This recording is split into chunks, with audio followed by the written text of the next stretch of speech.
ください。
I'm not God. Comrade.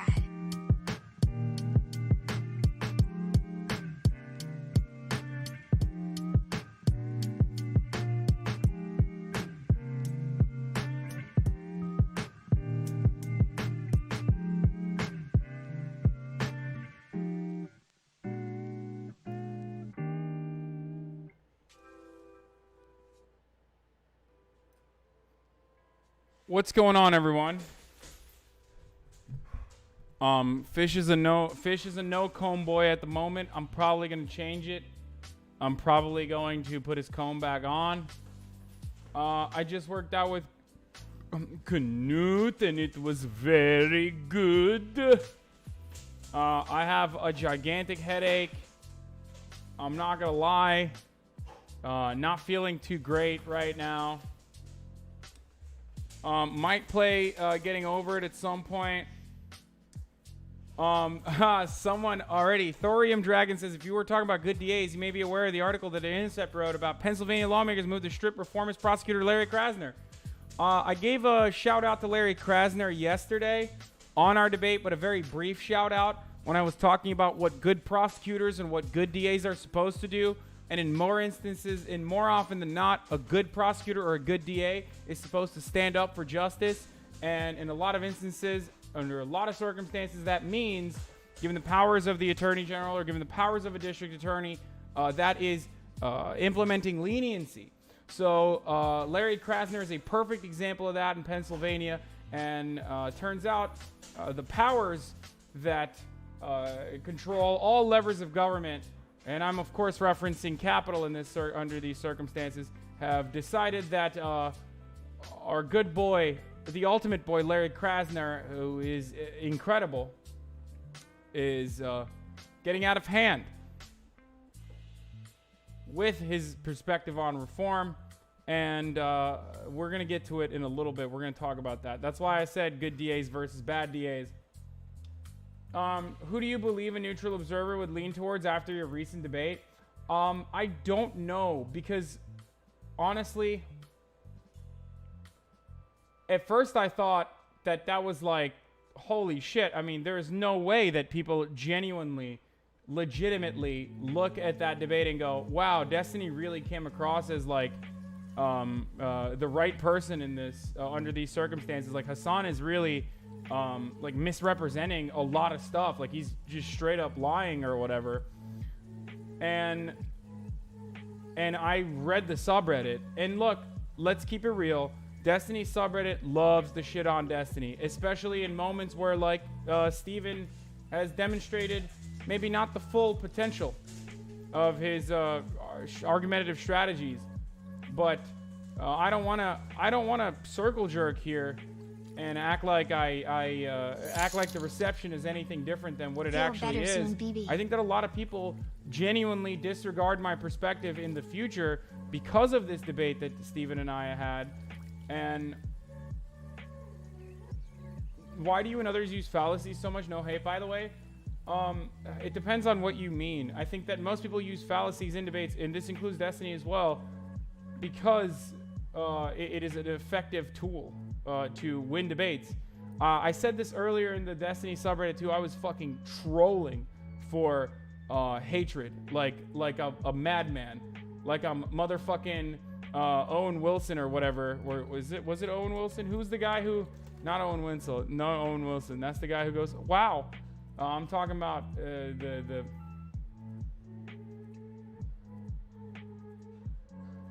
I was Liam Neeson. Sorry, Liam Neeson. I was trolling for fucking comments. Like I'm goddamn Liam Neeson after Liam Neeson looking to do a hate crime, basically. Okay. And I did. I went and I got exactly. I got exactly what I was looking for. I saw so many statements about people who are like, no, Destiny, this thank is. you for dealing with Destiny's lip shit so we don't have to, and don't let his pedantry get you down. Look, I will reaffirm my stance here. Okay. Once Excuse me. again, I'm sorry. I'm out of one, control. I did apologize nothing for that. wrong.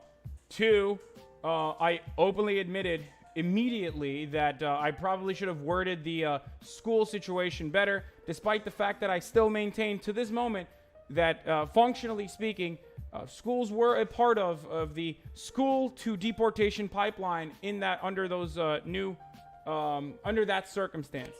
Okay, so under that rule change, there is going to be additional conversations that will happen. We're definitely going to talk more tonight, hopefully, if I'm up by the time that he gets up. And yeah, look, I'm gonna go through like certain elements in rapid fire. I'm gonna go through like certain parts of the debate really quickly, and just like point to certain things that I think are a problem with the way that Destiny argued. Just I hope that will. You will go to school and you will like it. I hope that will like I don't know. I hope that'll do a good job of maybe clarifying my position a little bit better. So yeah, this is gonna be okay. I love Katie Porter, by the way. Whoever said that. Okay, first and foremost, starting off the top. No, I'm gonna have headsets in this time around because obviously don't watch the whole debate. But I don't know why Steven tried to litigate that point about schools handing kids over to cops. Okay, so here's the thing. Okay. Here is what. Actually, you know what? Let's go through some of the comments really quickly, and that'll refresh my memory on like what I think DGG and the Destiny subreddit got right about their analysis, and what I think. I'm not God.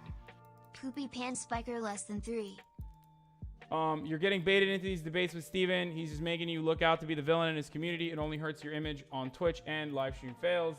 I don't think he's doing that on purpose. I think he genuinely disagrees with me. I think he thinks deep down inside that I probably am. Oh, why did I interrupt him so much? Because I don't have headsets. Like I literally saw like some of the comments. Like I saw some of the comments on the subreddit, and I was like, oh shit! Like I literally could not hear this person. Like I could not hear this person at all, which made me realize that I probably should have headsets. That's probably why when I'm having a conversation with someone in studio or in front of a live audience, yes, I still interrupt them every now and then, but it's much less frequently than the way I interrupted Destiny. And that is not good. I totally admit that. But yeah. He has been baiting lefties on. I'm not gonna use in-ear headphones. I'm not God. Destiny subreddit drama has see Amigo also back from the vineyard Hasan, so more wasted dollars on trolling likely incoming. Anyway. You need to wear headphones for podcast too. Yeah, probably. I don't fucking know. I probably won't do that. All right. So like is it my turn to talk yet stuff are like pretty low effort memes about like how bad I did. But I think that's indicative of like where the community is. If they can't actually be like, oh yeah, I'm going to defend Destiny's position on truancy here. So instead of doing that, I'm just going to say that like Hasan was interrupting him a lot, which is ironically exactly what interlocutors that engage with Destiny criticize him of doing, and falsely. And in this circumstance, they are right. That criticism is correct, but it's a shallow one. And I think the reason why that shallow criticism was repeated over and over in the in the Destiny subreddit in the aftermath of this conversation is because most people just, one, genuinely think that I'm a disingenuous, bad faith actor who is spreading misinformation on purpose. God. And two, thought that Destiny probably didn't clap my cheeks as well as they would have liked him to. So they're just going to pick apart different parts of that conversation by saying that, oh yeah, you were interrupting him a lot. So in a way that's like a good thing, I guess. But it is true. It is 100% true that I fish. Don't you dare lick your wound. I will put the comb back on. Stop it. I just saw him licking his wound. Sorry. Maybe people wouldn't think that if you actually responded to his questions. Hey, for all the dipshits who are going to come in here with snide remarks, seriously, there was like 3 questions that he asked, but Destiny literally did the JLP meme. I'm sorry. It is fucking disgusting I apologize that his for that. audience is unaware of this and don't realize that like the false dilemmas that Destiny created in the hypothetical scenarios in the face of me delivering actual fucking like actual facts that have happened throughout history. He literally turned around and was like, well, what about a situation in which everyone is literally dying and the only way to save them is the DA arresting the mom? And I was like, yeah, I'm not going to fucking answer those insane hypotheticals because you're crafting a false dilemma and then continuously asking me that question over and over again, which is literally a JLP meme. And the fact that no one thinks that those hypotheticals are ridiculous in the fucking Destiny subreddit is indicative of how, and this happens in my subreddit as well. There are plenty of people, look, just before I finish this criticism, before I fucking finish this goddamn criticism, let me mention that surely there are people in my audience, in my fan base who just regurgitate exactly what the fuck they hear about me and defend me relentlessly. I love them. Thank you. Please try to use a little bit more critical thinking. I ask you guys all the time to criticize my debates all the fucking time. But like, it was literally a JLP meme. Like half the insane hypotheticals that he pulled up were straight up JLP memes. Either I'm just completely misunderstanding what he was doing. Jesse Lee Peterson, for those of you who don't understand what JLP is, I'm talking amazing. I'm talking fucking... Kamala can arrest my mom anytime she wants. Anyway, I have white knights as well, but it's shocking that some of the white knights in Destiny's community were like, no, that's fucking nuts. Like, his hypotheticals were totally valid, and Hasan just could not engage with the hypotheticals, lol. Instead of saying, yeah, maybe these were like really crazy and really like just insane choices that he was coming up with in an effort to make it seem like my idea was wrong. My favorite part of the conversation was when you said claimed, you said Kamala was as bad as Trump. Wait, when did I never said Kamala was as bad as Trump. What?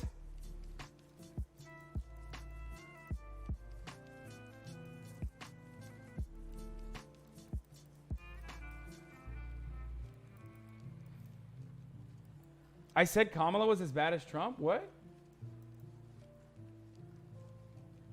Wait, when did I say that?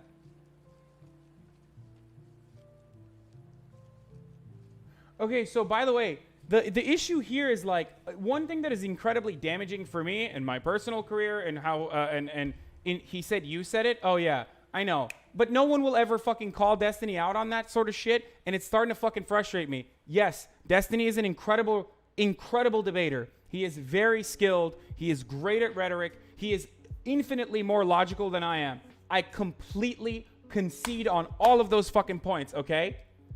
All of those points. I completely concede on all of them. Destiny has his personal weaknesses in the realm of debate, which we all are familiar with. I'm not going to go over them over and over again. But because he excels in certain elements, like, people do not ever question his methods and make it seem as though he is always morally consistent and that every single thing that he's saying is never a straw man. As a matter of fact, it's a steel man. Every straw man that Destiny has ever made is a steel man. And then those fucking straw men turn into actual memes, and then those actual memes follow me in to literally like the kill stream and make their way from the kill stream to like the entire alt-right network. And then people are just fucking disseminating this misinformation.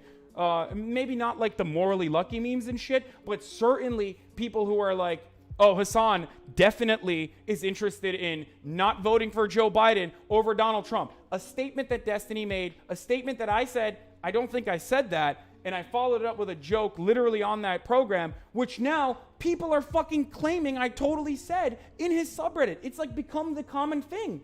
And Destiny knows how memes become dreams and then therefore reality. He knows this. So it's really fucking frustrating when the Destiny subreddit, which is supposed to be a community of people who I at least find to be my allies, are spreading the misinformation here. It's still nowhere near as disgusting and vile as some of the shit that people who are in my chat who have said about like Nathan and stuff, 100%. But it's really fucked up. It's really fucked up of people to just like, just because they have a fucking hate boner for me or because they don't like TYT or because they're like a recent convert from the alt-right and like they still have like some of that anti-idpol mentality or whatever the fuck, or because I'm just not as good as daddy rhetorically, doesn't mean that like you should just be fucking willingly and actively and deliberately engaging in spreading misinformation about my personal positions. Anyway, so like he routinely calls me privileged, was really fucking frustrating, especially because my perspective in that regard of not calling the police officers was not a privileged one, was the exact opposite of a privileged position. A privileged person calls the cops when they feel uncomfortable by other people loitering on around their property. A poor person does not call the cops in that regard. Anyway.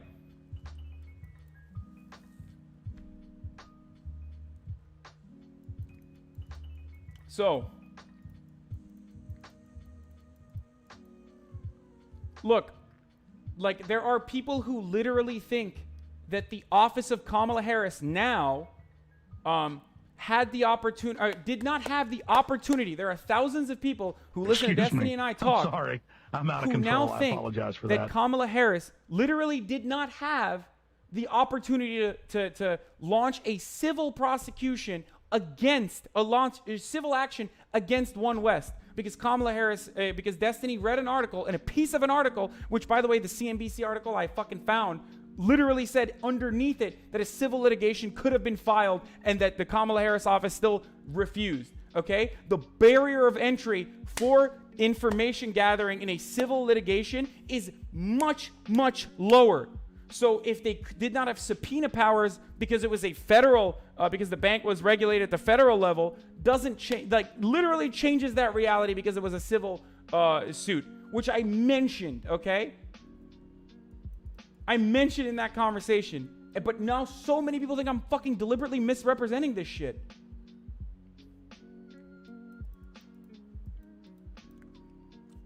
Anyway, by the way, once I will say this over and over again, keep asking me what my position is on Joe Biden. It's okay if you don't think that I will vote for Joe Biden. I don't have a problem with that. I'm deliberately saying that I'm having a hard time coming to terms with voting for Joe Biden.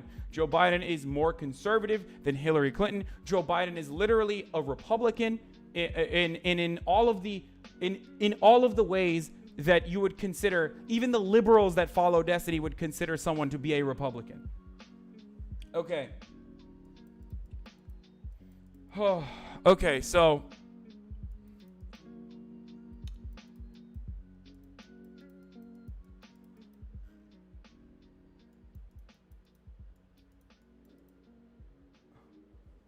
by the way, I know that like one of the memes under the one of the new memes is like I just read a fucking Twitter thread verbatim and like didn't actually compile this information on my own, when in fact I 100% did, and I also told in that situation and after that this Twitter thread had a lot of useful, like it was a very useful way for me to gather all of those thoughts because the person had done a pretty good job with it.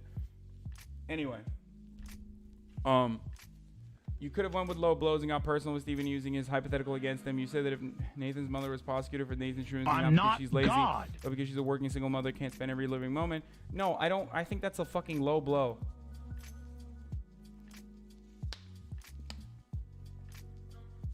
You said I would consider abstaining. Yeah, I still say that. I do consider abstaining from voting in 2020 if Joe Biden is the nominee.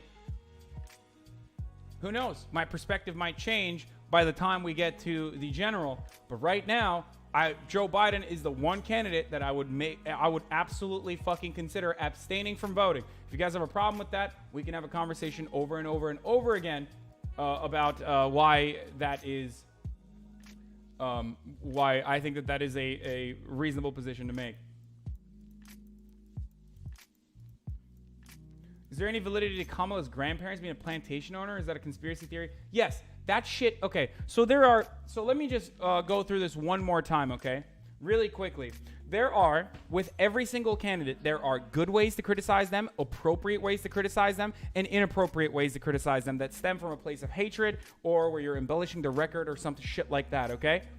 Talking about Kamala Harris's track record and her willingness to prosecute certain things and her unwillingness to prosecute others under certain circumstances is absolutely a valid criticism of Kamala Harris. Saying that Kamala Harris fucked her way to the top, which is a Republican thing that a lot of that I'm hearing a lot. I forget the dude's name. That is a misogynistic, sexist, piece of shit way of fucking attacking Kamala Harris.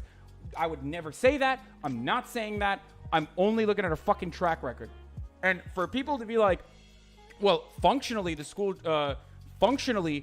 schools did play a part in, or I guess people didn't say that. People were 100% against that. They said that the way I grossly misrepresented that situation was absolutely terrible.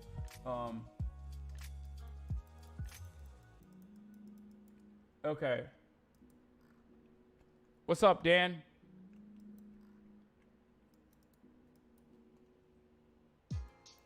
Good job helping Trump, Hasan. Yeah, that sort of commentary. People that come in here and say, like, good job helping Trump, they have absolutely no understanding of how the political process works, how the primaries are supposed to work, and because of that, I will ban them immediately on site right now. I am not in a mood to entertain dipshits. Okay?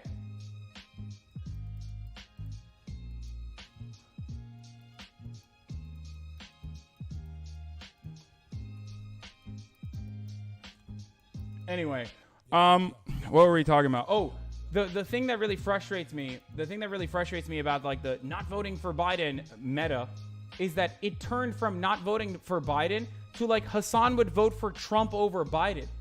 Like, not only am I not going to reveal my position on whether or not I would actually fucking vote for Biden, and will continue to say I'll probably abstain. I'm considering abstaining from voting if Biden becomes the candidate.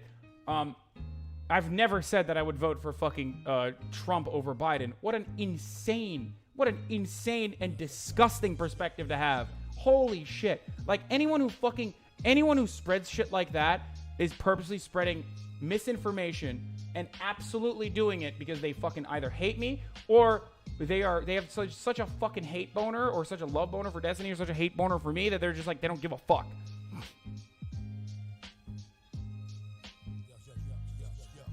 Anyway.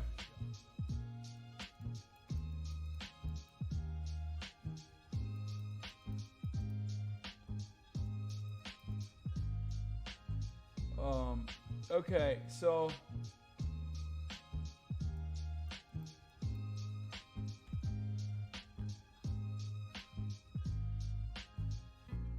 I'm not being snarky or anything, but could you explain why abstaining wouldn't be synonymous with helping Trump, or is that isn't the point? That isn't the point. Having a conversation about potentially voting for different candidates at a time when the candidates are not fucking fighting against Trump, but fighting amongst themselves is insane. It's really silly. And totally counterintuitive and bullshit liberal propaganda, and I'm not going to engage with it.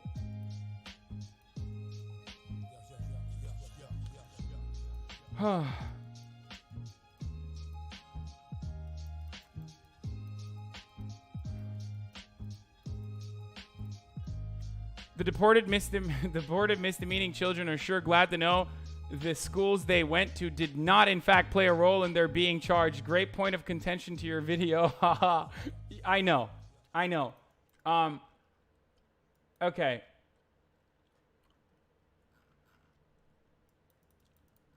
So when did you know?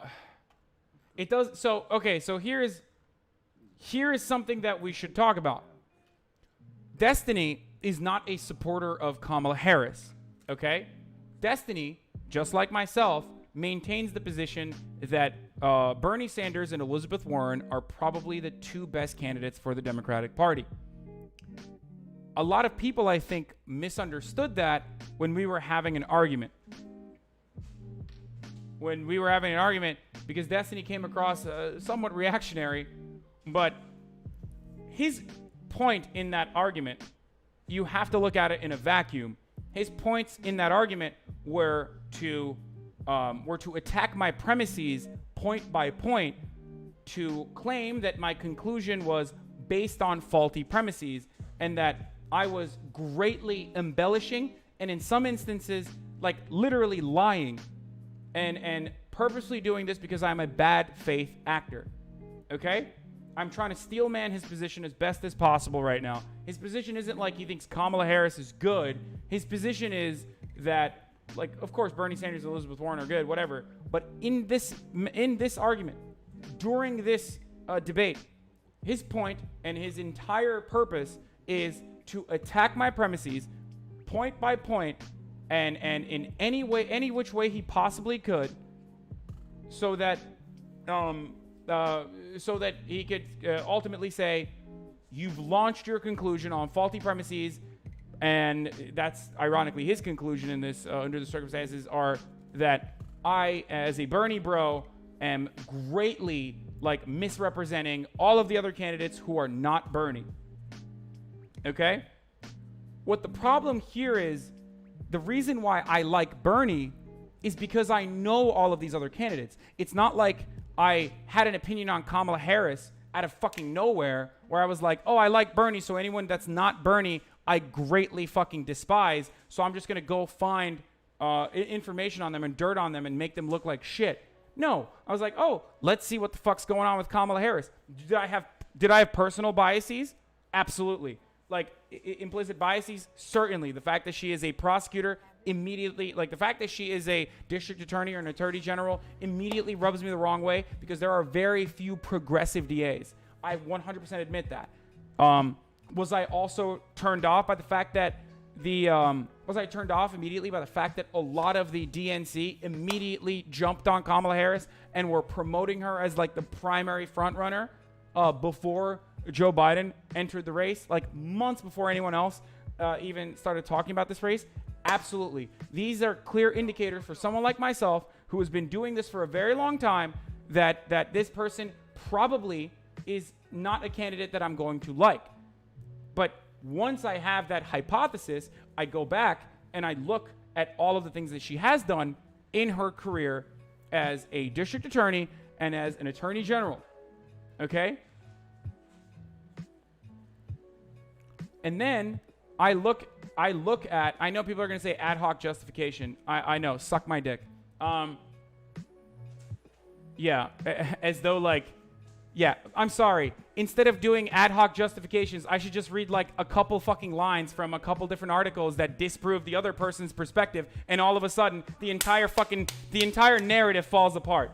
That's the way to do it, right? That's the way to properly do logic and reasoning, you fucking idiots. God damn it, dude. Ad hoc justification.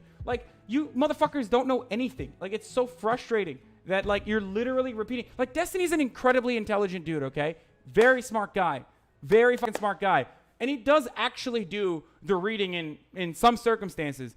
Most of you don't. So stop trying to fucking repeat the talking points that are coming from daddy to make it seem like you also are intelligent and you have done the research yourself. When literally all you're doing is regurgitating memes that you saw on a fucking subreddit. Jesus Christ.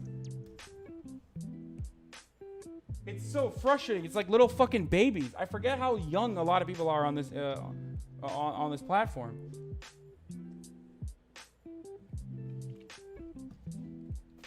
Okay.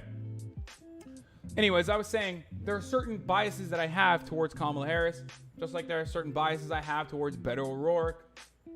But when I have those biases, I go in and I look at their track record. I go in and I look at who they're being funded by, because I think that and what decisions that they made, because I think that that's a good indicator.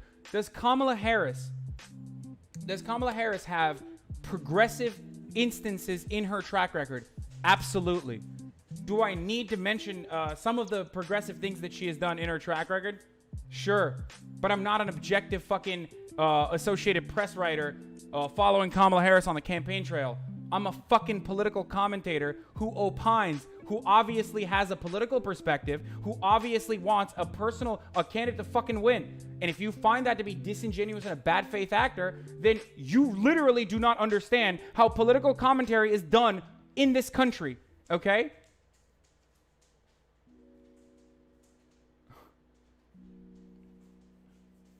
Like, Republicans are out there doing fucking full-scale warfare, misinformation all the way, and we're over here being like, oh, well, actually, despite the fact that the actions that Kamala Harris supported that were heavily contested at the time led to 14-year-olds being kicked out of the country. But hey, you know what?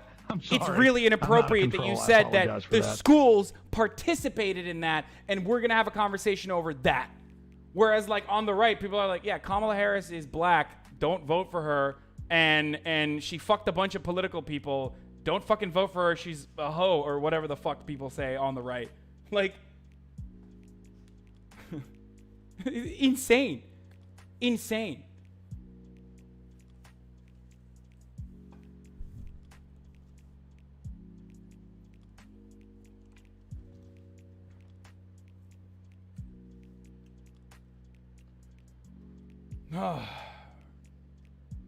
Hasan, who the fuck would say that, dude? Oh, I'm sorry. Who would say that? Who would say that? Let's see. Let's see. Jewish worldview. Kamala Harris got her start through her affair with Willie Brown. Daily Mail Co. UK. Former San Francisco Mayor Willie Brown says he influenced ex-girlfriend. Who would say that? National Review. Kamala Harris, 20 things you didn't know about the California senator. Willie Brown makes, I'm certain that I'm sure that old Willie boy will get mentioned there. Oh yeah, it does. That's so shocking. Yeah, right-wingers totally engage people seriously and don't do a bunch of fucked up shit.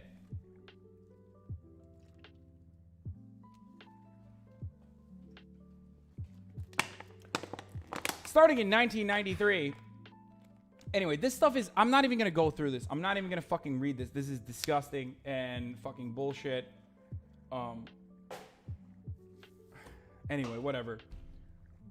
My point is, do I have an interest in Kamala Harris looking bad? Yes. Do I have to go too far to make her look bad? Absolutely not. Kamala Harris and her track record does that all on her own. And anyone who defends that track record by engaging in like really fucking pedantic semantics arguments, I would consider them to be either A, acting in bad faith if it was like someone else who was like someone who actually liked Kamala Harris, or B, someone like Destiny who likes to fucking argue and is interested in arguing for the sake of argument. Unless he genuinely thinks that I am a bad faith actor who purposely spreads misinformation and propaganda. I'm a propagandist. Hey! No.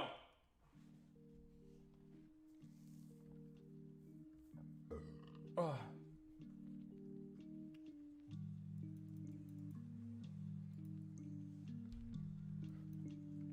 So,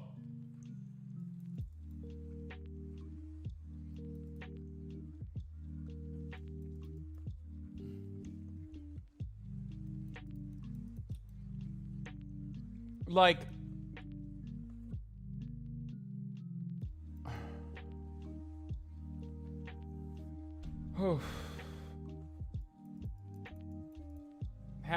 bad at having any faith at all. See what I did there? You're a bad faith actor. That was funny. H. Bizzle. Excuse me. I'm sorry. I'm out of control. I apologize for that.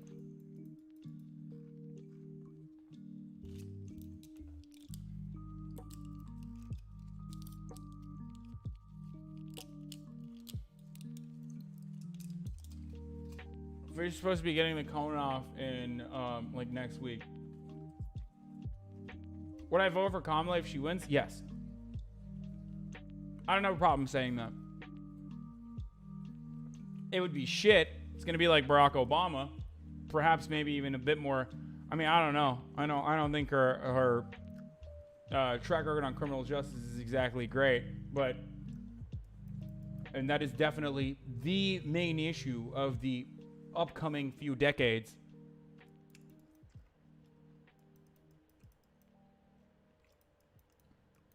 I understand your frustration, but why would you not vote Democrat in 2020 even with a subpar candidate? Our two-party system is inexorable. The parties have different... Okay, this is what I mean. This is like the fucking... This is the problem, okay? This meta is the problem. I never fucking said that I wouldn't vote for anyone but Bernie. Like, where is this coming from? This is so fucking... This is so moronic. Like, I never said that.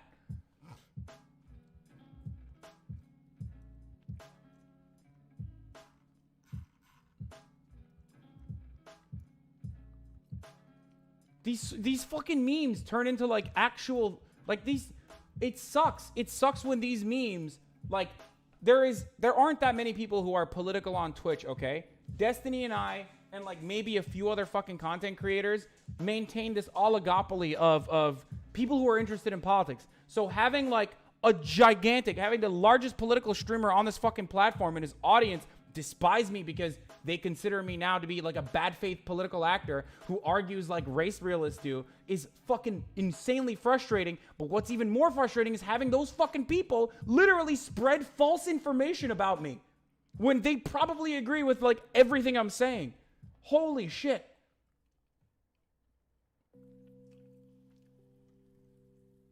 I mean, I do this for a living, guys. It's really fucked up.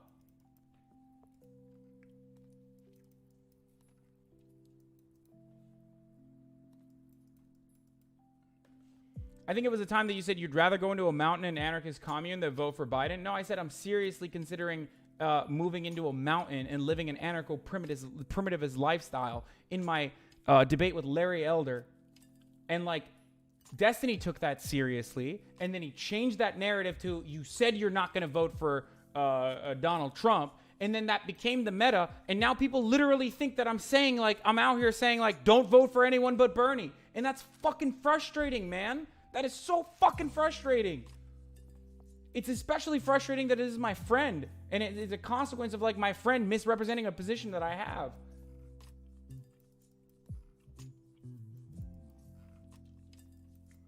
Is this not something that you guys can understand? Like,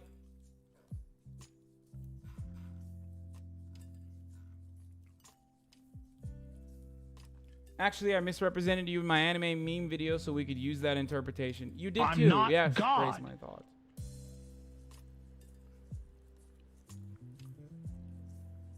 I did. I messaged him about it after our conversation, like this morning. I was like, yo, listen, like I know, I don't know if you like genuinely become a bad faith actor or whatever, but like you got to remember when you shit on me or like call me privileged or whatever, that becomes the narrative in your community.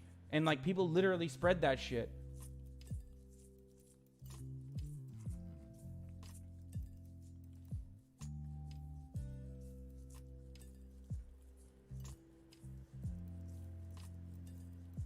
Isn't that the same as saying if Biden becomes a candidate that you wouldn't vote for him though? I think those who wish to talk about how they would abstain from voting for a candidate who is so transparently bad. I'm sorry. I'm out of control. I apologize for that. I think that if they wish to do that, they should be able to deliver their perspective. Now hey, there's a lot of time between here and the end of the primaries, okay? Maybe my mind will change. Who knows? But for the time being, I'm seriously considering abstaining from voting if Joe Biden becomes the candidate. If you wish to get super triggered by that reality or what my perspective is, then go right ahead. But don't fucking call me like privileged or whatever, and that's my privileged position.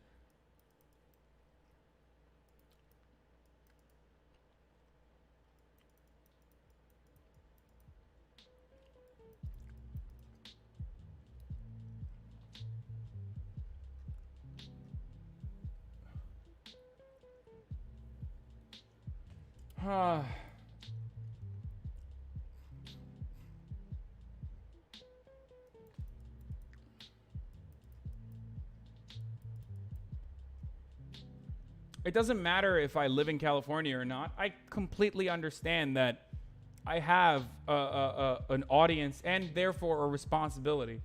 I don't think that that's a reasonable argument to be like, oh, well, I live in California. It doesn't matter who I vote for. Yeah, personally, sure. But my advocacy is still, I would say, numerous times. I mean, multiple times more important than just like me personally deciding to vote or not.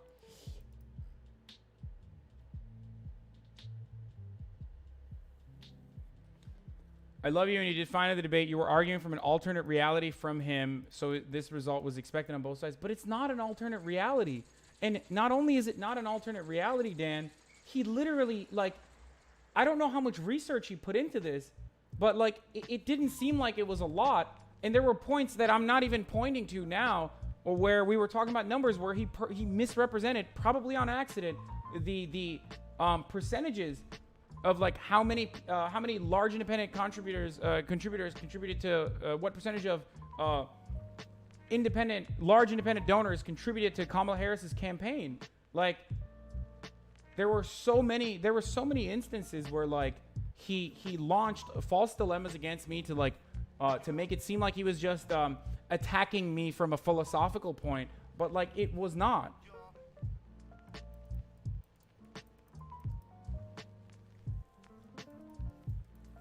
It's alternative because he exclusively argues from the status quo, where you argue from where things should be. I don't think anyone would argue that you think today we need cops and DAs, but in the future, yes, it would be nice not to have them. No, I don't think that we shouldn't have cops and DAs either. Of course we should have cops and DAs. There was a very important distinction that I made in that conversation that we were having with Destiny, where I said there are good DAs and bad DAs. Good DAs use leniency, okay?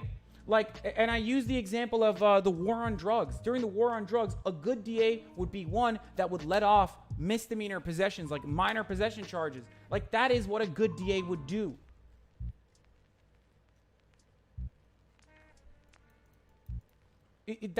I'm not saying that we need to be living in a future where there's no DAs and cops or whatever. I'm not making like a fucking utopian argument.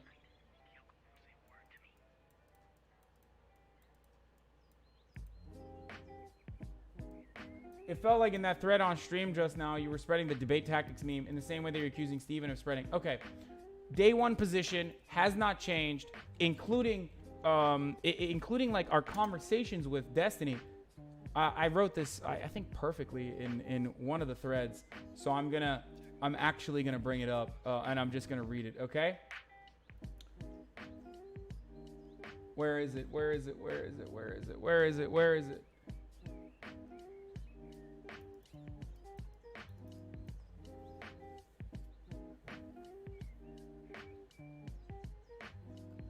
Oh god, I'm so triggered by the Rem is right shit. Oh my fucking god. Wait, oh fuck, I could just find my own comments that I made, right?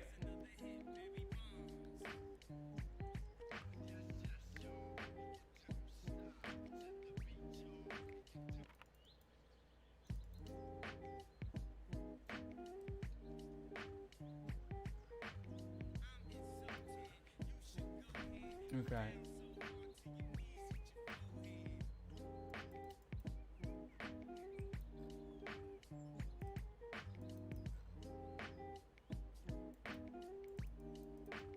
Why do you care? You're just sentimental about this? Who cares? You two had a disagreement. Why not try to understand what you got wrong and what you can improve? First of all, reality based on illusion. Thank you for, I don't know if you're, I mean, you're like becoming a very active member in this community. I hope that maybe you'll shed your dumbass Trumpian perspective soon. But no, this is massively important. I will learn TFT. Iman's going to teach me TFT at some point, hopefully. But imagine thinking you're talking about Harris's literal track record is the alternate reality and not the hypothetical examples of destiny. Yeah. Hold on.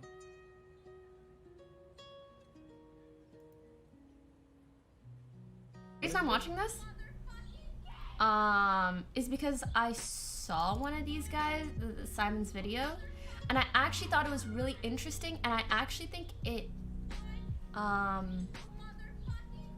sides on the fact that capitalism sets up very toxic work structures.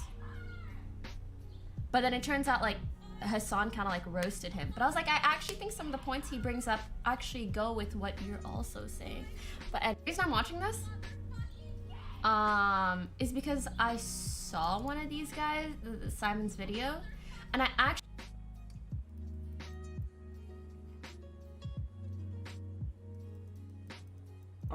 the morally lucky meme is that I lucked into my opinions. I lucked into the right opinions.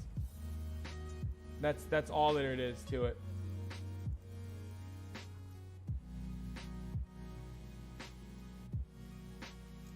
Mike's wife says she didn't watch your whole video. Damn, Mike. Thank you for snitching in this circumstance. Snitches get stitches normally, but always do that.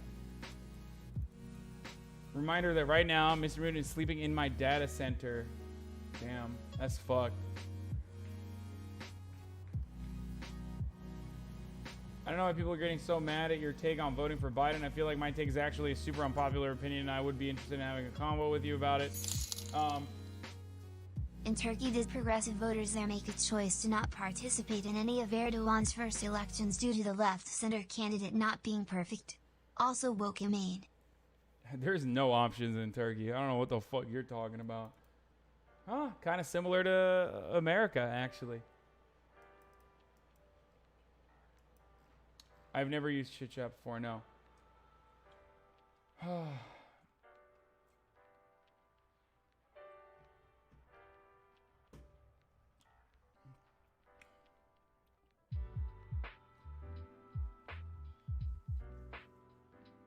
That's why I said there's no options in Turkey. Hasan, you are a true human garbage. Remember when Charlie Kirk face fucked you and all you could say was ... nothing? Imagine thinking that Charlie Kirk actually destroyed me in that debate where he literally like wept like a child in a very public way, and that's all the outlets covered of that. Like, isn't that the one thing that like Republicans respond really negatively to, is like people throwing a fucking bitch fit or a tantrum? I thought that was like the one thing that you fucking lizard brain dipshits actually responded negatively to, is if someone literally got up in a debate and started honking like a horny goose. You would be like, oh, I guess he got fucking logic out of, he's wetting his diapers. I guess he got logic. But what? All of a sudden when it's your guy, you're like, no, actually he was passionate and demonstrated machismo. So weird.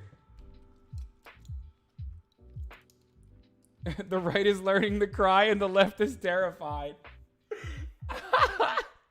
Yeah. Oh, what an epic rant on my favorite political commentator, Foster Freeze's booger.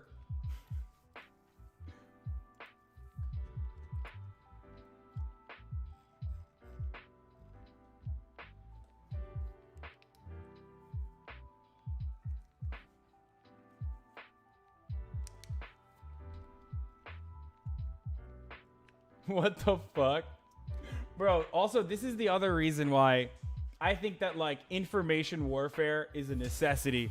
Because, like, when you advocate for Bernie Sanders, you're not just advocating against Republicans. You're not trying to convince Republicans that Bernie Sanders is good.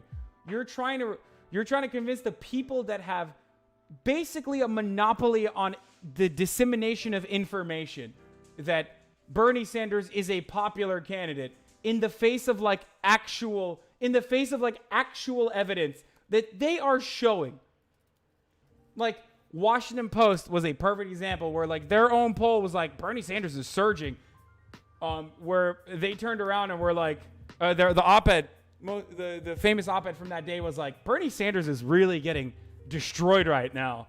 Don't look at the poll that we literally conducted on our own, on our own newspaper, on our website or whatever. Just look at this op-ed where I'm saying he's getting fucked.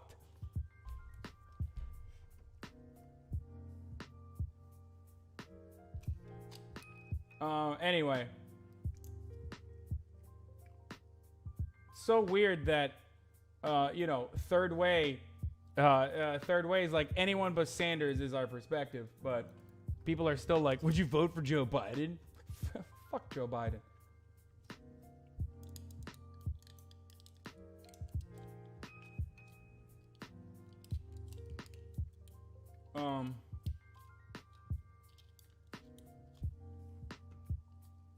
Anyway, where were we? Okay, so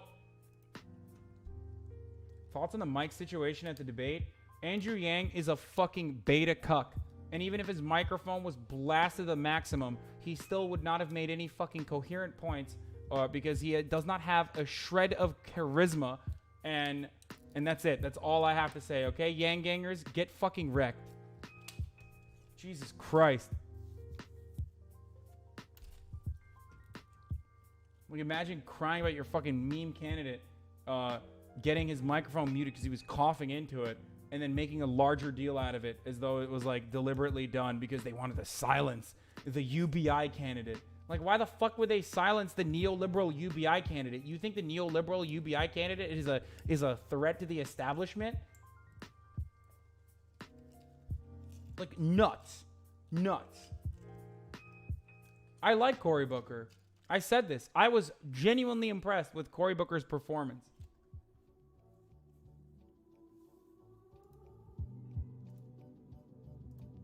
Oh my God, Yang gangers are so triggered right now. Holy shit. Darvin parent puts son up for sale on $50 Gumtree ad. Holy shit. Nice.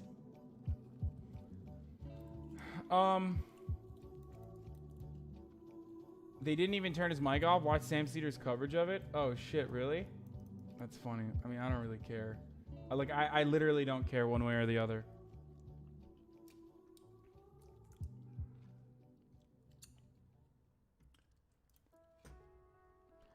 The New York Times' first Bernie Sanders story accused him of being beholden to Big Poor. Then in 2016, the New York Times changed the Bernie story to make it negative.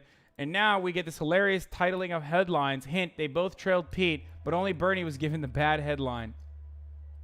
Bernie Sanders raises $18 million in 3 months, trailing Buttigieg. Elizabeth Warren's fundraising $19.1 million in 3 months, outpacing Sanders. Yeah, I mean, this shit happens so goddamn frequently that it's not even... I don't want to be sensitive Andy over here, but after a certain while, it's like not a coincidence. You know what I mean?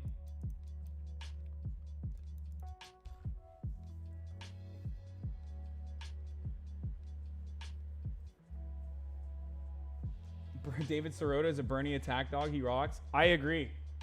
Unironically very cool and very good. David Sirota is also a pretty good investigative reporter throughout most of his career before he was like, I fucking love Bernie Sanders and I'm willing to die for my homie.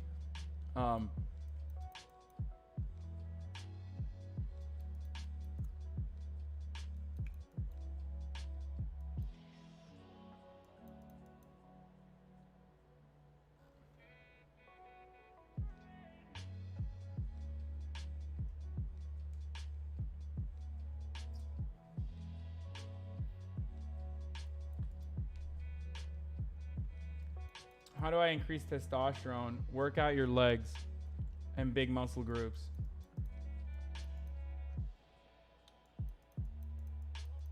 If Bernie were to drop out for whatever reason tomorrow, who would you support? Oh, Warren. That's a very easy answer.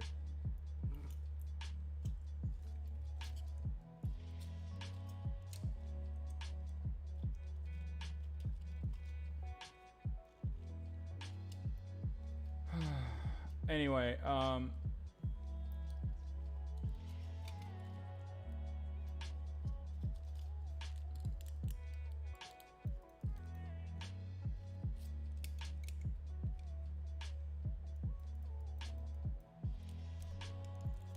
figured as much, but I've listened enough to hear you say it before.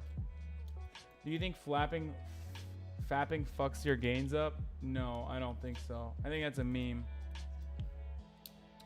Can you do a Dem candidate tier list, please? Sure. What does the Epstein stuff mean for Trump, in your opinion? Absolutely nothing. Like, abso-fucking-lutely nothing. That's what it means. Don't call me babe. Okay, relax. Hang on. Don't force it. Guys, I like watching Hasan and I like watching Destiny because I like listening to them talk about politics. I like hearing them debate. It stresses me the fuck out. It really, really stresses me out and makes me scared, but it's good shit. I like their streams, I do. Aw, thanks, Maya. It's very nice of her to say that.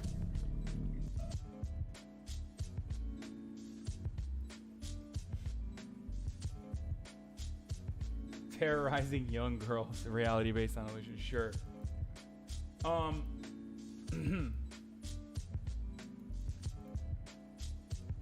That's an awesome game, by the way. I'm not gonna make a tier list right now. Okay, are you watching the Tour de France? Good culture? Fuck no, I'm not watching Tour de France. You kidding me? A lot of progressives are leaning towards Tulsi as a second choice, but her conciliatory tone with the respect to Biden's shit overall, quite quiet tone, give me pause. Yes. I said this before. I said this to Brianna when we had a conversation, which should be up at some point this week. Feel the Burn podcast. But I said this, like, I think that a candidate that is going to be a standalone candidate that will speak to the frustrations that millions of Americans feel right now with our administration, with our government as a whole, not just our administration now, but our government in general, is the no compromise candidate. Whoever the fuck comes out and says, fuck this compromise bullshit, it's very obvious that it doesn't matter, and fuck this compromise bullshit, it doesn't fucking matter, there's no compromise. The only thing that should happen is the compromises politicians give us, the American people, when we ask for not only Medicare for all, but drastic wealth redistribution to finally restore some dignity to the American workforce. The compromises that maybe we will allow is compromises like, how much money can we take from the wealthy and corporations? The current political order is one where owners of capital basically hold a gun to the head of this administration and all other administrations before it and says stuff like, hey, capital flight is a real thing, by the way. If you don't lower taxes, maybe we'll just take our business elsewhere. What is this, a fucking hostage situation? I'm sick and tired of compromise, dude. And I think a lot of Americans are with me on this too. And if a candidate could openly put that message out there and say, we are not going to compromise with the other side. We're not going to compromise on, building better cages for immigrant children. We're going to free these migrant children, and we're going to push for a pathway towards citizenship for all of the undocumented citizens that live in this country right now and have been for decades. That is the candidate that I want. That is the candidate that I think Bernie Sanders could be. He just needs to go fucking mask off. That's not how life works, my dude. I know that the educated perspective, the nuanced intellectual who knows absolutely nothing about politics will turn around and tell me, that's not how politics works. There is a lot of deliberations that goes on in the most important deliberative body, the Senate. Okay, Republicans currently are going to hold a majority there, so it's going to be a little difficult. No, I'm talking about grassroots mobilization, dog. There is no other way. We are not going to be able to push for the wide-sweeping legislative change we need through jurisprudence fetishists like Elizabeth Warren. I like Elizabeth Warren. I think she is nice. I think she has advocated for good things throughout her career, despite the fact that, She maybe was a Republican well into her adulthood, which is fine. People change. She has demonstrated that she has changed, and she has advocated for certain things. Obviously, her militant attitude is something that I don't agree with, but her pro-military attitude is something that I take issue with. But like, she is going to be ineffective in putting out awesome policies that everyone simply has no other choice but to vote for. That is not the pragmatic solution. That is the idealistic naivete of liberals who think that we need to work within the system to actually enact change. There will be no significant change in this country that will restore dignity to the American labor force without direct action at every fucking step of the goddamn way. We had to grovel and beg the Trump administration not to take away Obamacare. Okay? We had to grovel and beg, and it didn't fucking matter.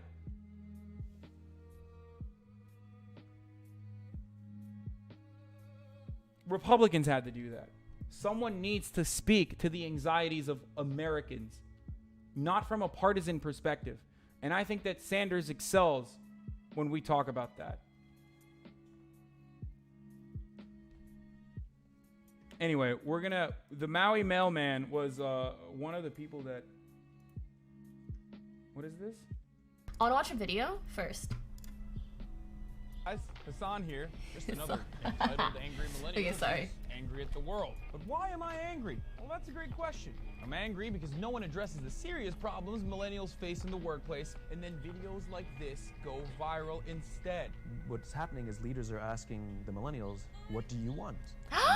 Cannabis We Six wanna the work in gifted a place subs. with purpose, love that. We Thank want to make you. an impact, whatever that means. We want free food and beanbags. This latest millennial suck a fat one video rant is by Simon Sinek, an incredibly intelligent Cannabis Six. I want to watch a video first.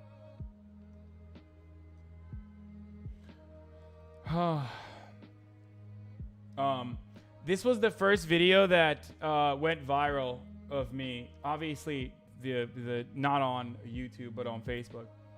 That was the first ever video that went viral that I did on Simon Sinek. I think it got a couple million. It got like 3-4 million in the first week. It got 6K on YouTube, but like that was way after. Okay, so fuck, I keep forgetting that I'm supposed to be looking at. Fuck, I'm all over the place right now. I was gonna look through the Destiny subreddit to say something about like the argumentative strategies of Destiny. Oh, okay. Wait, is this it?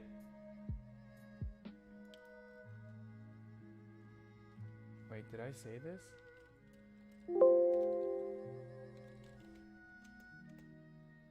Oh, okay, here it is. Here's my response to someone in the Destiny subreddit that perfectly clarifies my position on this.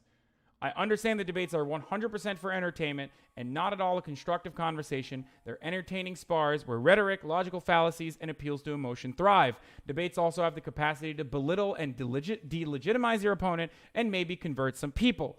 Destiny's very good at this performance, so yes, I unironically think it's very good when he does this with right-wingers and bad when he does this to left-wingers. I hope this helps. Because people were like saying like, oh my God, well, you guys don't mind it when Destiny does these like fallacies or whatever to right-wingers. Yeah, no shit. That's how you fucking do debates, guys. That's how you do debates for entertainment. This is not the fucking debate club where like there's a moderator who's going, ding, point for a logically fallacious argument. That's an ad hominem attack.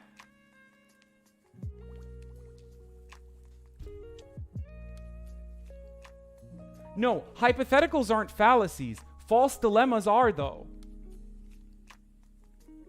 So that is like what I'm saying. Destiny's hypotheticals were painting a false picture that is not even remotely representative. That is not even reflective of what was going on in that conversation.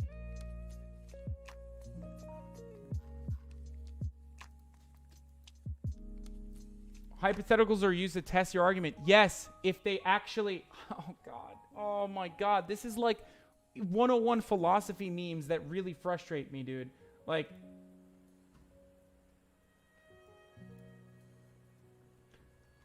I like it when you debate people on the right because they suck, but I hate it when you apply the same criticism to the left. Yes, unironically yes to this, okay?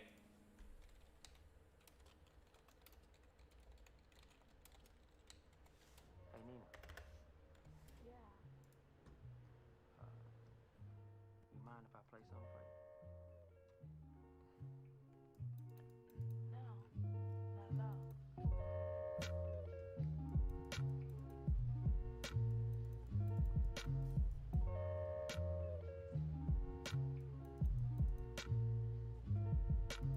An argument is not won, and a fact is not advanced via logic fallacy. That is impossible. It's the definition of intellectual dishonesty.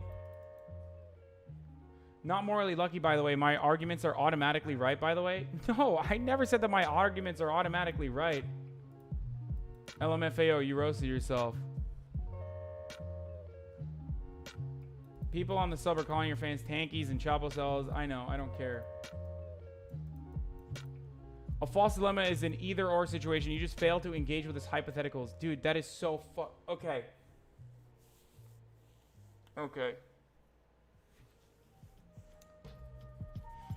Okay, guys. A hypothetical that is absolutely unrelated to the question at hand, okay? Like,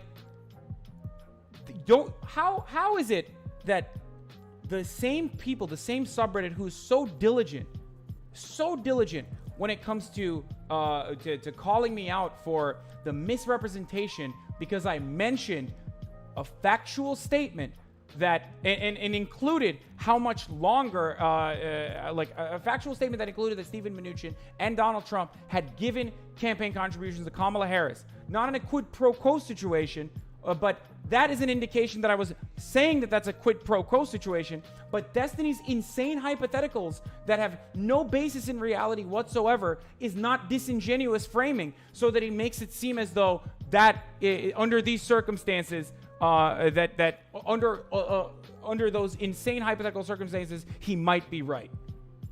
Like that's just someone who is totally reasonable and totally rationally testing out my perspective from a philosophical convo, right? That's so dumb. Like,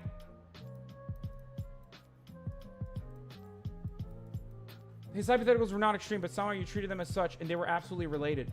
His hypotheticals absolutely fucking jumped miles away from the point that I was making, which is that there are always different things that you can do. I mentioned this. The main point that I have with Kamala Harris over prosecuting under certain circumstances and not prosecuting in others where she should, shows me her perspective on criminal justice. Shows me that maybe she's not going to be the champion of criminal justice reform that she claims that she will be. Using the DA and weaponizing the police force under these circumstances is not the same as, like, in a certain neighborhood, there are groups of individuals who are starving. Like, do you send the police officers to arrest their mothers because they're starving, because they're poor? That is not even remotely related.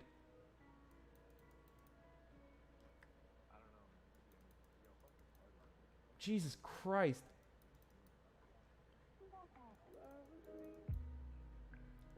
Bro, do your research that being a Twitter warrior, being celibate isn't supposed to be a pejorative?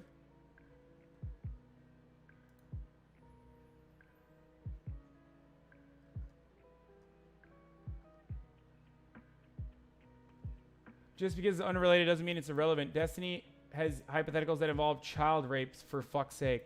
Okay.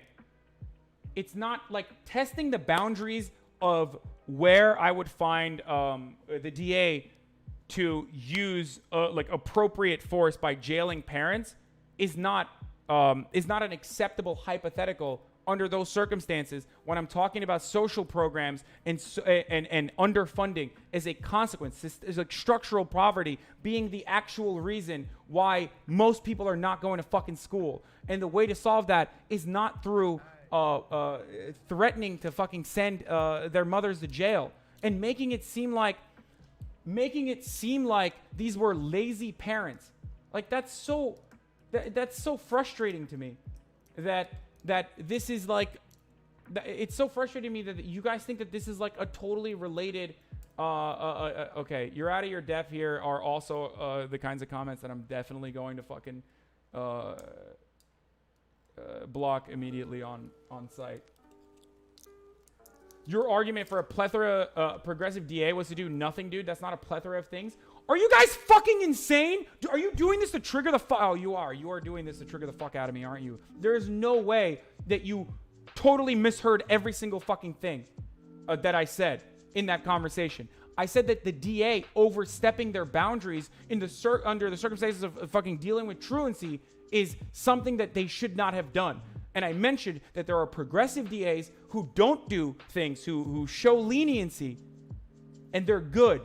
A DA operating in a certain area during the war on drugs or whatever that we now have the benefit of hindsight on, realizing it was just like racially motivated and locked up a bunch of people who we would now deem innocent.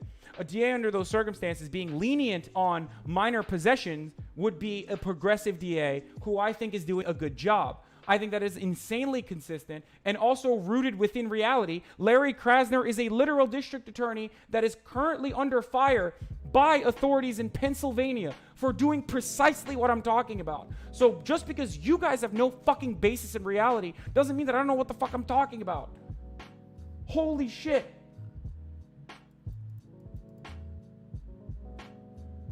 Oh.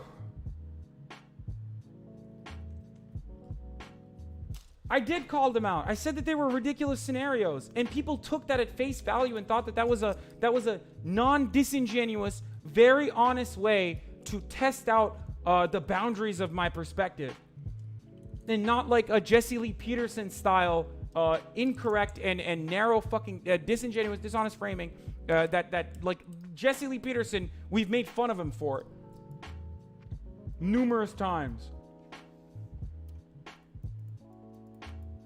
And by the way, I don't think these people are just trying to fucking trigger me.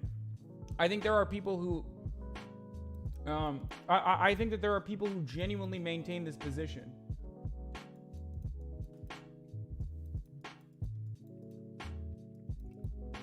Since you can't solve systemic poverty rapidly, it is not insane to consider a temporary solution, even if imperfect. No, there are a million different temporary solutions before you get to the fucking DA. The willingness of a DA to overstep their boundaries in that circumstance and utilize state violence in a way to threaten mothers. And by portraying them as like lazy, by the way, which is another fucking reactionary perspective that I guess everyone is completely fucking avoiding when Steven said that these were lazy mothers in this extreme example that he was giving. But my example was extreme because I talked about the homeless mom who had fucking 3 jobs, which is a real life example, by the way.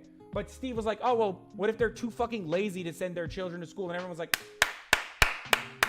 this is not a reactionary perspective at all, and I think Stephen Bonnell, once again, is morally consistent and totally used the appropriate amount of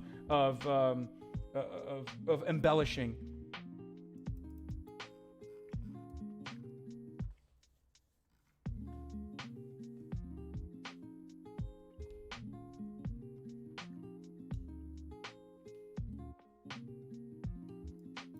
I love how the same guys you defended during density signing with the EMEA went over his own, viciously attacking you. They are such cucks. Jesus fuck, is a lazy mother an impossibility? Are you that fucking dumb? Are you really that fucking dumb? Okay, it's not impossible that a Mexican person could be a fucking rapist, but obviously, if someone was like, well, Mexicans are rapists, what about the rapist Mexicans? We should do something about over-prosecuting rapist Mexicans. You would be like, that's fucking reactionary.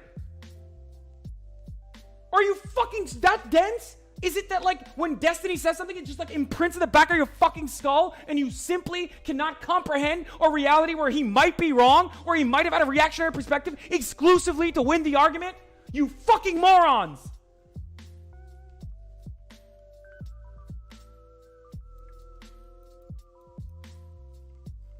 We need to really attack. We really need to militarize our police force because of the threat of the violent. What about the violent African Americans who are poor? We really need to militarize our police under these circumstances. Is a like nearly identical, analogous fucking example there to, oh, well, the lazy mothers, how do you deal with them? I'm not God. Popping off Pog. I'm literally losing my mind, dude.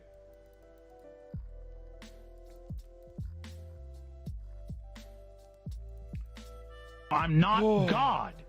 Join during Destiny rant. Take my prime sub. I'm losing my mind.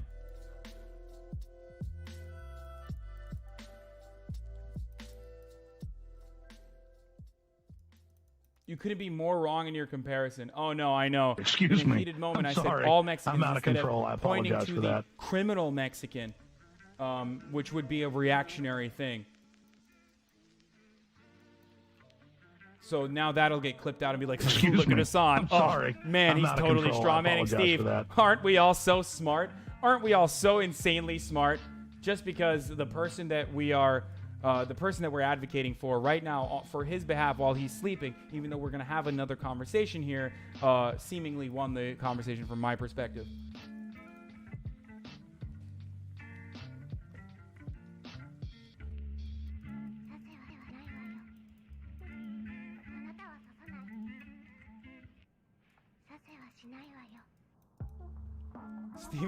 Steven's argument is exactly the line of thinking that is used to justify Duterte's war on poor people in the Philippines.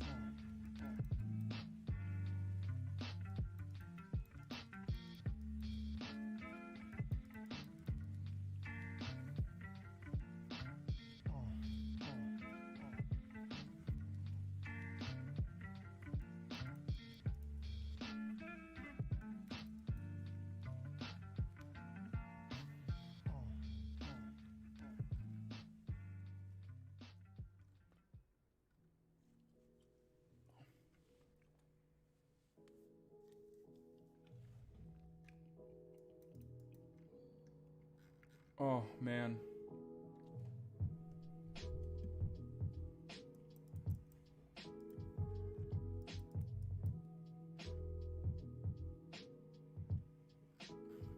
No, I didn't see the Destiny's latest video on the fucking stop sign shit. Like, these... Okay. A thing that I've noticed about the internet in general and about Twitch specifically and my community and Destiny's community is, like, our willingness to fucking fight, like, these insane battles when it comes to dumb, memey shit like stopping at a fucking stop sign or, like, the cardboard controversy, which are not, like, larger problems. They're not focusing on systemic issues, and people make that their fucking passion project and defend it willingly and, like, keep spreading fucking memes and shit, okay? Like, and that's fine. And that's fine and dandy. But when we're talking about, like, Kamala Harris's fucking track record, and then also claiming that I'm a fucking bad faith political actor who's just motivated and totally biased and, like, lying and purposely misrepresenting Kamala Harris's beautiful stainless fucking track record, and, like, implying that, like, she is like hates immigrants or something when I never fucking said that, or even making a statement that, like, I thought that Kamala Harris is gonna be worse than Trump or as bad as Trump, when I never fucking said that. Like, this sort of stuff cultivates in this community and then becomes like an actual meta, becomes an actual thing that I've said when I've never said these things, and it's really fucking frustrating.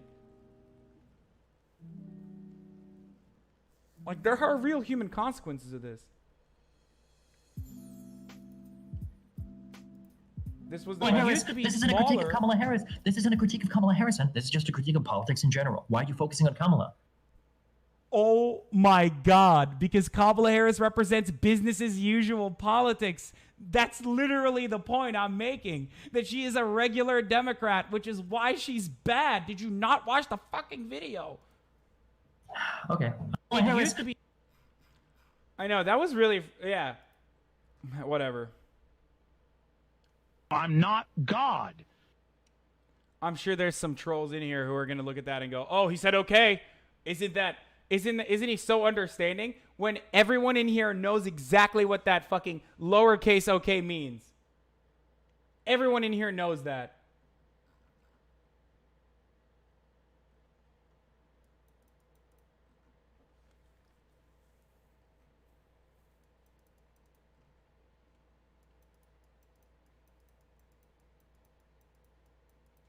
Why do you think you've gotten much better feedback after this debate compared to ones with the past with Steve? I didn't get much better feedback. I thought I did a pretty good job, but mostly because I think that Destiny didn't do a really good job. And then I looked at the subreddit, and usually Destiny subreddit does like fucking telling him off and telling him he's fucking stupid or whatever.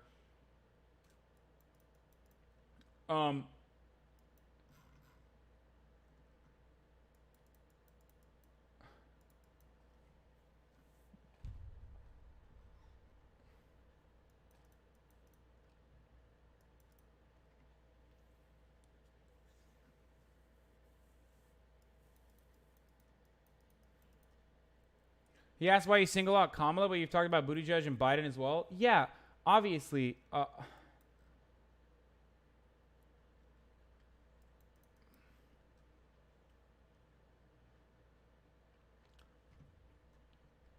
Okay. Anyway, let's keep going.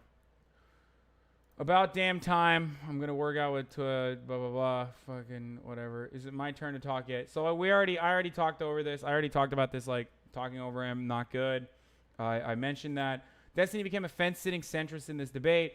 I already went through my comment on this. I said, but everyone is already saying like the people who are unironically, uncritically supporting Destiny, saying that I make race realism I make arguments similar to race realists, are also now triggered out of their triggered beyond their minds, claiming that it's disrespectful that I said he's a fence-sitting centrist, or the way he's debating is kind of like a fence-sitting centrist. But he makes arguments like JLP. I think that his argument, some of the arguments that he made were like JLP's.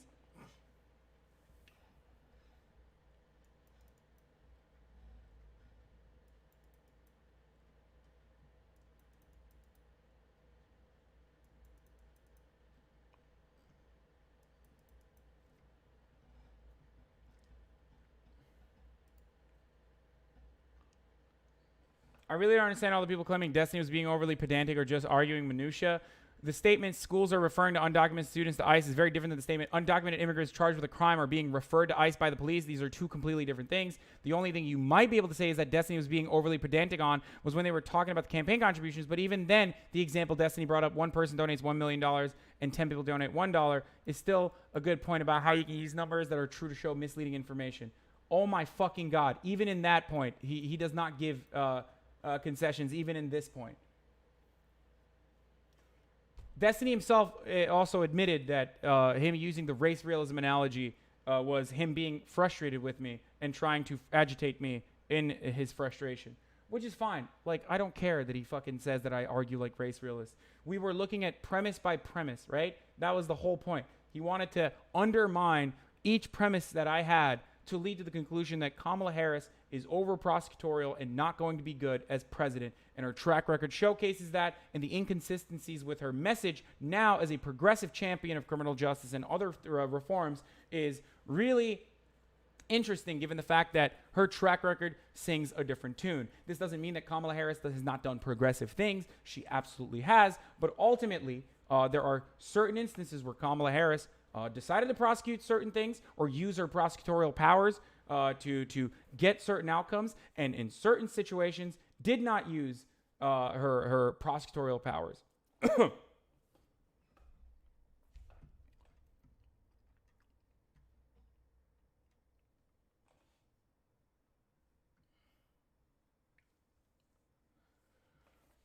I think he's a good dude, but you could put a Bernie staffer in front of the conversation, it would mostly be the same. Oh my God, it's so fucking triggering.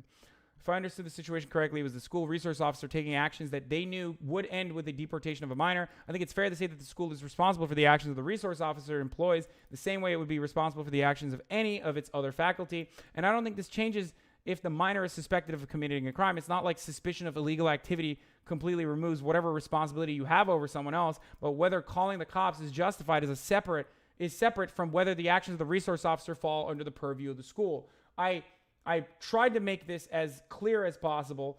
Given the low amount of upvotes here, I'm assuming that other people do not agree with that. They think that Destiny's analogies in these circumstances of like, would you call the cops if someone is loitering outside of your fucking house? And my response to that is immediately indicative that I just fucking hate cops across the board, don't think that they're necessary, and that, I just can't. I can't simply wrap my fucking mind around the fact that there could be a person who's a good DA, and that's the reason why I'm just biased against Kamala Harris, and not because of her fucking track record. It is so insane.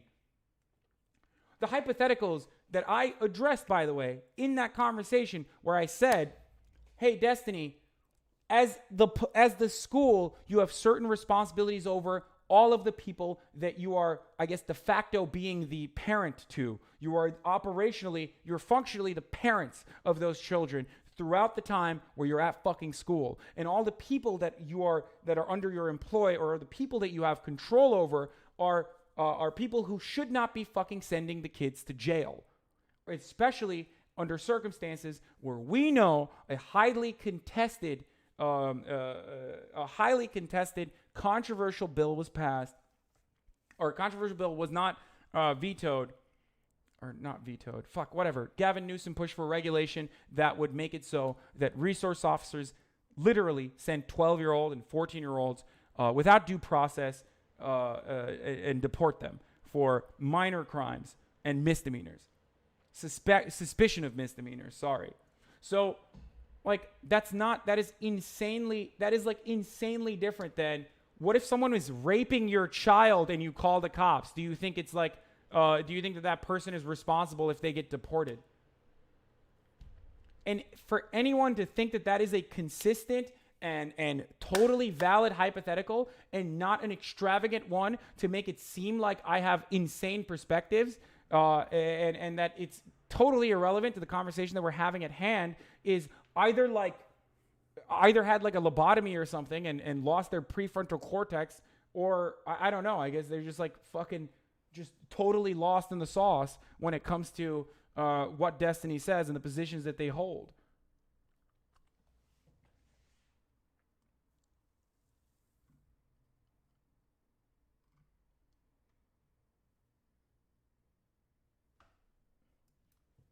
You tripped up on your words a lot throughout the debate. Density usually uses very simple vocab. I reckon you should do the same to avoid getting lost in semantics.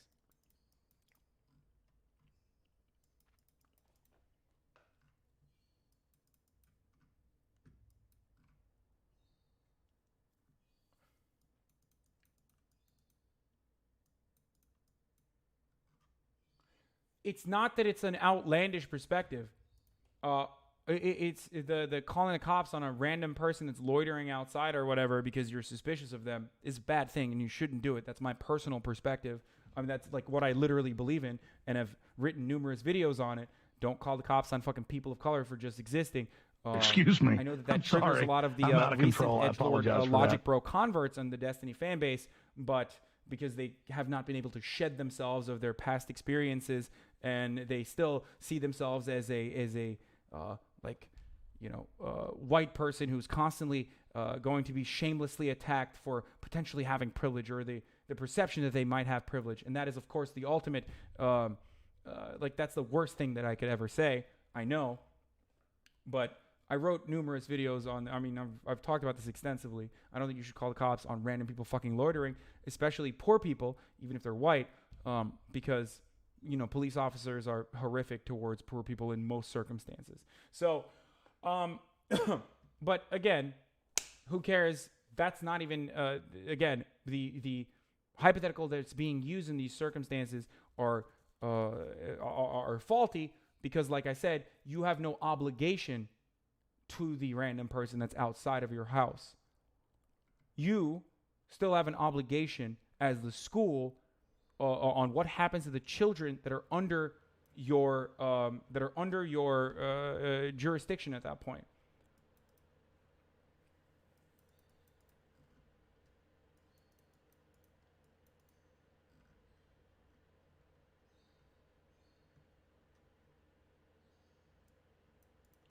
That's a straw man. Come on, of course, DG viewers don't think that you should call the cops on black people existing. No, I said there are recent converts who might get frustrated when they even hear me say that you shouldn't call the cops on people of color and misconstrue my statements, people of color just existing, and misunderstand my statements and say, oh, yeah, never call cops on a black person. Right. Even if a black person is like literally in the process of raping my mom. Yeah, I'm not going to call the cops on a black.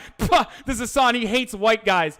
That is, and by the way, this is not like something that I've seen in DG, but this is certainly something I have seen, or I'm paraphrasing here, but sentiments similar to this, like attitudes similar to what I just mentioned, are absolutely reflected in certain corners of a subreddit that I'm currently going through.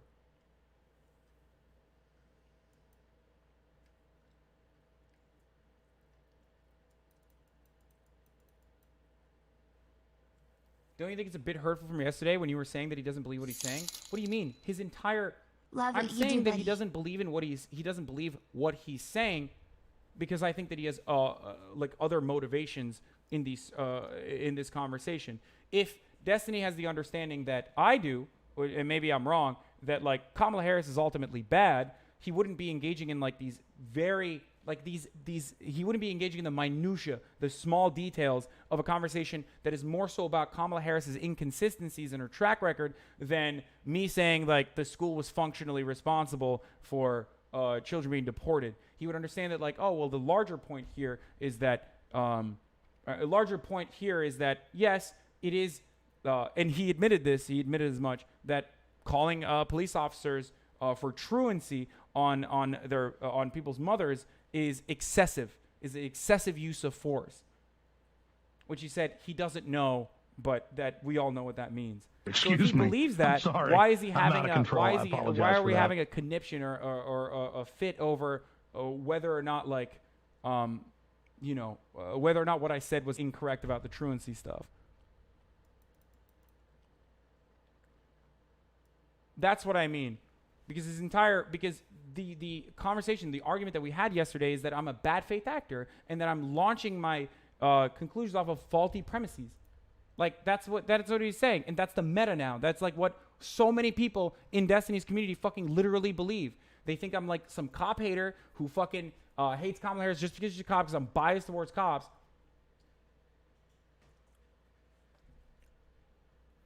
His position is that you are overstating how bad she is and using things that aren't 100% true to justify it, just like the stuff you said about Biden. Everything I said about Biden is true, you fucking idiots. Fuck! This is what I mean, you fucking morons, dude. Look it up. Go point by point and destroy my arguments instead of getting, instead of fucking repeating the shit that you hear from Steve. Fuck! How can you not see this is insanely frustrating for someone like myself?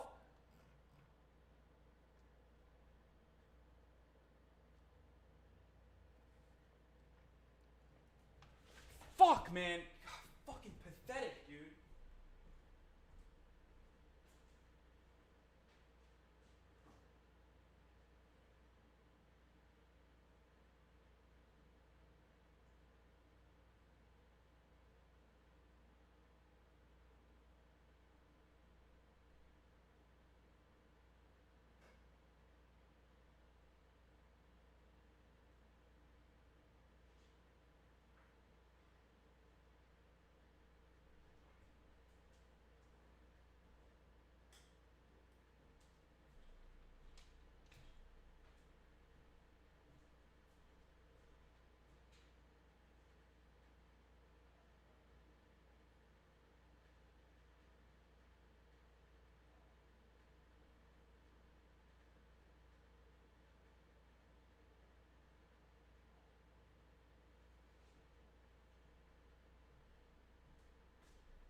I'm not God.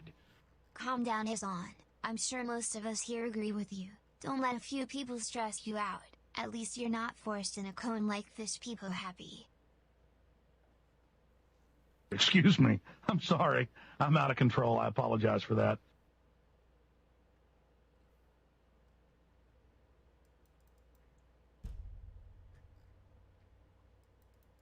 Excuse me. I'm sorry.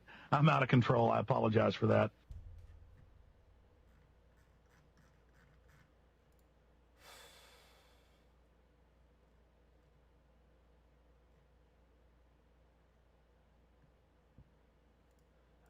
Hasan's subreddit in a nutshell.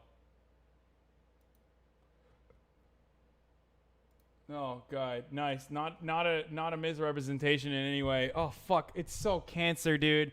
It's so fucking cancer. I'm gonna I can't. My philosophy is basically this, and this is something that I live by, and I always have, and I always will. Don't ever, for any reason, do anything to anyone, for any reason, ever, no matter what, no matter where or who you are with, or where you are going, or... Yeah, I get it. I have long run-on sentences, you fucking morons. Yeah, you try being bilingual, okay? And have ADHD. And also try to keep up with fucking 7,000 people in the chat at the time, or 3,000 people in the chat trying to trigger the fuck out of you. God, holy shit, dude.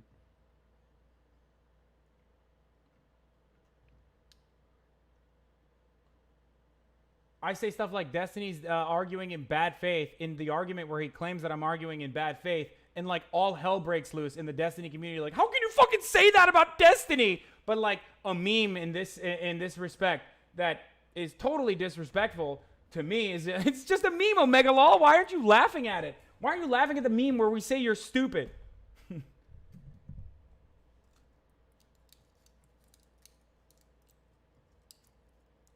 Obviously, her militant attitude is something that I don't agree with, but her pro-military attitude is something that I take issue with. But she is going to be ineffective in putting out awesome policies that everyone simply has no other choice but to vote for.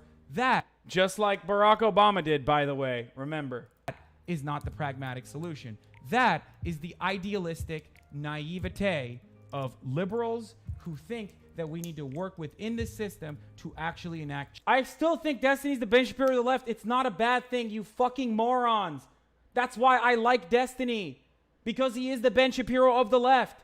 Why is this so hard for you guys to fucking understand?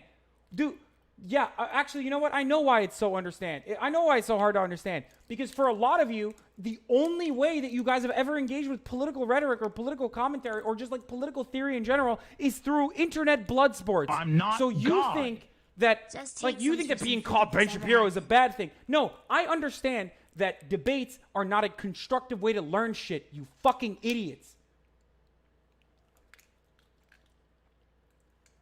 Ben Shapiro is very good at debating people, okay? He's very good at overwhelming his opponent, belittling his opponent, and making it seem like his opponent doesn't know what the fuck they're talking about. That is precisely what Steve does, and he does it very well, and that's why I like watching him wreck the shit out of all these morons. Sorry, he doesn't just belittle or embarrass his opponents. He does it by pointing out the logical inconsistencies. There are obviously differences, but don't fucking act like the most prolific debater is being called the most prolific fucking debater when the entire concept of debate is predicated around entertainment and not actually fucking making sound arguments is a bad thing.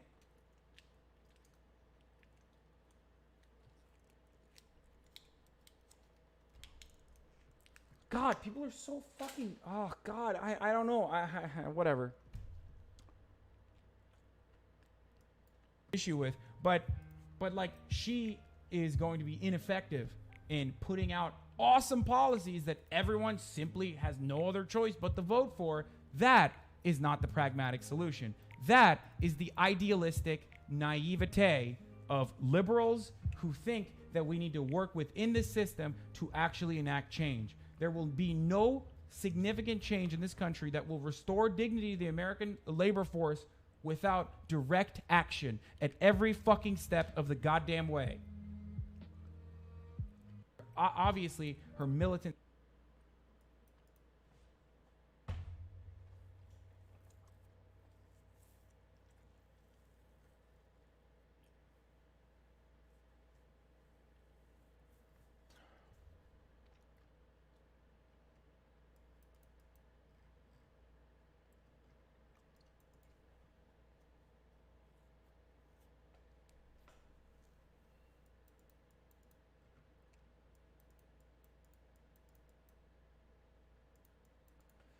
Don't disagree with your point about Destiny, but saying that people don't learn from debates is inaccurate to most. Okay, no, but if your entire world, if your entire understanding of politics comes from a couple debates that you watched on the internet, then it's totally fucked. Like you don't know anything. Like you really need to go back and like actually do some fucking like research on your own. Don't let Destiny do all the research for you. Don't let me do all the research for you.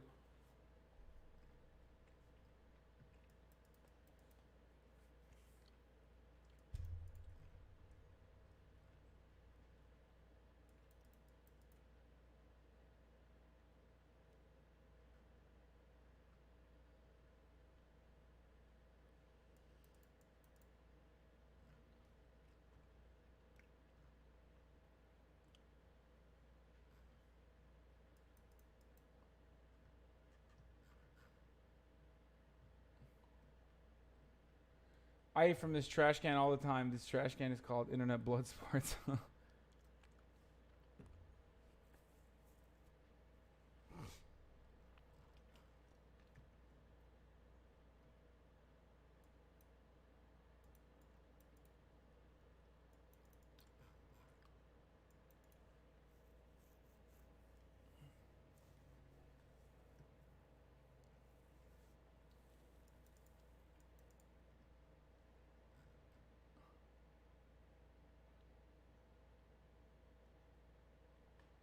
All we need right now is a righty making fun of leftist infighting. Yeah, guess what?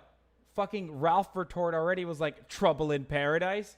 And I just want to be like, dog, you literally run a Nazi live stream to like 1,000 people. Shut the fuck up. What do you mean trouble in paradise?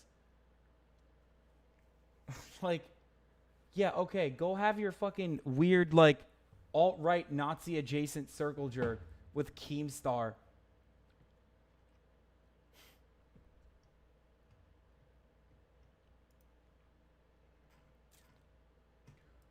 I have such a bad headache, dude.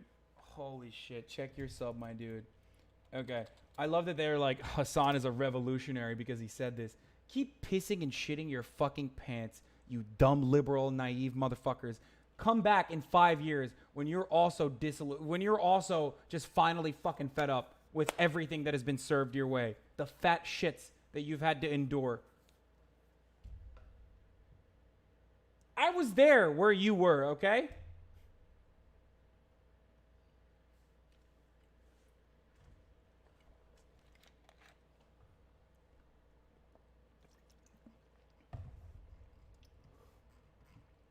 Okay.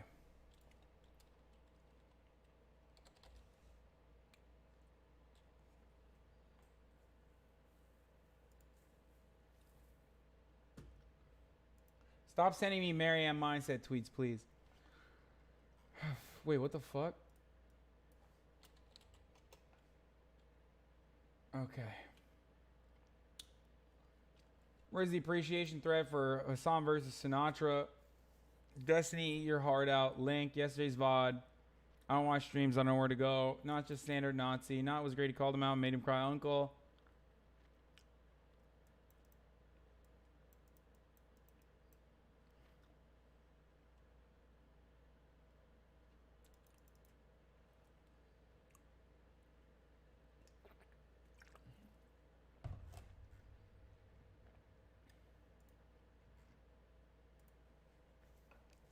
Liberals getting rid of Trump, electing a new live in his place isn't a victory. Liberals, yeah.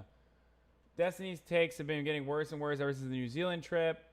Okay, this is like, no, this is not good. Can you guys fucking stop writing shit like this?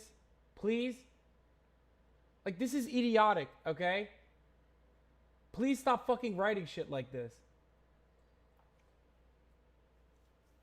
I know that like half the fucking people in his subreddit call him a sociopath too, and half the people that are in my subreddit, if not all of them, are probably literal exile Destiny members that are now angry at him because they were banished from the chosen land. But seriously, like, he says it himself, and you guys repeating it are entirely different.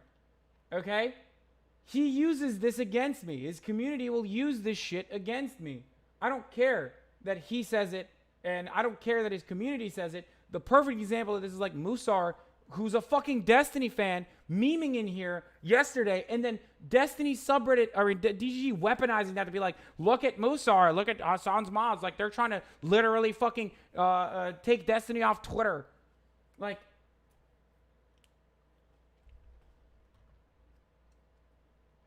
he's a fucking fan of Destiny. He's a DGGer.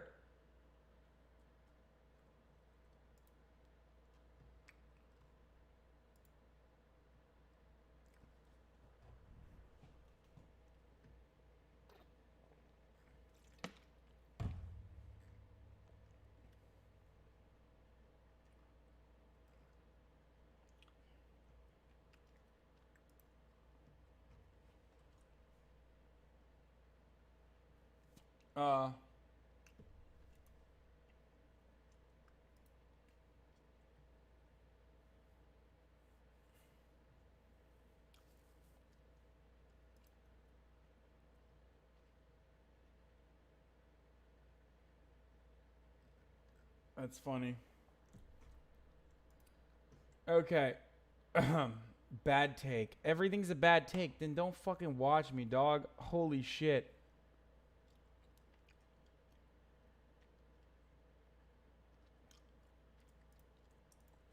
This was pretty frustrating. So I joined a debate at this time. The setup was that Destiny says kids don't go to school after all else fails. Send the guns to make sure they go. This is okay because the ends justify the means. Kids go to school, so no future problems. He thinks this is good logic, I assume. We all agree that kids being in school reduces risk factor and leads to more options for the kid being a productive member of society. Kids being out of the school, on the other hand, tends to lead to bad outcomes. So forcing kids to go to school, good outcomes, therefore good. Hasan counters with, then let's lock up homeless people and drug addicted from opiates, since the outcome will be that we reduce the overdose epidemic this way. In my opinion, this is the same logic. We're justifying locking up addicted people and homeless users, since the outcome means we'll fix the epidemic of overdoses. Nobody can overdose since they're in jail with no freedom, therefore good. Destiny counters that it doesn't work because in the example you gave, the end is bad. In my example, the end is good. He then goes on to say, to get it to work in your analogy, let's say if you locked up the opiate addicted and then put them in jail, let's say that they got treatment and then they came out, they weren't addicted to opiates anymore, then yeah, I would be in favor of that. Hell yeah, that is actually the result of that. I've never seen someone flip someone else's statements as though they had thought of it and then use those statements to assert that they're correct. Yes, truancy leads to bad outcomes, but do you know what else leads to bad outcomes? Destruction of the family. If you arrest the parents of the child as a truancy. Oh, Jesus Christ. New viewer, why is he overreacting so hard? Or is this Twitch chat that overreacts to drama? No. It's just I'm in a fucking shit mood. Circle jerk time. Yeah, I'm sorry. View the new cross-posted thread from your sub.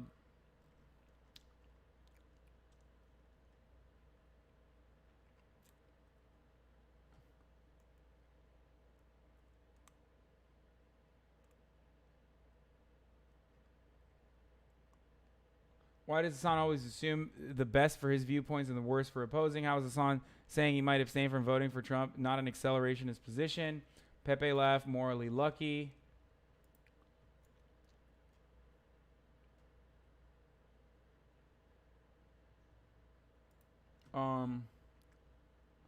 What if some leftists are just full of it? If I'm not a fan of this tweet, but maybe chill with the Hasan threads. Yeah, there's been like 5 in the last 2 hours. No, keep them coming, dude. Keep the fucking threads coming. Keep the motherfucking threads coming, dude.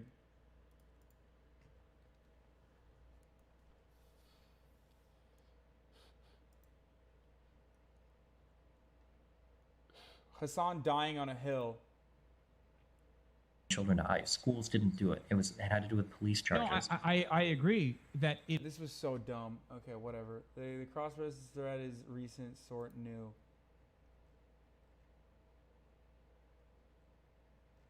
Hasan tonight. This is like insane to me. Fuck them kids. Fuck them kids. Yeah, that's what I said. I said fuck them kids. If a parent can't afford to feed their children, what do you want to do, DA to do? Let them starve? Yup, sending them to fucking prison is really going to help. This was the main take that Destiny completely lost me on, to the point that I honestly think I must have misunderstood everything completely. Don't you think that there are going to be tons of steps between involving authorities and sending them to prison? Do you live in some fantasy world where cops immediately put everyone in jail for every reason? When you're discussing the DA, their powers to somehow alleviate some issue, it's always going to be in the form of criminal prosecution. What else would cops do? Talk, figure out what's going on in your home, and refer to people who can help you? These people are so insane, dude. Where are these people coming from? Where are these takes coming from? Like social workers, okay, guys? There are social workers tasked with this exact responsibility who have the training, okay? That's what they do. Sending fucking untrained dipshit Rambo fucking militarized police officers to minority communities to talk to their fucking mothers, to have a stern talking to because their child is not going to school, is not the fucking way to do this. So idiotic. Like, it is honestly, this is literally the dumbest fucking thing that I've ever seen. This, to me, is probably the split between me and Destiny's community. Completely, okay? Because, like, we are living in different fucking universes that so many people in Destiny's audience would unironically continue along this path without applying any critical thinking skills whatsoever under these circumstances and think that he's 100% correct with his perspective because of a hypothetical scenario in which the only choices are children dying or the police helping them by locking up their mothers.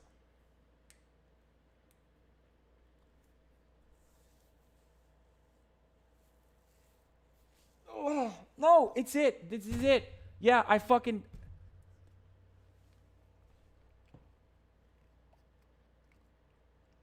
The question isn't should people try to stop kids from starving. The question is should the DA use their power to stop kids from starving. The DA's power is to prosecute criminals. Should they use it to address some food epidemic in a city? If you turn around and say they can choose to do something else, then it doesn't matter that the person is in the hypothetical is a DA. I would love to know who the people are who upvote this stupid shit. If the DA can produce better outcomes for society by wielding their power, then of course they should. That's literally what government agencies are for. Oh my God. This is literally the Stalinist position, dude. This is literally the fucking Stalinist position. Like, hey,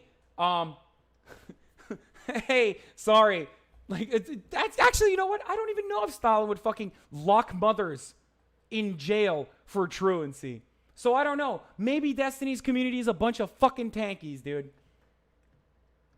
It's wielding their power for good. Let's not look at the other, the outcomes of that. Locking innocent people in fucking jail. Let's not consider that part. It's for good, dude. It's for fucking good.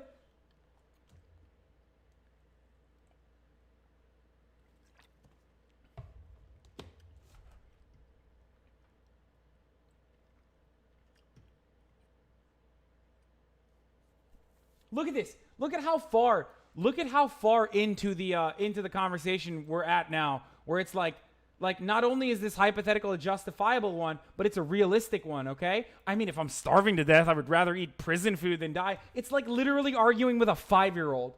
Like, I feel like I'm reading takes from 5-year-olds here, where it's like, well, you know when you ask your friends, like, I don't know, would you rather cut out cheese for the rest of your life or blowjobs? And then they go into like these insane fucking tangents about like, well, you know, like dick cheese could potentially be like a form of cheese. So like maybe you could eat cheese while throwing the blowjob. Like that's where we're at with the DGG situation here. Like the 17th layer of fucking hell, dude. We've gone to the depths of Dante's hell. We've far surpassed this. I mean, if I'm starving to death, I would rather eat prison food than die. Yeah, it is an appropriate analogy, and this is an appropriate, this is what we were talking about. This is why this analogy, this hypothetical was totally reasonable to put down when we were talking about what the DA should and shouldn't do.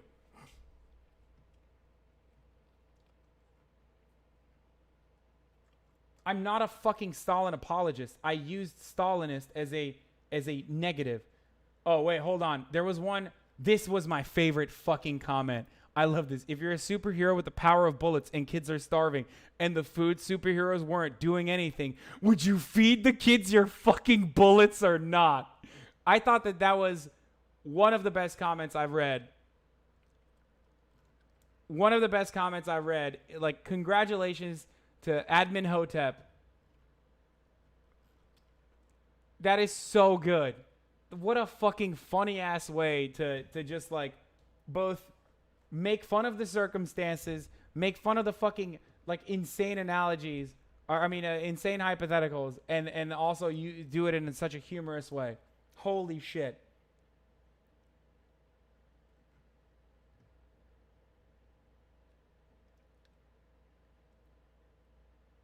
I love that. I love that so much. Involving authorities on whether parents neglect their children is a common practice throughout the most developed world. This is the first time in my life that I've heard anybody be outraged about the idea. Oh my fucking God. What makes Hasan extra stupid is him thinking that parents will immediately be sent to jail before a wide range of other benign things are tried by the authorities. It's all very disingenuous and stupid.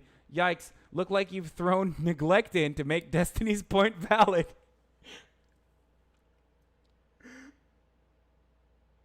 Oh.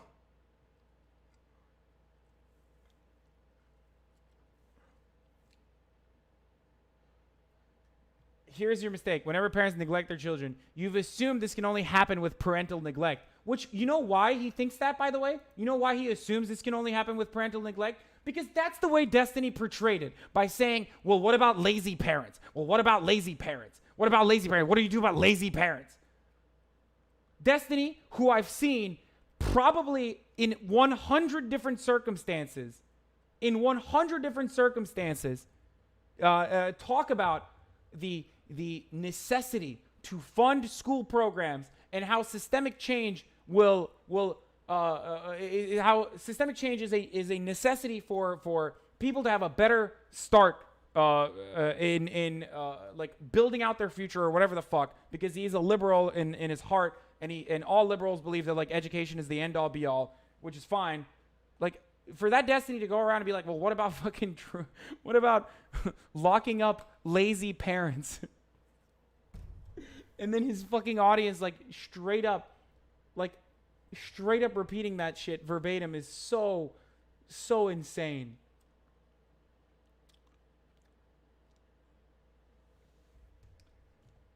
What about the lazy thug parents that listen to rap music?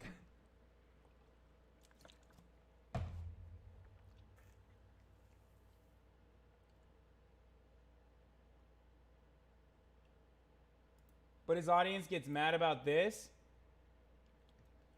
In the debate with Destiny, he made me realize that you should do whatever is in your way to be a good person. So yeah, Stalin did bad things, but eventually he turned the USSR into a good country which benefited the people. Thank you, Steven. We should execute lazy parents, Bonald II. Obviously a fucking meme, by the way.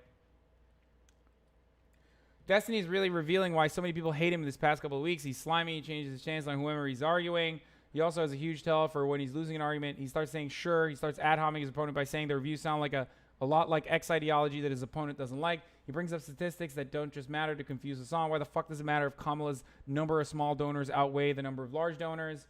That was very pedantic by contrarians to me. He was appealing to the possibility of an extreme outlier to try and be seen as correct. He didn't understand the statistics he appealed to, though, so it doesn't show bad faith, but just stubbornness. Given any reasonable probabilistic assumptions, it's extremely unlikely that Harris would have a similar proportion of large campaign contributions to Bernie. Why do you think that Paul Weiss et al. Donated to her campaign? Just curious of what you think.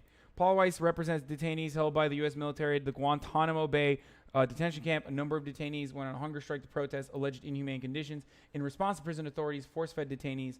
Another law firm donated to her campaign too. Also Warren, etc. The truth is, there's a lot more nuance than Kamala Harris, and digging around. If she becomes the nominee and people throw a hissy fit and don't vote for her over Trump, like, this is why. Do you see how the memes become?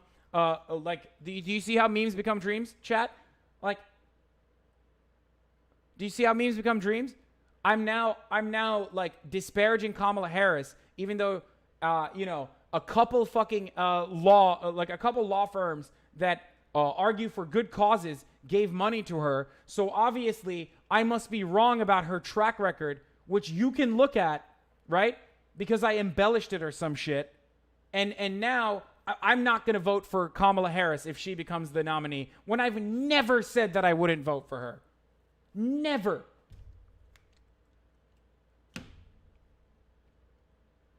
No, we should vote for all candidates, dude. You know what? You're right. As a matter of fact, we shouldn't look into why one candidate would be drastically different than another. It doesn't matter in the end of the day. And that is unironically the liberal position.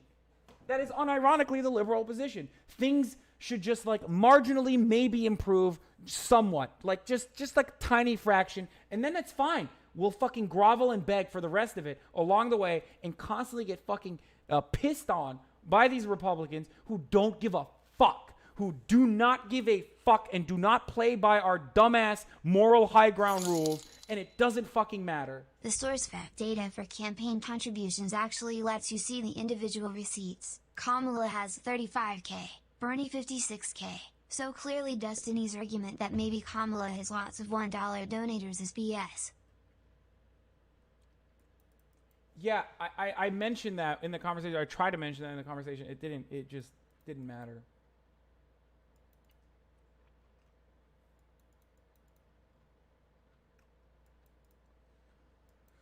Please go into the other thread. Falco Mao. Oh, Jesus Christ. It's not that liberals don't want to go further. They realize the political reality on the ground. Dude. Oh my God, there's no magical combination of words that's going to make rural USA turn into socialism. I don't care. I don't care about some fucking like Iowa farmer who's going to magically become fucking socialist overnight and start reading theory and liberate like third world countries, okay? I'm not one of those kinds of tankies, okay? I just want moderate social democratic fucking reforms. God damn it, dude. And I'm telling you over and over again that it's not going to happen with Kamala Harris, and it's not going to happen with even Elizabeth Warren. God damn it. I'm telling you what must be done. Like, I just want to give people the same shit that you guys want to give people in the short term. And then maybe we can discuss what could be done to better everyone's lives in the long term. Fuck.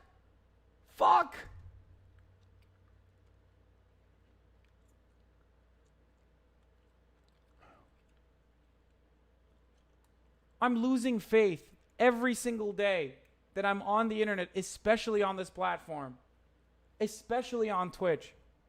I'm done. I don't care. I don't care anymore. I'm just going to become a fucking React Andy who watches like YouTube videos and makes probably even more money than I do now, and just be the fucking like gross exploitative capitalist who doesn't give a fuck about anything that I can be. Okay? Are you happy you guys did this? You fucking blackpilled me, dude. This is like seeing actually somewhat intelligent people who are supposed to be knowledgeable on politics engage in these sorts of arguments and be so sure of their perspective is more of a blackpilling moment for me than listening to an incel talk about how like they're never going to get laid or whatever and they want to kill themselves. Like, it's infinitely more blackpilling.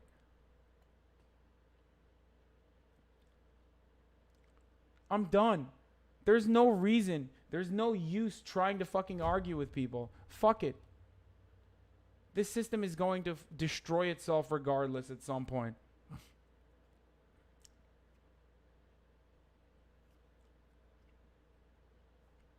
The least I can do is at least like fucking make money and have fun while I'm at it. I don't know why I spend so much fucking time like I don't know why I spend so much fucking time talking to people in the chat, like arguing with people on the internet who are anonymous and just want to get a fucking rise out of me and take people seriously. Who cares?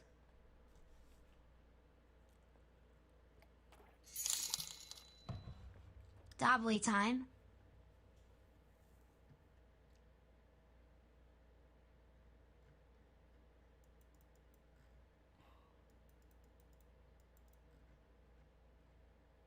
I'm not God. You're my favorite streamer, D.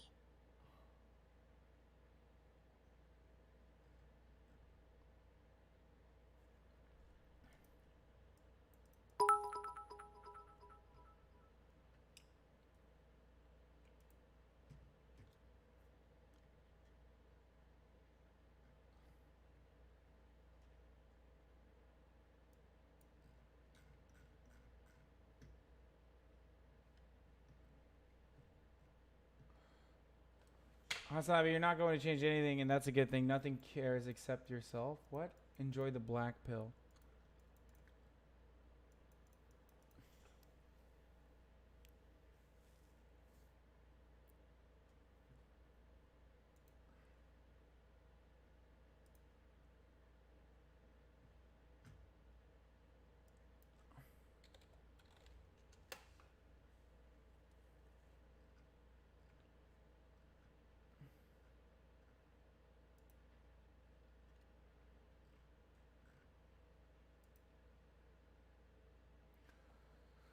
Personal context biases. I'm a fan of both participants and generally lean towards Destiny for his ability to rapidly deconstruct, debunk real-time common conservative rhetoric. I already read this. I liked it. I watched Hasan's video. We read this yesterday. Hasan remained ahead throughout this one for me personally. I wish Destiny didn't pick the battles that he did and instead stuck the policy. Hasan should take away from this when to move on and when to force semantics argument when he's confident of his knowledge as he did tonight. What are your thoughts?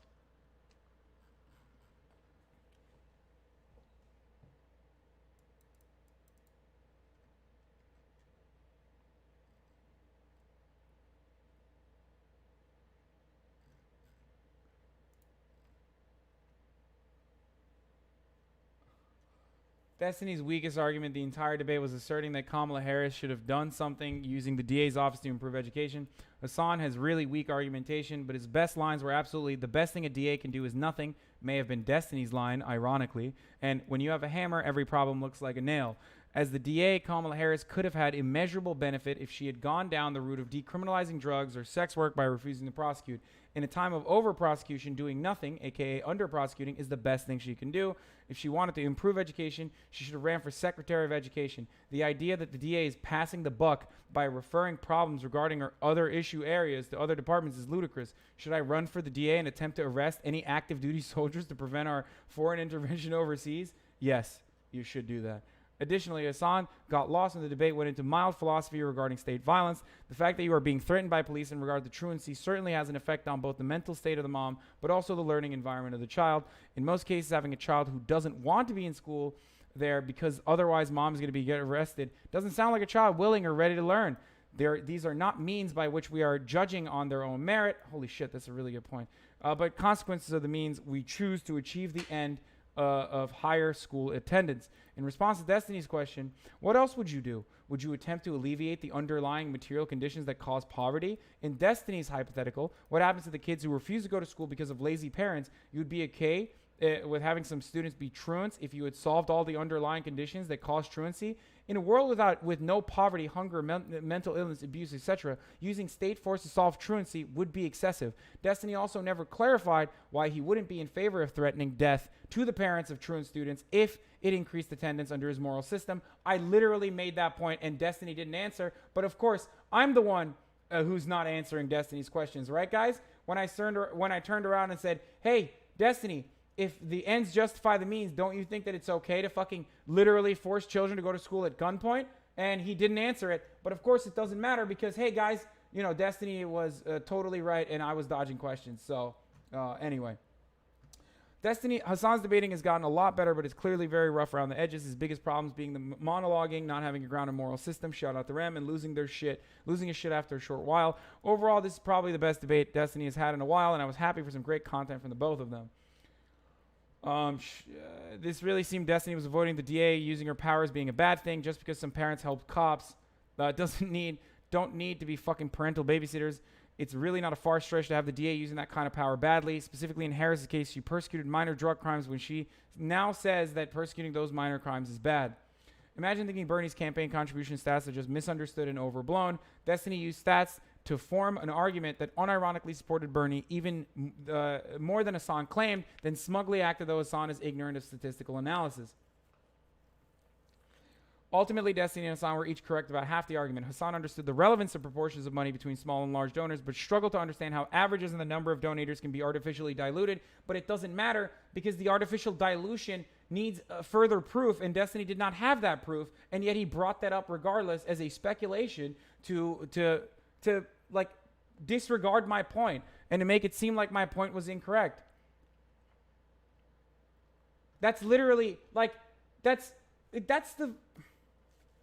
so shitty, man. That is so shitty.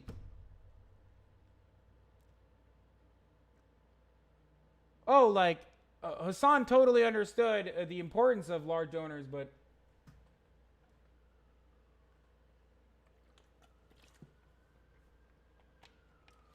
Arcane Failure said, didn't Steven say that throwing money at a school won't fix the issues? And he provided an example of what if the kid doesn't want to go to school because their environment is so depressing.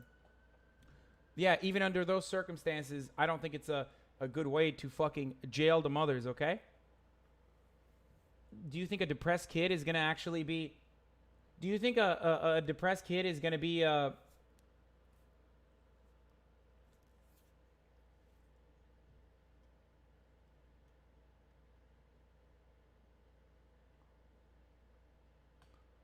Oh, sorry. Arcane Failure, I apologize. I know you're a big Destiny fan, so... I'm being a little over the top with my defense.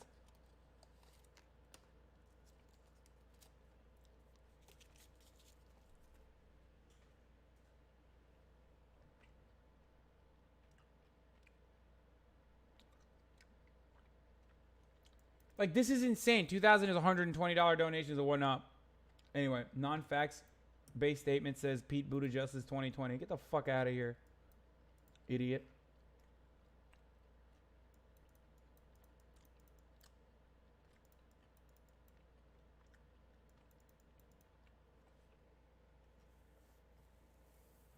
I'm glad you read We the People. This hurt me, okay? This comment, this entire thread, this part hurt me. This is exactly what I mean when I say the conversations and the contentious attitude that Destiny takes when we're having these sorts of debates have negative and long-lasting consequences. This person, Bone OK, who had never heard of me or whatever, and started watching my videos, now thinks that I am disingenuous and now thinks that I actually argue in bad faith. And now he's like, I enjoy your content it takes, and you're one of the few people I've been listening to while following the coverage of the Democratic debates. Even though I don't share all your policy positions and disagree with you on the dangers of cardboard, I'm just a random viewer, so it might not matter to me as much. But this conversation made me put a little less faith/stock in the things you say about candidates. That is fucking insane.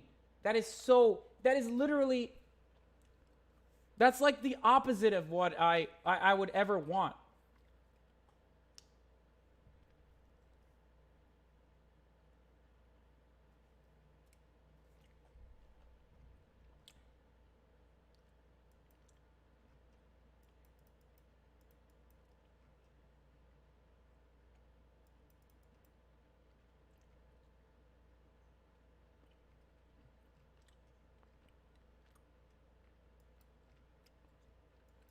This shit breaks me, dude.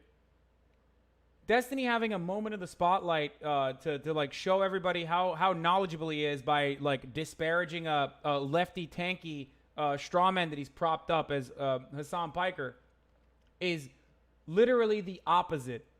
Like it is the opposite of my like everything I stand for and everything that I'm trying to fucking do. Now, I know that so many people are going to turn around and say like, well, you shouldn't launch conclusions off of faulty premises. But no, a better debater than me in the face of Destiny would have absolutely fucking obliterated him, okay?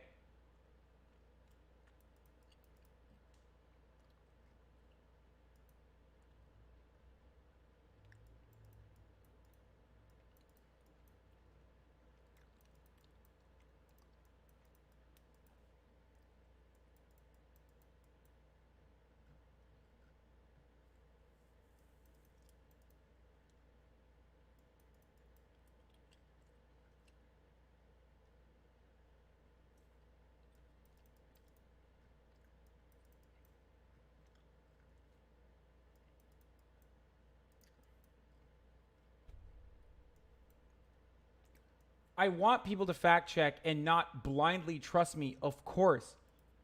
But someone saying I have less faith in you is different than, like, I'm going to fucking fact check your stuff. Oh, I guess he did say, which I suppose is fine. I should be finding time to do more personal research / flash checking instead. I would be really interested to see you get the document of notes Destiny made about potential issues / falsehoods in the video and do a follow-up on it and whether or not they were true enough to say the video presented things inaccurately. Even if you don't have time, I'm still a fan and hope you can at least relate to the whole. On this list of things X gave me as evidence, Y is bad. Some of them stood out as extra bad. I looked into them and they weren't true. How much should I trust X thing?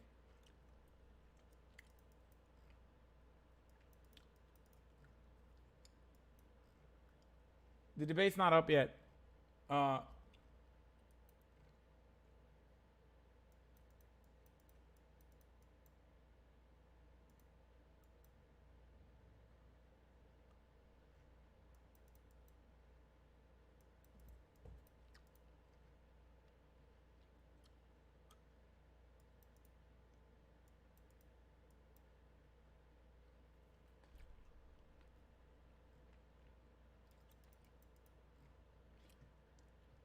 So this is the reason why I consider a 2-hour convo over semantics about whether I meant schools were directly responsible or if it was a school resource officers taking away kids to be a cancerous one, since the outcome is people thinking I'm a bad faith actor about a candidate whose track record should speak for itself. Really wish that same kind of skepticism would be applied to the person who utilized tactics like advocating for truancy by claiming the ends justify the means or trying to get me to engage with false dilemmas like, well, death or prison for the parents.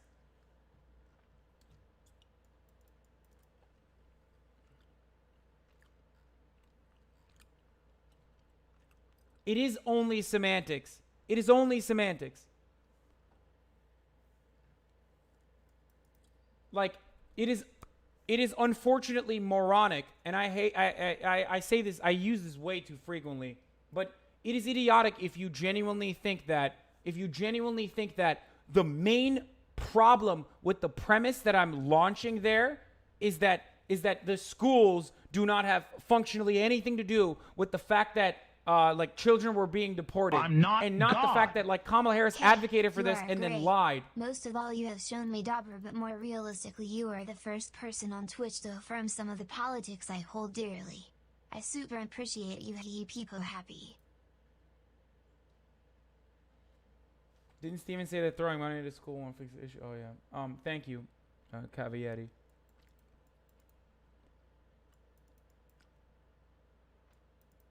It's not semantics, it's the underlying philosophical groundings of your statements. No, you guys are no, it's not. No, it's not. This is stop trying to fucking make this out to be like some grander fucking philosophical conversation when it's not. Why is everyone so desperate to come across as like this intellectual philosophical titan? God damn it. Why is this the perspective of self-important dipshits on the internet in some very vocal advocates of Destiny that like every conversation is actually an intellectual, rigorous philosophy debate on morality? It is not. That is not the case, okay? I hate that like you guys listen to 3 REM videos and now you think you have grounded your morality when you absolutely have not done the fucking philosophical groundwork, okay? Jesus Christ.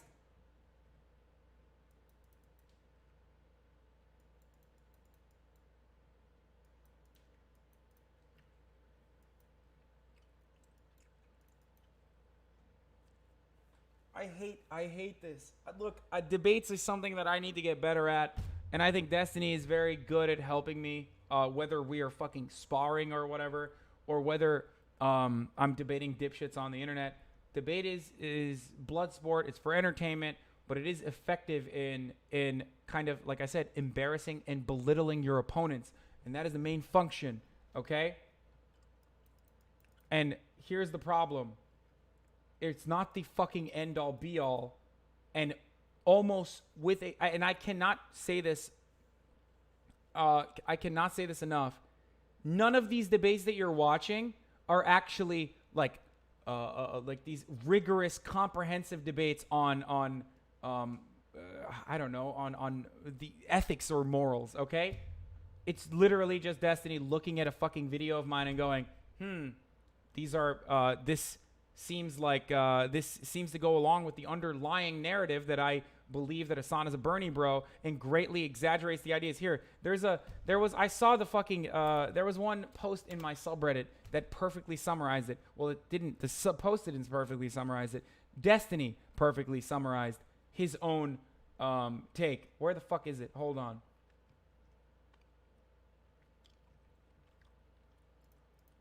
Here. This is it. Okay, listen, I love you very much. We don't have to go through the whole thing. No. I would love to continue initially, this listen. Like a few weeks ago, we got into a big argument because I said that I felt like people that pull for Bernie will pull shit way the fuck out of their ass to shit all over other Democratic candidates. And I got a lot of heat from your community and my community in regards to that because apparently you look into people like Biden way more than I do. And I have no business saying something like that when I've only looked into a few points of yours that I disagreed with. This fucking pissed him off.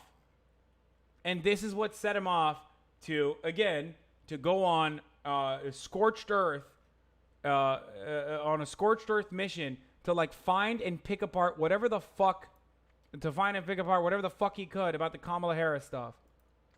So when this Kamala Harris video came out, I decided to spend my 3-hour flight looking at every single part of the video, and most of these have been like pretty grossly misrepresented on like at least one point. So I mean, like I guess that's just my frustration that there's like 35 minutes of like these totally. Yes, you're right.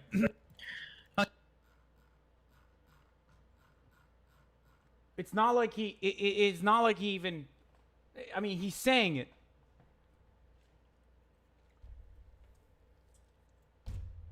Okay? And now there are people who are like consistently, I mean, by the way, mods, like what Jimbo Leaders is saying is a perfect example of like someone you should ban immediately. Like someone who's like on a fucking rem boner, or someone who's like, oh, dude, you just gotta ground your axioms. Like that person's just trying to piss me off, just for the record. Like after the third comment, you guys can ban him.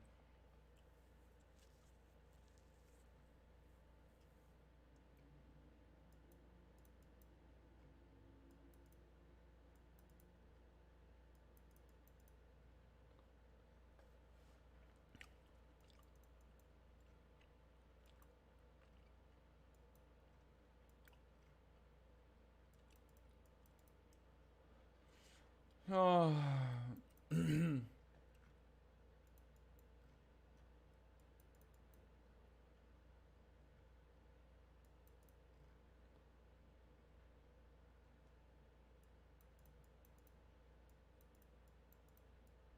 I think the sarcasm in this clip doesn't help you, my dude. I think you should do that less in order not to make what you say not look worse.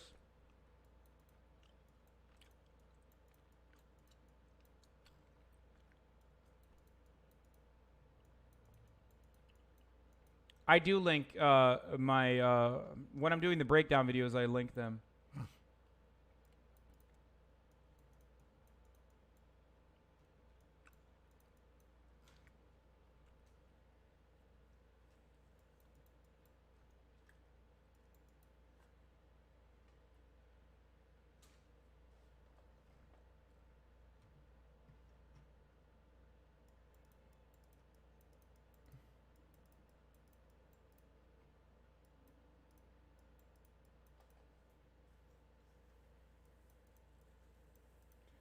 To be better at debate, you need to punch on fuck freedom. And when you said maybe Kamala would have time to prosecute Mnuchin if she wasn't busy threatening mothers, that's a good fucking line. Don't give the other the satisfaction of pretending to be owned, especially if it isn't the case.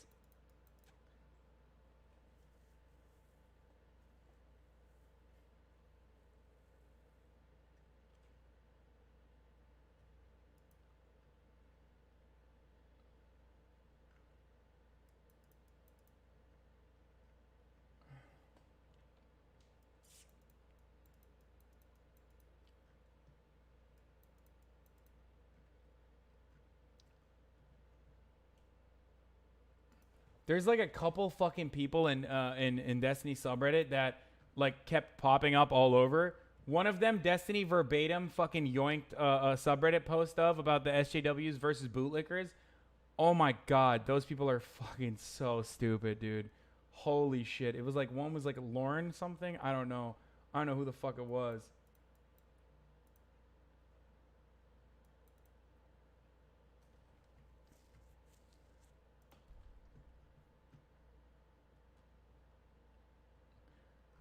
I love you. I wish you wouldn't be condescending via sarcasm sometimes. I feel like it makes you seem disinterested at the point you're making. No offense. I love you a lot. In all honesty, your father is right. Seriously speaking, the infotainment thing is not for you. Your BS is see-through. You'll never become left-wing Tucker. Wait, what? Thanks. I don't want to be left-wing Tucker Carlson.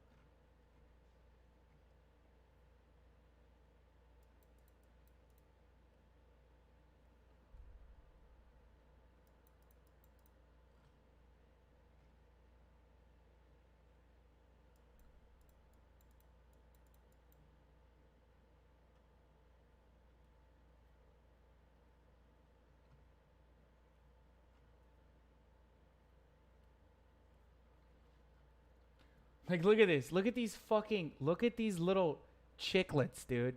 Just screeching. Hasan's community unironically saying Stalin was good. Oh my God, how could they do that? How are they saying it? It must be Hasan is a tanky, and he loves tankies. He's a revolutionary. Why do people hate Destiny? I understand some people might disagree with his policies, but it seems like a large number of people hate him. He's short. Like, if someone in my subreddit said that, they would get fucking nuked.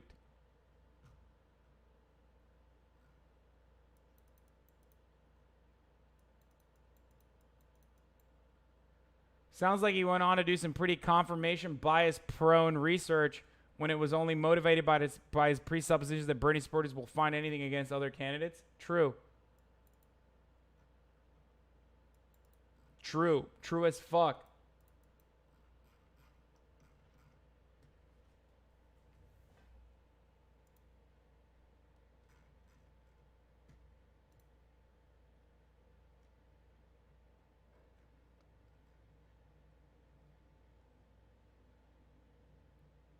I did cut him off a lot. I already addressed it. That was the first point I addressed.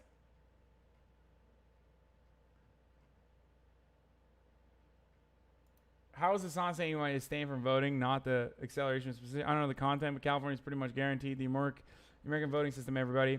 I haven't seen any of last night's meet, so I might be missing some stuff, but he'd probably say if you aren't voting for Donald Trump, you aren't an accelerationist because you aren't using your political action to vote to support a right-wing agenda. I don't agree, but it's probably the defense. That's part of it, but I think the intent obviously matters when you're trying to characterize someone's position as accelerationist. Left accelerationists literally advocate for people like Trump specifically because they believe in doing so will bring out the fall of capitalism quicker, better. Hasan's position of abstaining from voting because he thinks Biden and Trump are both shit candidates obviously shouldn't fall under this classification. Pretty much, he's a confused one. Thanks.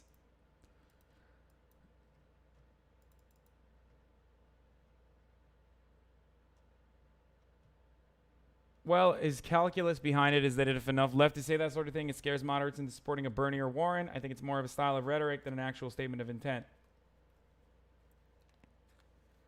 It is. He's insanely privileged to say that. Bro, I have nowhere to go, okay? This administration, the Donald Trump administration has completely eradicated not only all norms, constitutional checks and balances, all of that, but they're also targeting journalists, okay? They're targeting and locking up journalists. They are interested in prosecuting publications for even talking to whistleblowers and revealing this information. What's happening with Julian Assange is drastically different than what Barack Obama did to Chelsea Manning and to Edward Snowden, which I was obviously disgusted by and routinely fucking advocated against. I'm fucked. I'm stuck between a demagogue and a tyrant. I can't go to Turkey and seek asylum there if I were to get in any sort of trouble whatsoever here. So obviously, not only obviously there are other reasons like background, coming from a Muslim family, Turkey's position on a potential war in Iran, and how that will genuinely threaten my future here in America and the future of my family in America. Like to claim that I'm privileged when Junior Jake and Cheeseburger is claiming that I'm fucking privileged from a position of probably sitting in their fucking mother's basement, okay, on their $5,000 PC that they built, sweating profusely, and then saying pretty scummy of him. God damn it, really living up to his morally lucky title. What pathetic filth. What a pathetic, awful fucking person. What a fucking awful dumbass. To not even bring up, like, to not even fucking consider remotely my conditions.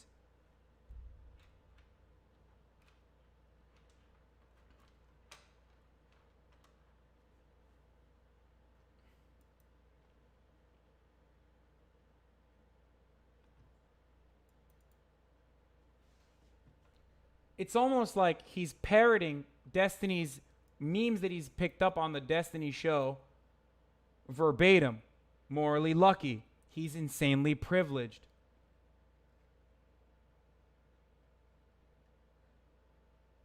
I feel like Hasan has the issue of not being able to sympathize with other people. I could be wrong, but it feels like he's not able to pull himself in other people's shoes. Like how yesterday Destiny said, should a woman not call the police when he's shady guy? He said, yeah, I wouldn't do that personally. Yeah, you're right.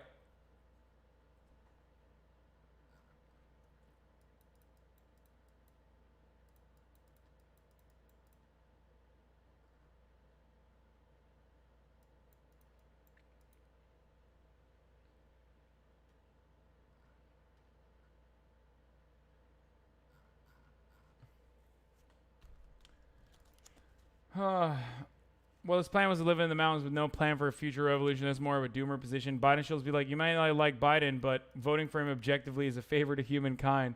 I'm Bernie 100%. If you don't vote against Trump, you're voting for concentration camps. They existed when Obama was president. Granted, they've gotten worse, but the Democratic establishment doesn't give a shit. The Democratic establishment has done pretty much nothing. Pretty much nothing to stop Donald Trump. Okay? Pretty much nothing, and in some instances made it worse by literally funding the operation. By giving, by funding the military, by not stopping and trying to gridlock Congress. And these fucking morons still are saying, well, under Joe Biden, concentration camps obviously are not going to exist. Literally last week, Nancy Pelosi belittled the very few, very vocal progressives under her reign in the Democratic Party for making a big stink about not adding a provisional spending, a spending provision that would force to ensure that the additional funding that's being sent to the kidnappers, Gestapo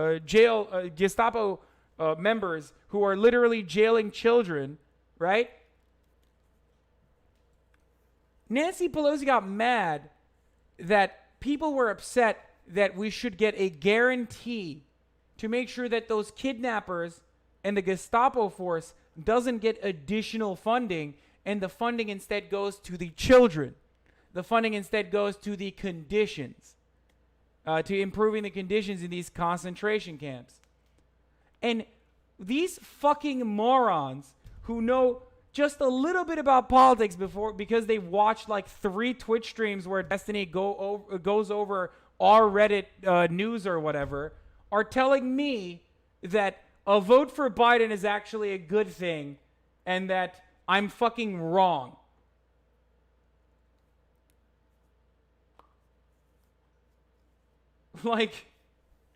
None of it matters. Why? Why? Why am I even doing this?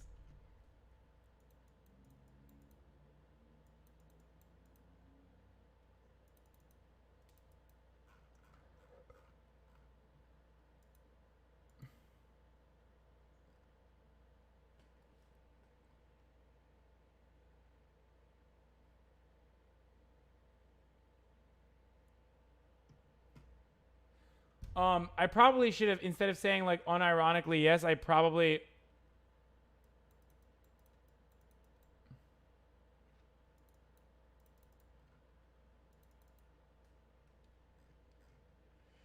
I'm thinking about the response to the fucking Destiny meme where he's like saying, "I like it when you debate people on the right because they suck, but I hate it when you apply the same criticism to the left."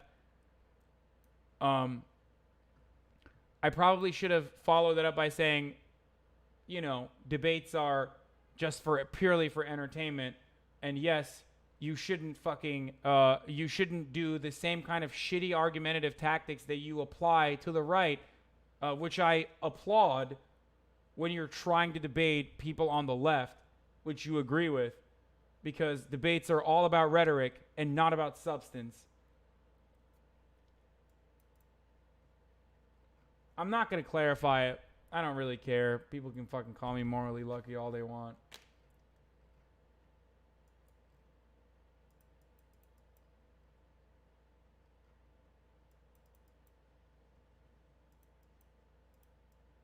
So why do you always talk about the debate tactics? Because that's the only thing I want to learn from Destiny, okay? That's the only thing I care about. I mean, Destiny, I like him as a person and stuff, but I think that his rhetoric is really good and very entertaining and very successful in the realm of Bloodsport, which is very successful which is obviously part-time job. You're insanely privileged. Wait, what? Care to respond? Yeah, I'm fucking privileged, bitch. Suck my cock. How about that? That's my response. And you're banned now.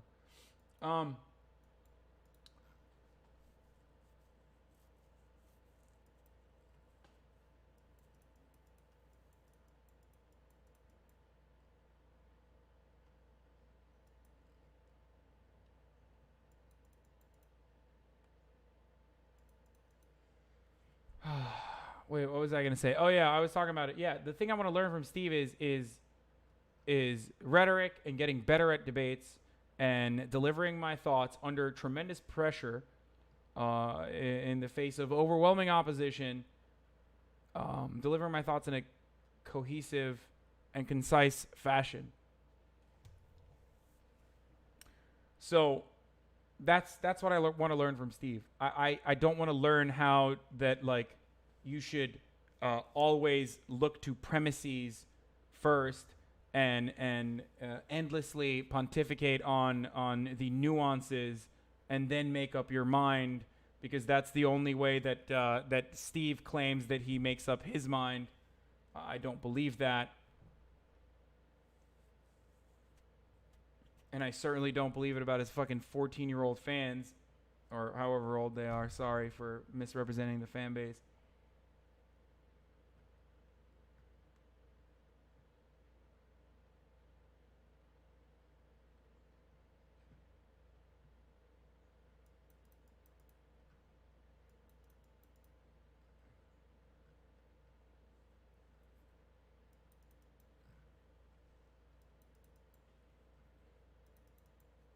Bro, I like you, dog, but you look hella pathetic saying this shit right now.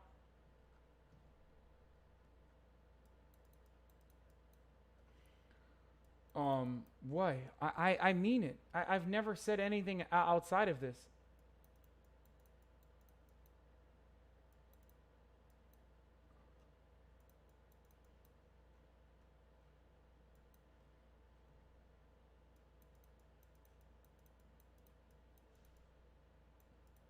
You can't not talk about record and policy when choosing a candidate. I don't get how you misrepresented anything.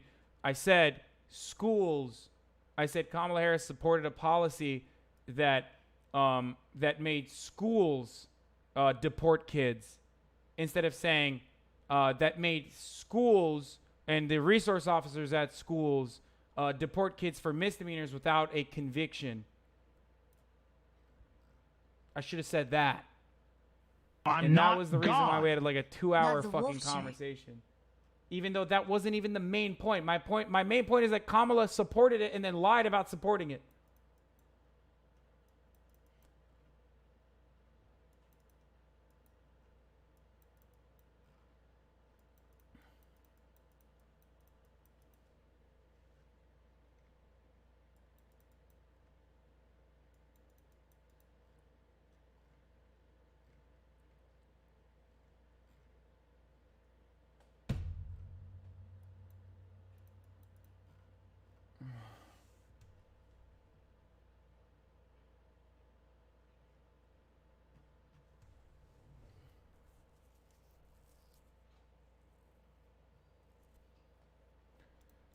No, I don't want to play video games right now, Will. I gotta cook too. I'm gonna do like a quick cooking while we watch shit stream, okay? And it's gonna be about how all cops are bad. This is a great video. Trigger the fuck out of some Destiny fanboys.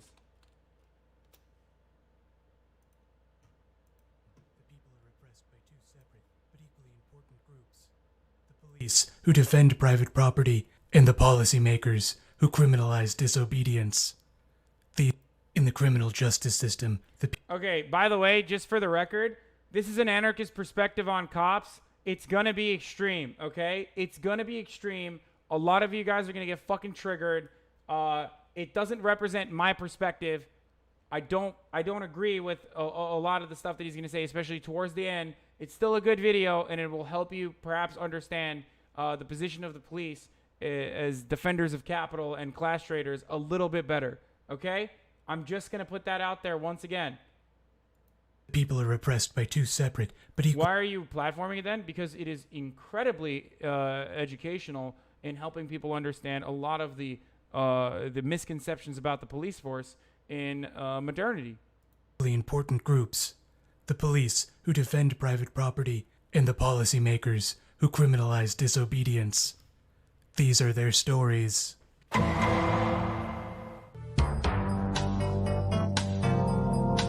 I believe it was the anarchist philosopher Malatesta, or Ice Cube, who once said, "Fuck the police, coming straight from the underground." That is as much of that song as I am allowed to read out loud, and also, that song has some pretty homophobic lyrics in there, so this intro was a mistake. Hello, comrades and non-rads alike. Welcome back to Q and Anarchy, the only web show something something. I'm your host, Funny Name. In the last episode, we talked about capitalism. I know, quite a change of pace around here to talk about capitalism. In this episode, we're going to talk about the police. So sit back, get comfortable, put your hands up in the air, and interlace your fingers behind your head, because if you make a sudden move, I'm going to blast you away to Kingdom Come, motherfucker. The police are bad, which is not to say that they're all personally bad people or whatever, because who gives a shit? It's not relevant whether or not they're good people with kind hearts who will go to heaven, because that's not the issue I have with the police. I wish that were the issue I had with the police, because that would be a much easier problem to solve. You'd just fire all the current police and replace them with chiller ones. The problem isn't with individual cops, it's with policing as an institution. The police should be abolished. Now I want to pull back a little here and clarify, because I don't want you to get the wrong idea right off the bat. I'm not saying that we should get rid of the police and leave the rest of society exactly as it is. This is what I meant when I don't... Just watch, okay? You guys are gonna get so fucking triggered already, it's great. That would be a fucking nightmare. Nor do I think crime will go away in an anarchist society. There will always be crime or antisocial behavior, and we have to do things to prevent and curtail that behavior. There's still gonna be people who are tasked with stopping murder, so just chill. Nor do I think we should do violence to the police. I just think they should lose their jobs. It's not the end of the world. Sorry if I sound defensive, I'm just anticipating this video being played against me in court someday. Here's what I want. We should abolish the police, and, there's an and to that sentence, replace them with a more egalitarian institution that serves the few socially necessary aspects of policing without the ridiculous special privileges police are given now. What are a police? It's a group of people, usually uniformed, given certain legal powers by the state. Namely, they can do violence, and they're allowed to arrest you. Insofar as the state can be said to hold a monopoly on the legitimate use of violence in a given territory, the police are the people trusted to actually wield that violence. They make sure that the state's rules are obeyed under penalty of injury, incarceration, or even death. The police are the foot soldiers of the hierarchical institutions that anarchists seek to overthrow, particularly the state and capital. The police have always, and will always, so long as they exist, act on behalf of capital to stop the working class from organizing in any meaningful capacity. The law is designed by capital to serve the interests of capital and to keep the rest of us from fighting back against them. But on top of that, the police are also themselves a privileged class of people who wield unchallengeable power over the rest of us. If a cop tells you to get on the ground, you just have to do it.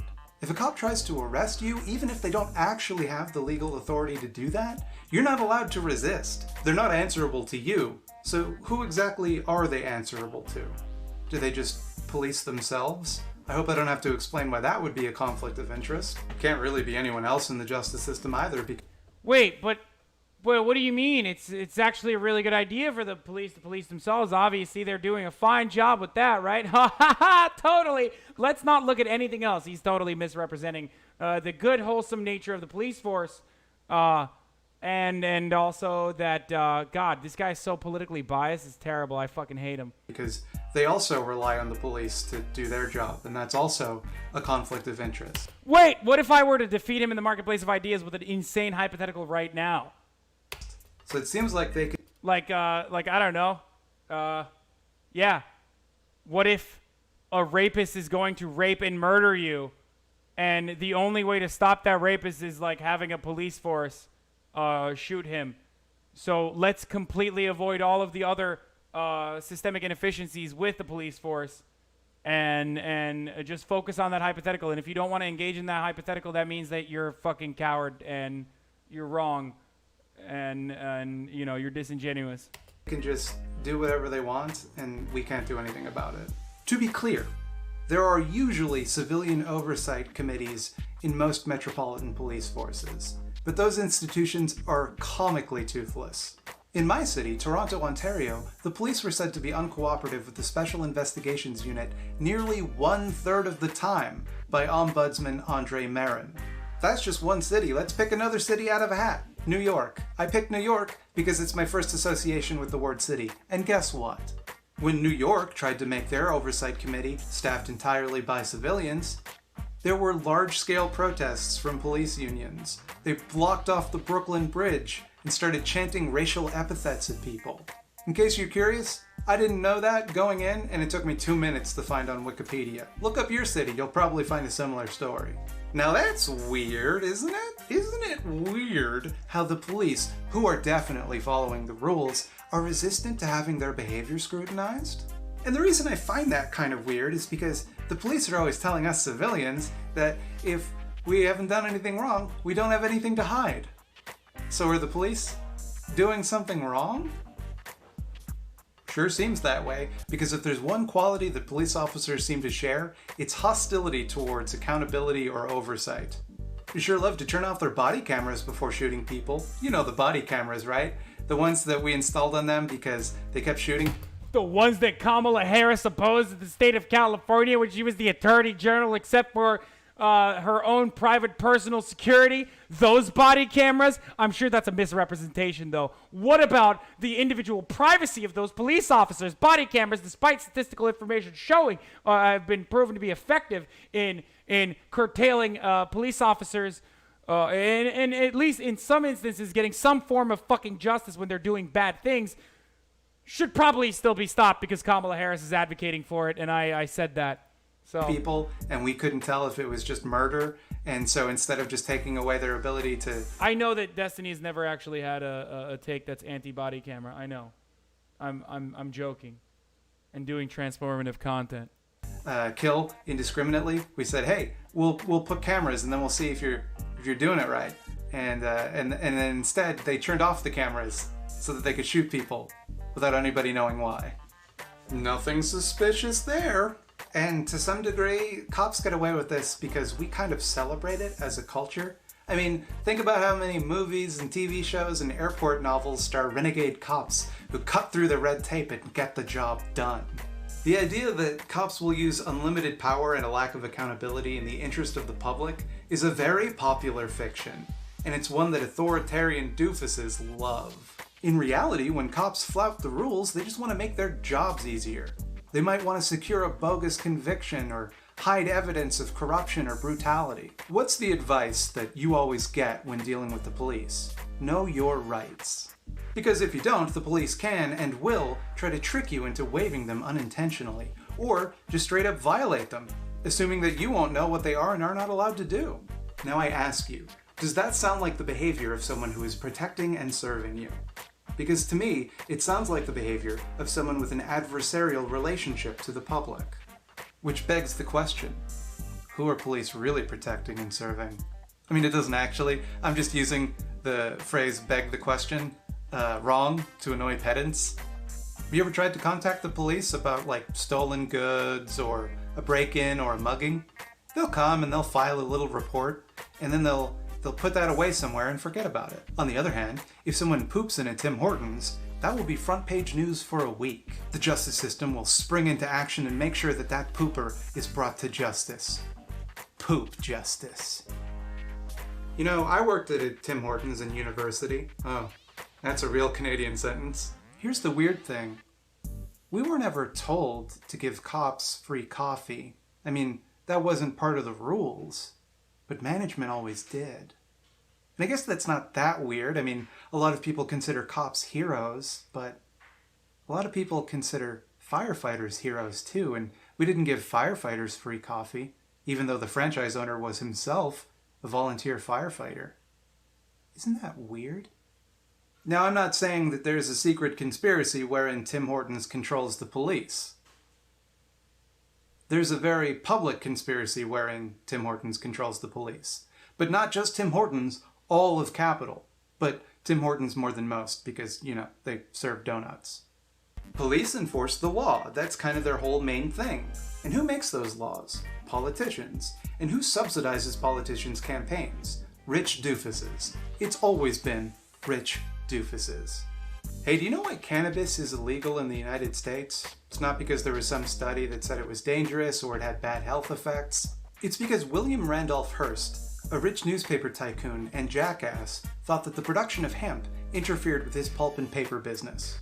Also a variety of racial and economic factors I don't really want to get into right now. So he used his considerable wealth and influence over the media to launch a huge smear campaign to make cannabis look like it would make you murder people. And I gotta tell you, it doesn't do that. The worst thing that cannabis does is it makes Adult Swim seem a lot funnier than it actually is. According to the ACLU, 7 million people were arrested from 2001 to 2010 for the possession of marijuana, making up more than half of all drug arrests. All of this despite the fact that 64% of Americans believe that pot should be legal. And not just bleeding heart leftos like me either. A majority of Republicans believe it should be legal. In fact, the majority of Americans have believed it should be legal since 2011. That's across 3 presidential terms and 2 presidents, one of whom admitted to smoking marijuana while in college. And yet, somehow, on a federal level, nothing has been done. And it gets worse. Despite the fact that black people and white people tend to consume marijuana at the same rates, black people overall are 4 times as likely to be arrested for possession of marijuana. And I say overall because in some states, that number jumps to 8.5 times as likely. And I could do a whole video about the way that the law selectively targets minorities, but I don't actually need to do that because if you pay attention to the world even slightly, you already know that.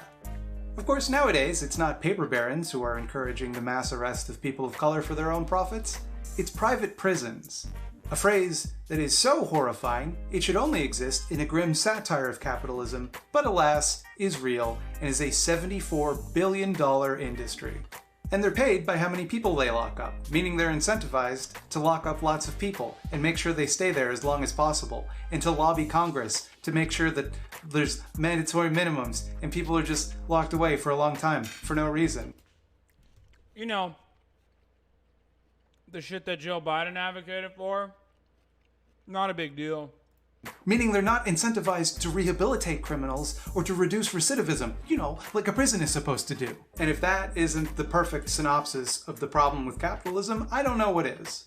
Capital has convinced the state to allow them to detain people indefinitely for a profit for crimes that are often completely harmless, like possession of cannabis. Not to mention the ways that poverty itself is criminalized. You can be arrested for stealing food that someone else threw away. You can be arrested for vagrancy for sleeping on a park bench because you don't have anywhere else to go. If you try and protest this, and fucking truancy under Kamala Harris in the state of California.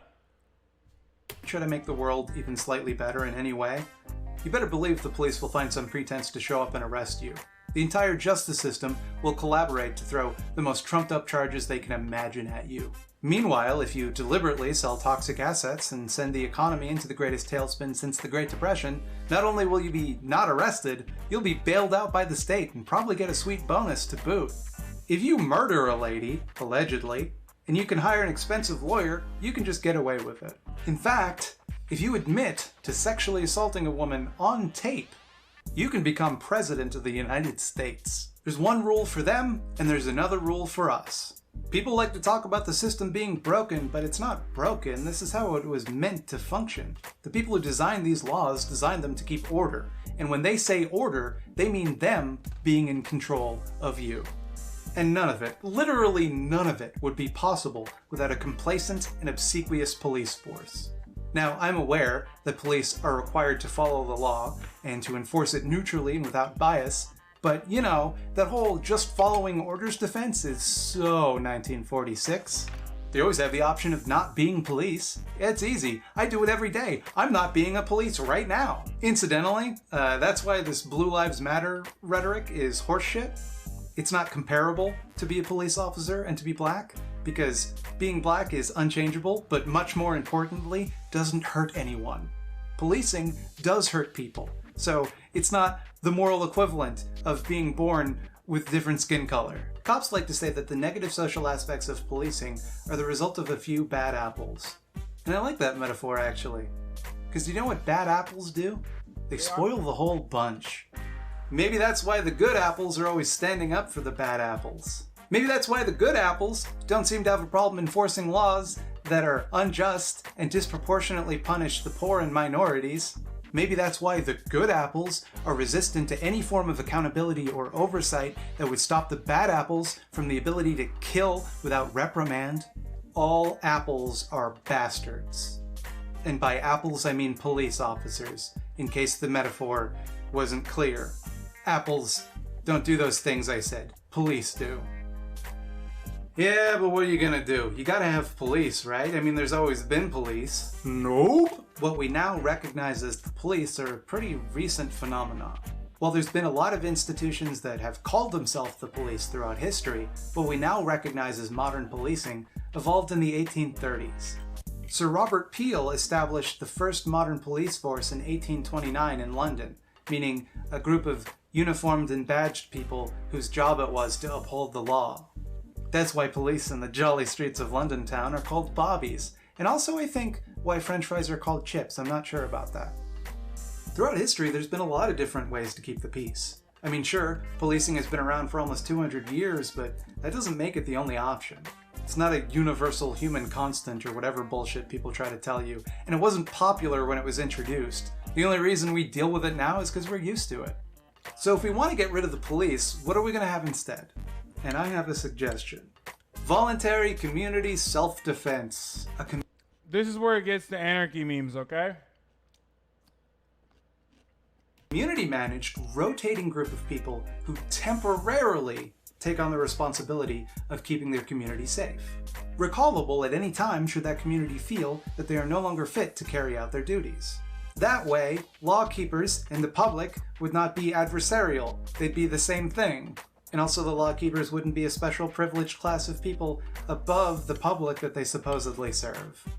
We should also focus on eliminating the root causes of antisocial behavior. People shouldn't be poor enough to have to rob each other. People who are mentally ill should be able to get treatment before a violent episode. Addiction should be treated as a health issue, not a legal one. Getting an armed thug to lock people in a little box isn't a solution to those problems. And as long as it's the only option we're willing to consider, violent crime will always run rampant, which the state will use as an excuse to take more and more drastic steps and eliminate more and more of your civil liberties in the name of stopping crime. And I'm not talking about weed again, because yeah, you should be allowed to have weed, but I'm talking about your right to privacy, your freedom of association. Your civil liberties are not under threat in some hypothetical dystopian future, they're under threat right now, every day. When crimes do occur, our solutions should be based on restitution and rehabilitation, not punishment. Not because criminals don't deserve to be punished, because that's not anything. There's no logic behind what people deserve. There's no math equation you can put in that calculates what people deserve and what they don't. It's nothing. The reason we shouldn't punish criminals is because it doesn't fucking work. It doesn't reduce recidivism. I don't agree with We're this just adding either. misery to the world with no tangible benefit to society aside from our own sadistic gratification. I don't want to see criminals incarcerated and tortured. I want to see them treated. And the ones that can't be treated, I want them quarantined away from the rest of us, but I want them treated humanely. Because if it's literally impossible for them to be anything but criminals, we can't really be mad at them for being criminals, can we? And if it is possible for them not to be criminals, we should help them accomplish that. There are a million situations where what I've suggested might not produce the best results. But the system we have now produces terrible results like all the fucking time. If we hold our current system up to the same scrutiny that we hold potential alternatives, we'd conclude that it's impossible and could never work. Right now, we're stuck with a rotten system. We can try to make small reforms, exhaust all of our energy and political will, and watch as they slowly get rolled back when the next guy comes to power, or we can try something else. What we call the justice system is anything but. And our descendants will look back on police and prisons the same way that we look back on inquisitors and dungeons. Barbaric methods of social control that the powerful use to scare everyone else away from challenging them. The police are not the heroes of this story. They're not even the villains. They're the henchmen. They're the Bebop and Rocksteady of neoliberalism, but I guess more so Bebop, because he's a pig. I don't know how to end this video. I've talked for a very long time about the police, and I'm still mad. And I want to say a special thank you to whatever cop from the Toronto Police Service was forced to watch this video. I'm sorry it was a big waste of your time because I didn't say anything. Listen, I warned y'all. I gave you a trigger warning.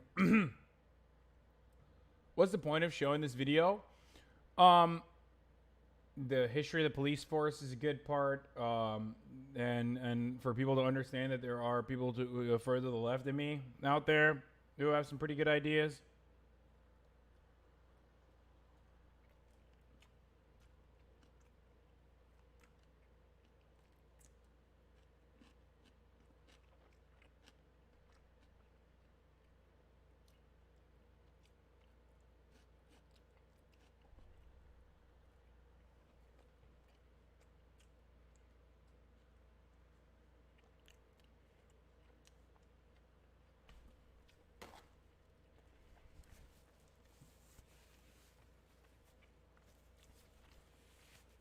Why don't I like anarchism?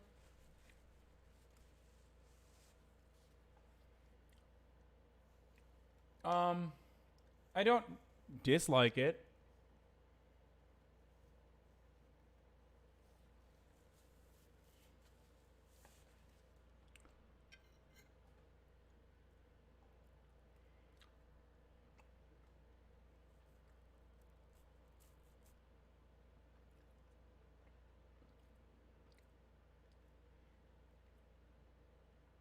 Why don't you want socialism? When have I said I don't want socialism?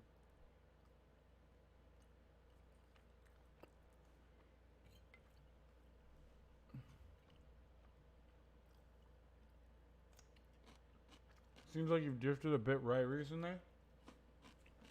No.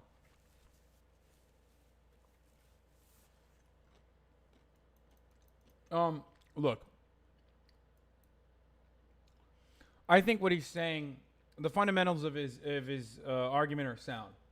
I think that police functionally and historically have operated a certain way to protect the interest of capital over the interest of actual citizens that it's deemed to protect and serve.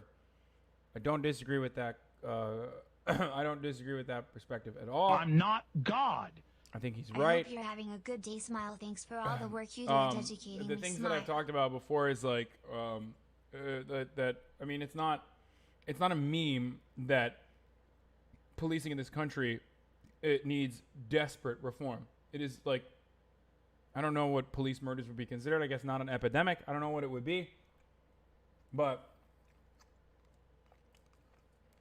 it's definitely a problem.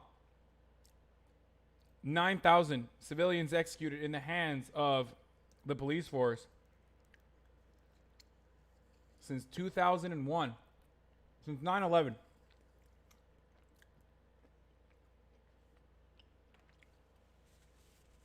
Now, some of those people might have had it coming for them, but 9,000 people That's kind of fucked, dude. That's really kind of fucked. I mean, fuck, man. 9,000 Americans died without judge, jury, where one guy was playing judge, jury, and executioner. Maybe we need some civilian accountability in this fucking police force. You know? Maybe we need to fire an overwhelming majority of cops who are just bad.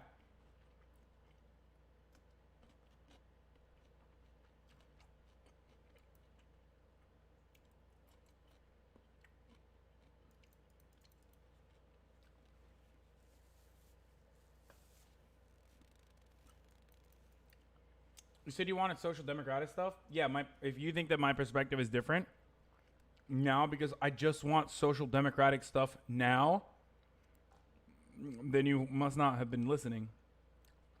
That's always been my perspective.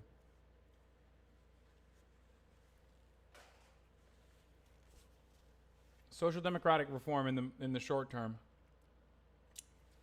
I know that this goes against the materialist perspective that welfare state only extends the lifeline of a capitalist organization, but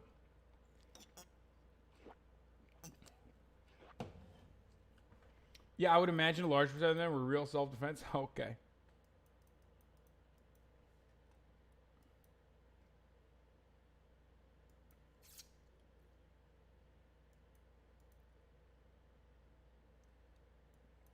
With your platform, it seems like you could be making massive tangible difference in the worst examples of suffering, i.e. Sudan. Why do you rarely never shed light on these issues? I do. I do shed light on these issues. I talked about Sudan. I made a video on Sudan. No one fucking gave a shit. Here's the problem. When I talk about this stuff and people don't actually watch it because they are genuinely not interested, a lot of people who would be potentially interested in it don't get to see it because not enough people are talking about it.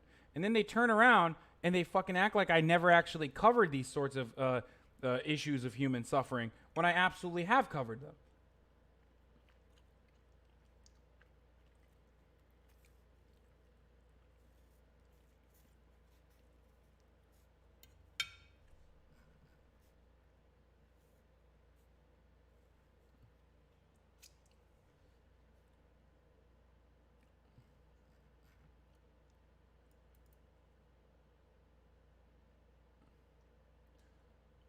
Combat tech support. Honestly, the meme that you're some fire-breathing commie is very damaging to liberalism, socialism.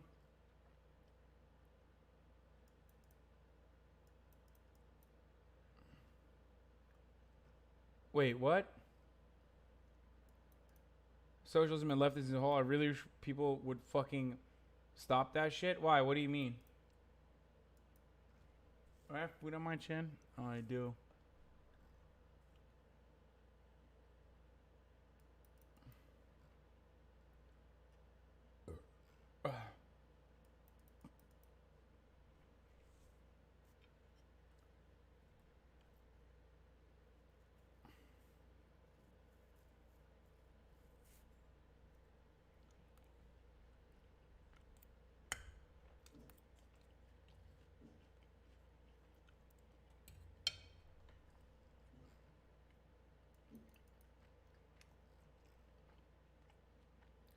Wait, single-use plastic? Where?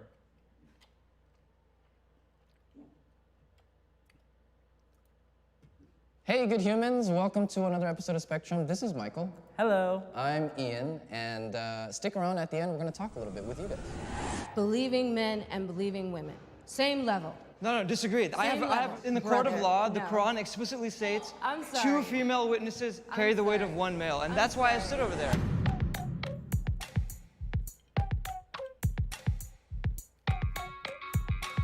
Do they have like a cancerous ex-Muslim in here or something? No, right?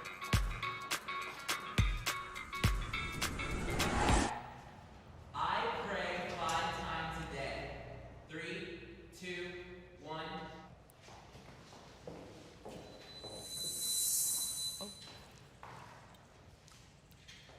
I wish I was there with you guys.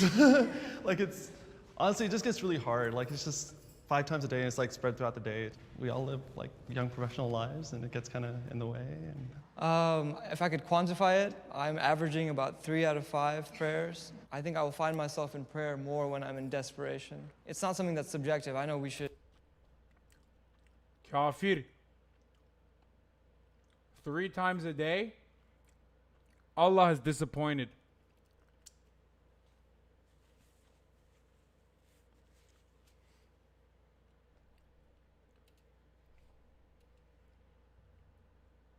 Yeah, why don't you take it up with Allah, bro? Huh? I pray 0 times a day, by the way. Should be all praying as a requirement.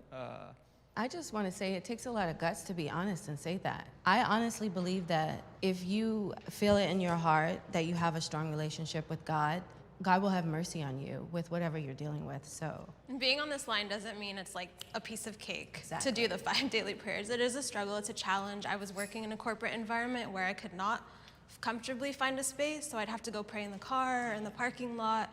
So it is a challenge, but yeah. Islam promotes violence. 3, 2, 1.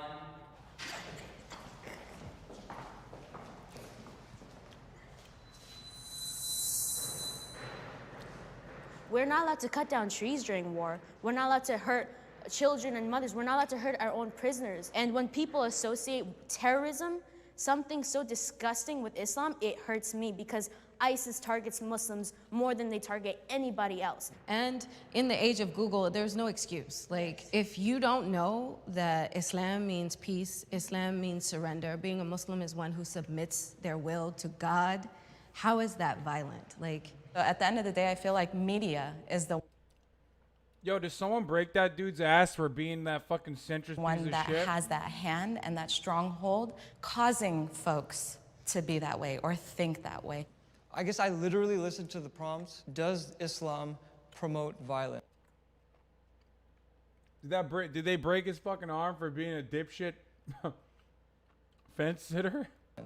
And I'm only speaking not from my personal perspective, but just from trying to understand how discussions about this religion can be used to defame it, to justify terrorism per se. When somebody says, and for the record, kill a non-believer, let's acknowledge that sentence. And if we're going to reach a conclusion and a solution with somebody who does think this way of us and our faith, we need to understand their argument thoroughly. But I disagree with what you just said. Please. I really do, because Yes, let's reason with those who deliberately misrepresent our position and use that to dehumanize us and justify all manner of violence. Yeah, no wonder Allah broke this dude's arm, bro. You should have prayed 5 times a day, homie.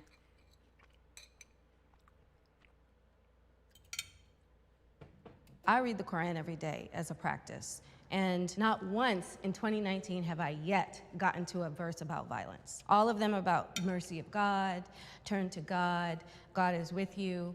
To me, that's an emotional connection. Okay, I understand. That is an emotional connection to my Creator. Sure. And I'm not going to allow anybody to take that away. I'll take the statement that you Please. gave, kill the non-believers. At the time of the Holy Prophet, the Muslims were in danger. They were the minority, right? That's what I'm saying. So, but it doesn't necessarily mean that because we are in danger that whenever there's a non-believer, we kill them. What non-believer refers to are like the Meccans or like the people that were actively going against Muslims and trying to harm us and stuff. And I wanted this healthy Okay. discourse. Yes, and because I agree with dwell you. upon that other perspective. I didn't grow up proud of those verses because I didn't understand them. Yeah, but and now that I do several have times- full understanding, I know that it's important to keep not a one-dimensional perspective, but not even accept the others, but thoroughly understand it. Oh my God, this dude. 3, 2,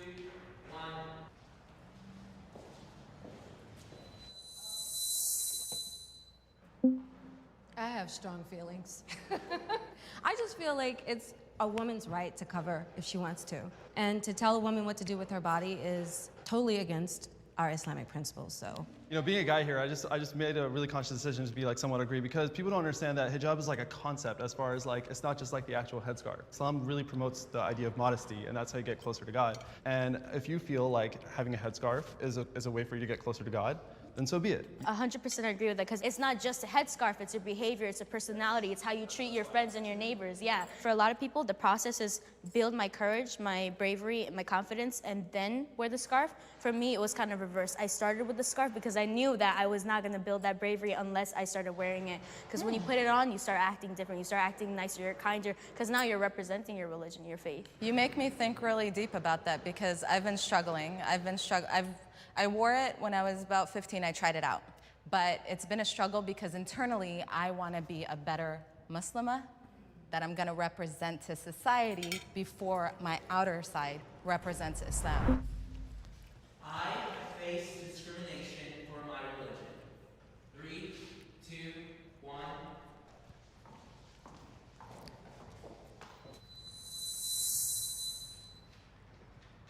Though I'm not a traditional Muslim female, I don't wear the scarf. When I was younger, I'd be walking home from the masjid with my mom. She wears the hijab. This was before September 11th even happening. She would get teenagers in cars driving by, spitting on us, cursing at us. She would always say, just brush it off. Speaking of spitting on Muslims, Tommy Robinson's trying to seek asylum in the United States. When you show that you're a Muslim in any way, people kind of, like, you get those glances every so often. But what happened was that after, like, all this, like, election things happened, it's funny, people who you grew up with, people who you knew your entire lives are kind of looking at you a little differently. You know, so that kind of threw me off a little bit. I was like, wait a second, like, you know me. I didn't think this would be an issue, you know? I personally have not experienced explicit discrimination. I conveniently can shave my beard and try to compensate almost, and it's sad to admit, but I know it's not my job to create a comfort space for another person. However, I would say that if you do guys confront it explicitly, try to think of it as an opportunity to teach as opposed to reacting with emotion. Okay, I hate this dude so much. This dude gives so much credence to the fucking oppressors. Like, hey, I personally am not subjected to the same kind of shitty behavior from racist dipshits, but you might be, in which case you should be as kind as possible and use it as an opportunity to educate people, the same people that don't look at you as a human being. Thanks for the advice, dipshit. I think it also depends on what the encounter is. Like, I had a beer bottle thrown at me. Yeah. Sorry, sis. That's an educational moment for you that you missed out on. After 9/11, I'm not going to go confront that person and be like, hey, let's build bridges. Right. Like, it's not, no. But if there's someone who's got a little bit of an attitude or, you know, misconception, I'll work on that. Women are equal to men. 3, 2, 1.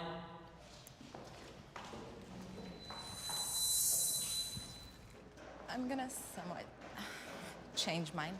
Wow. I had to think about it. So the reason I sit on agree and not strongly agree is that my understanding of human beings is that that women and men in general have different roles. You know, men cannot bear children, women do. In Islam, there's no discriminatory thing. There's nothing that a man can do that a woman cannot. And I don't have to prove otherwise except to cite in the Quran when Allah addresses us, believing men and believing women. Same level. No, disagree. I read the Quran. Verbatim. So you can't tell me. This, in the court of law, the Quran explicitly states I'm sorry. 2 female witnesses carry the weight of 1 male. And that's why I stood over there. I personally feel, and if it were up to me, it would be 50-50. There is no discrimination on my personal...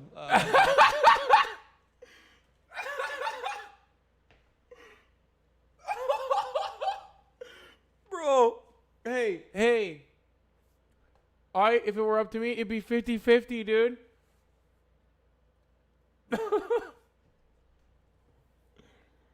Bro.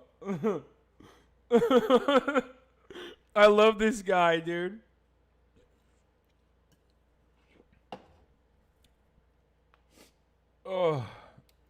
Yes, but But why are you standing there? I'm acknowledging that the Quran prescribes something here, right? No. In Islam, we do get equal opportunities. Scientifically, no, we're not equal. May I because ask a question to the men room? can do things physically that we can't do. May I ask a question? Women can do things that men can't do. So my question would be, what aspect are we Sure, discussing? a personal belief versus Islamic belief versus society. Are these like Muslim turfs or whatever?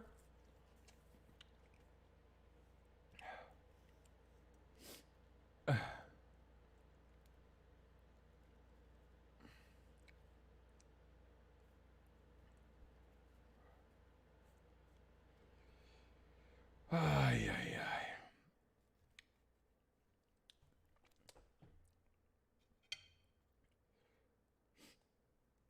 Okay.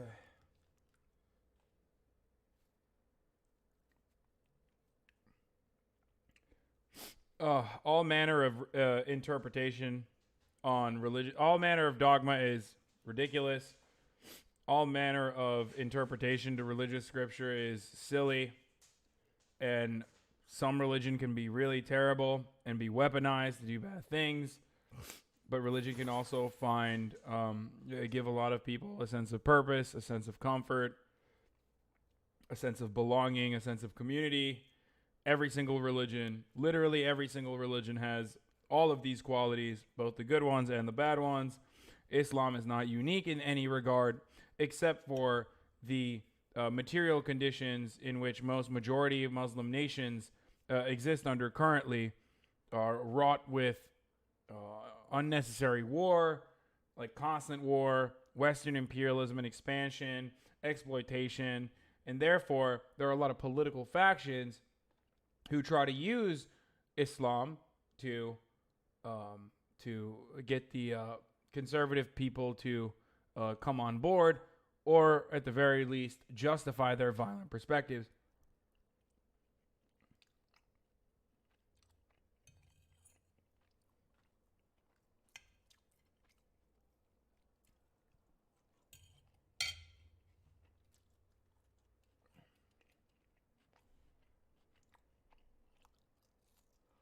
Societal belief, that's three different things. If I'm saying personally, I believe women can be greater than men. I believe women have... Islam says that.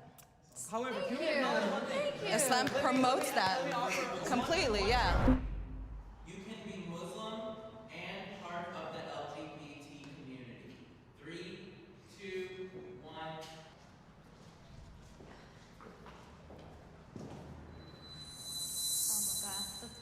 It's such a broad question that I'm gonna stand here just to be on the safe side.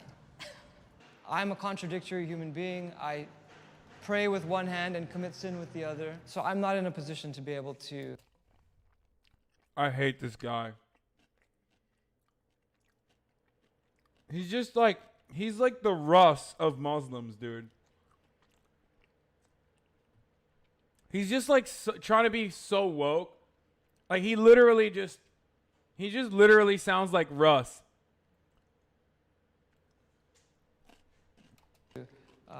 Tell somebody that they're excluded from a whole faith if perhaps their faith in God is stronger than mine. Okay, so you can be anything and be a Muslim, but I guess the reason I'm standing here is because Islam is a lot about the progression of the human race and about what is natural and what is not. Islam doesn't necessarily support like the lifestyle of the LGBT community. However, they do support them as human beings, and that is something like it's something that I've struggled with because they have my 100% love and support. I take a bullet for anybody. I don't care what their sexual orientation is. My best friend, he's gay, and we've had these conversations before, and he's told me that, you know what, Hasna, I love you for you. I love you for everything that we've been through together. I don't care what it is that you stand for, and that's, it's really comforting to know that you don't have to support a lifestyle to support a human being, to love a human being, and to love people. The fuck? Bro, what? Get the fuck out of here, dude.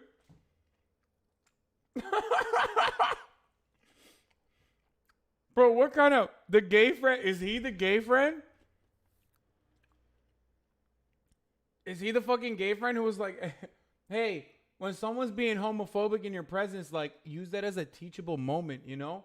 If someone like spits on you for being Muslim, use it as a teachable moment. If someone is justifying their religious background for saying that your lifestyle choices are immoral, then, you know, just use that as a teachable moment, dude.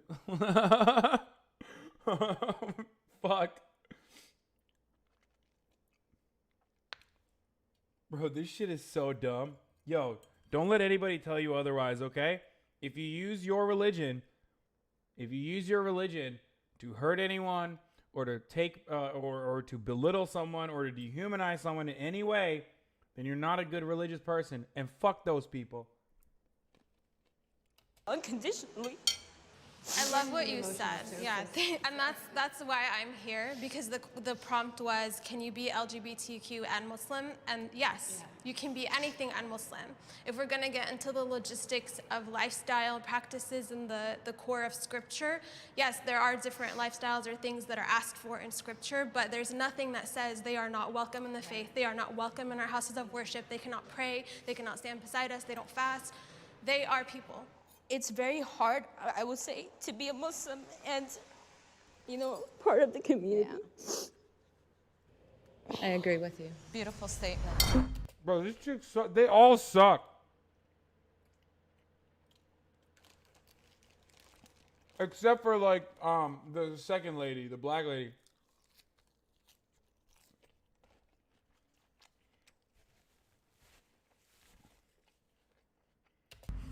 I am American. 3, 2, 1. I swear I'm not trying to make this controversial, but I somewhat disagree because I'm first Afghan. Then I would say I'm American. So I do identify as Syrian first. And so what is America? So for me, that identity, because I grew up.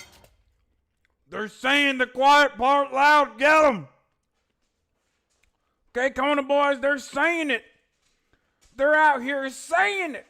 She says she Afghan. That's an enemy combatant.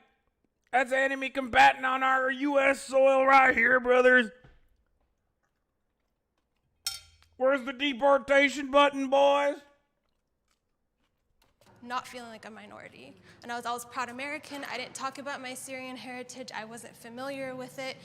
And then the last decade, it was like, whoa, I kind of whitewashed my history to be the proud American, to fit in. And everyone was like, if you took off your scarf, you'd be just another white girl. It's just, there's a battle. Like, I'm proud American, but it's like, what does American mean right now with everything that's happening? As a Muslim who just happens to be black in America, I've never not known this to be my country, because that's what this country was founded on. That's my being able to be who you are. And being insanely mean to people that happen to be black and Muslim, and a woman too, for no reason other than the fact that they just happen to be bored that way. Having the freedom to be that and not feel persecuted. And so, yeah, that's how I live my life. And I'm not going to let anybody force me or talk me into thinking differently. So who wants to have coffee and continue this conversation? All right, yeah, let's go to Starbucks. I love how you always bring up another side to it. It's great. It's great. Damn, she trying to holler, bro. Like, I love how you were just like arguing for the sake of arguing.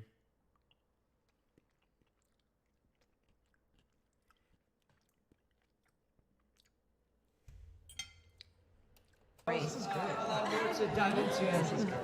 So I have a question for you. You've directed every single episode of Spectrum. How do you go about finding out like what prompts to ask? Yeah, how do you do that justice? A lot of research goes into these episodes. We try to meet with people from the group to help us come up with the prompts. We also ask you for some prompts. The way to do that is you follow us on Instagram. That's the way. And when we ask you for prompts for certain groups, then you can contribute. Thanks for watching, you guys. We'll see you around, and enjoy all the rest What the of fuck am I gonna talk to him about, dude? Have you watched the Vice Latinx debate? Oh, fuck. I have not.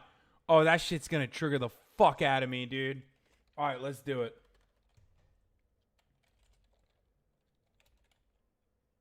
Oh, no. Oh, no, no, no, no. Latino conservatives debate liberals on migration. These are man-made borders. I don't care. I care about people, Sadly, period. that's just I know, the way we live. There's a million Venezuelans that are in Colombia. Yes, you care so much about American people. Congratulations. I'm not like that. I'm sorry. I do think about my community back home. You assimilated to Americanness, and that is good. Back home, but this should be home now. This should be home. Oh, no, no, no, no, no, no, no, no. This is so bad. Fish, get the fuck out of there. What do you think this is, huh? You think the trash is an opportunity for you to eat whatever you want, huh? Are you a trash dog? Are you a Answer me. Are you a trash dog? Huh? Are you a trash dog? Answer. Are you a trash dog? Are you a trash dog? What are you ready to do?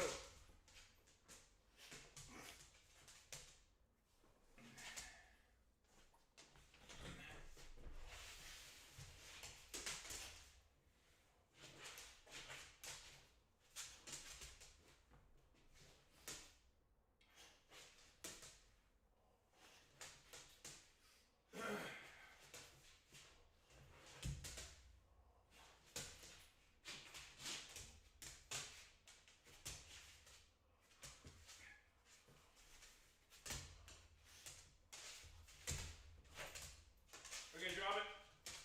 Drop it. Sit. Sit. Good boy. Take it. Good boy. Good boy. Good boy. Good boy. Mwah. Mwah. Mwah. Ah.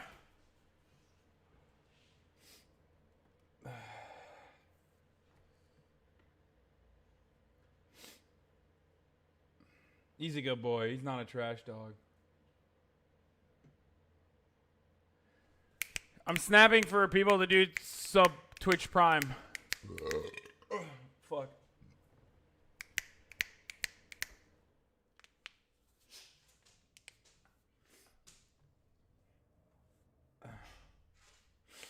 Damn, do it for Fish, if not for me. What the fuck? Excuse me. I'm sorry.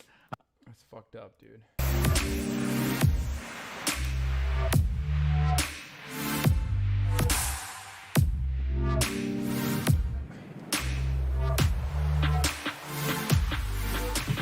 I'm Paola Ramos, and I host a show for Vice that's called Latinx.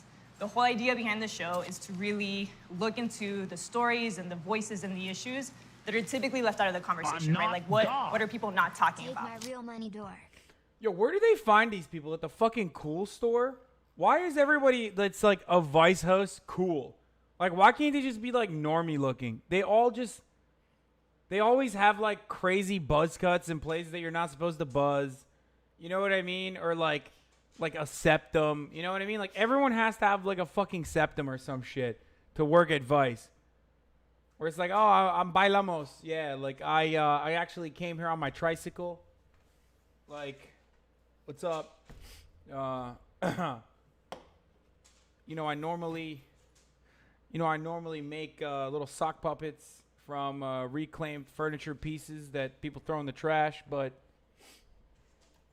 One of the big things in the show is to break stereotypes, right? To really drive the point that our community is not a monolith. No, this is what we're looking into, and that's why you're here. Because we want to see and show the right side of Latinos, the left side of Latinos, and everyone that's in between. And maybe we can find common ground, maybe not. And before I start, I also do want to remind you all that 2020 is around the corner, and as you all know probably, our community has just become the largest minority voting bloc in the country. So all your answers today are literally worth like millions of dollars for politicians that may be looking into this, right? So just keep that in mind. So let's begin. Very simple question. Raise your hand if you voted for Donald Trump. Okay, why did you vote for Donald Trump? Oh my fucking God.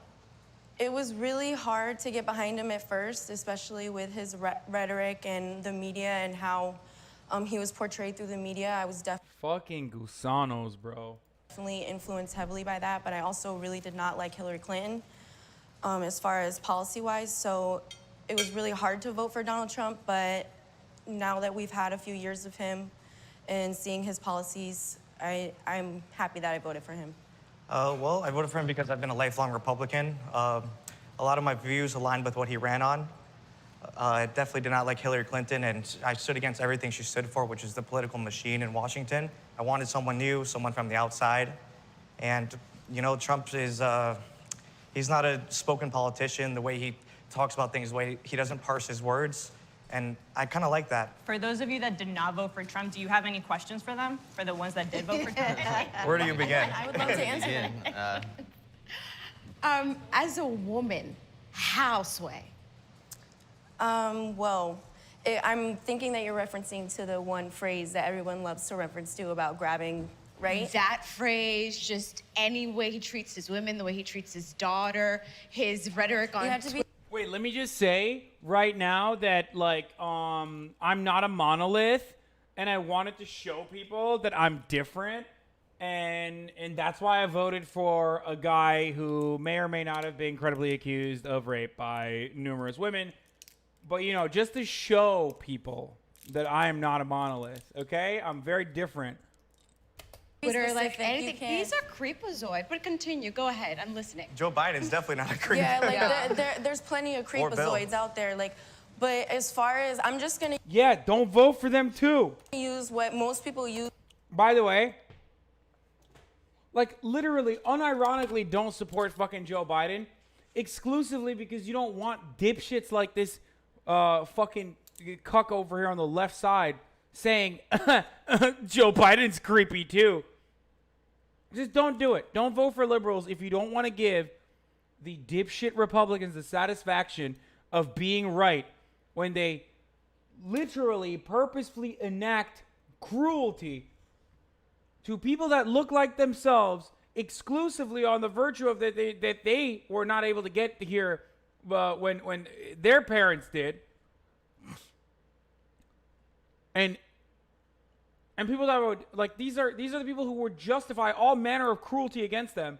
Don't give them the moral high ground of saying, yeah, well, Barack Obama also, Barack Obama also did the child concentration camps. So just don't, okay? Don't give them the moral high ground. Stop liberalism. Not even once, okay? When they talk about that and him referencing grabbing women by the, he was talking about women who let you grab you by that. And there's plenty of groupies out there that will do that, and they have been in existence for a long time. And they're gonna be existing for forever. So that's what he's referencing to. And me, being a woman, I don't carry myself that way, so I didn't feel any type of way about that phrase because I'm not letting people do that to me, so he's not talking about me. So I just, What?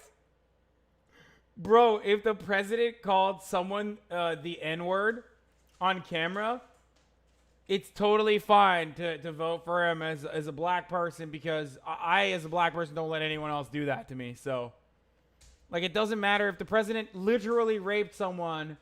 I wouldn't let anyone rape me, so it's fine. I'll still vote for the rapist. God damn, dude. Like, women who put themselves in that position and are doing that, like, they asked for it.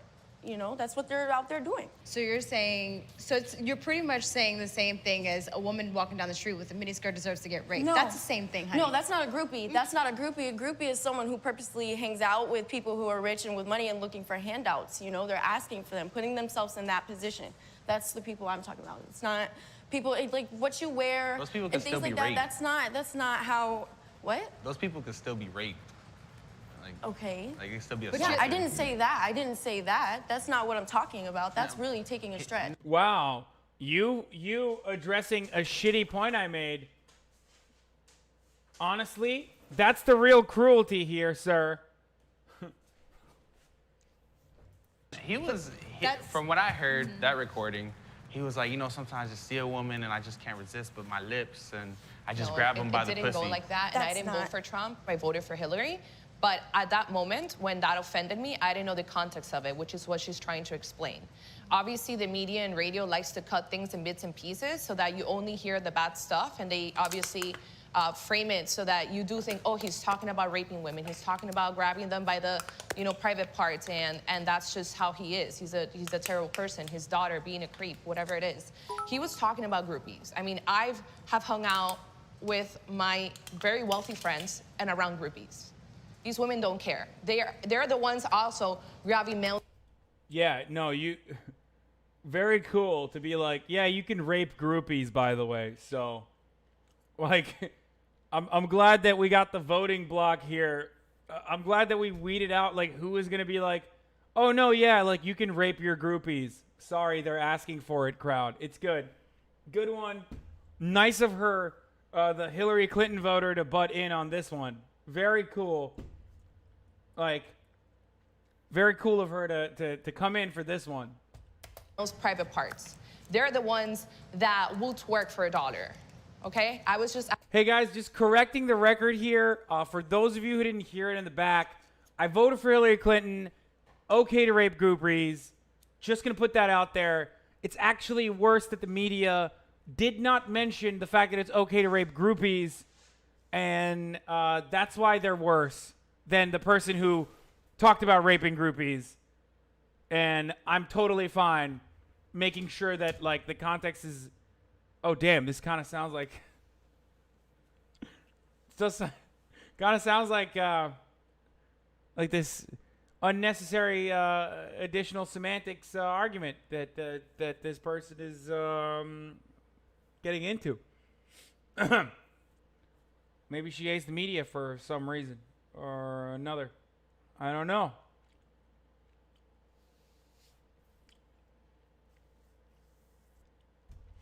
Sorry, not raping, molesting. Technically, it was talking about molesting groupies and not raping them. I guess, like, you know, there is a distinction between grabbing someone by the pussy and fingering their pussy. So anyway, I have recording on my phone. I was at the Standard last Saturday, and a big yacht drove by full of women in thongs, and all of them were twerking. All of them were doing grotesque art. Yeah, groping those women by the pussy, acceptable according to this person. Good to know. The real villains in the story are the media that deliberately covered the groupie element here. Awful things, and the guys were just there pouring champagne on them, and those are groupies. Those are women that okay? Want to be seen No, that way. it is not. So, this is the most ridiculous thing for me as a woman. Nobody has a right to touch your body. I don't care if you put your tetas in their face. If you say no, nobody should touch you. I don't care what you're wearing or what you're doing. On that. I don't care if you're talking about. Okay, I don't know about, like, you shouldn't put your, I mean, like, if you're literally touching someone with your titties, then don't get mad at them if their skin contacts your titties. I don't think that's what she meant. She's right. You know, consent is what matters here. I'm glad that she's bringing the conversation back to consent, which is the main point here. And that's what's important. Also, strip club rules, unironically good. Just for the record. I mean, not all strip club rules, but like, just because a woman is putting their tits in your face doesn't mean you can grab them. You can't grab them by their pussy. You could be so-called respectable. Nobody still ever has a right to violate you in any kind. Wait, you can revoke consent. Wait, someone said she's saying you can revoke consent, you dummy. Yeah, you can. You can revoke consent. What do you mean? There's no, I mean, I think not in North Carolina. Fuck, I forget which state it was. But, like, there are some states where you can't revoke consent, but you definitely can revoke consent, for the record. Just so that everyone's clear on this. I want to say tetas really bad. Someone called it out already. Yes, I really wanted to say tetas. I've never said that word. It sounds awesome. Kind of way. And it doesn't matter what socioeconomic status you come from. It doesn't matter what you look like. I don't care if you rubbing on him. From the moment that you say no. Yeah, but I think you're referring to rape. I completely agree. Nobody's arguing with that. What are other questions that you all have for one of the Latino Trump supporters that are here? Another question. My question has to do with the fact that people always claim that Trump is outside the political realm of being bought. How do you see him as outside the political realm? He came from the private sector. He didn't come from a lifetime of quote-unquote public service where these people make millions of... Don't get yourself confused. Bernie Sanders is a multimillionaire with 3 homes. Anyway. Hell yeah, dude. Fucking get him, dude. Wrecked. Bernie Sanders is a multimillionaire with 3 homes, dude. Totally the same as, like, being born into a multimillionaire family. Hell yeah. That's why I voted for the billionaire, dude. All I'm saying is that, you know, yes, I see what you're saying, that they're all wealthy people, but at least he came from the private sector. At least he, you know, worked himself for that money. And yes, I know you're going to say, well, he took $1 million loan from his dad. Still worked for... Bitch, he didn't just take $1 million loan from his dad. I thought these motherfuckers were the fake news people, dude. What happened? Why is it always that the fake news people are the ones who also believe in the fucking fake news? Or something, whereas you have career politicians. Bernie Sanders has never held a job in his whole life, not one, yet he's worth millions of dollars. Wait, he just literally, what? I'm so confused. None of this makes sense. Okay, my brain is broken. On a salary of $180,000 a year. Can you do the math for me on let's, that? Because let's I can't. twist it around now. For those of you that did vote for Donald Trump, what is the biggest misconception that liberals have about you for being Latino Trump supporters? What's the biggest misconception? I think one of the biggest misconceptions is that the media paints people with a broad brush.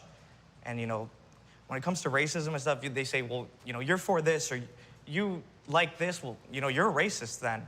And, like, so you paint everyone as a racist when, like, you know, do you know what kind of friends I have? Do you know, like, who my family's from? Like, do you know who I hang around with? Do you know what I stand for? Is this guy going to do the fucking... I'm Latino, so I can't be racist against Latinos meme? Like, is he going to do that right now? Is it coming? Let's load it up. Like, you can't just automatically paint everyone who's a Trump supporter as a racist. Bro, I voted for Donald Trump because of his, what? Like, what coherent point did Donald Trump have outside of build the fucking wall and you know, Mexicans are rapists and murderers and shit? Like, he said he wasn't going to cut Medicare and Medicaid. He said he wasn't going to touch Social Security. He talked about if there was ever going to be tax cuts, it would probably be there would probably be tax increases for people like him. He went back on all of it, back and forth throughout the entire campaign, except for the bad hombre shit.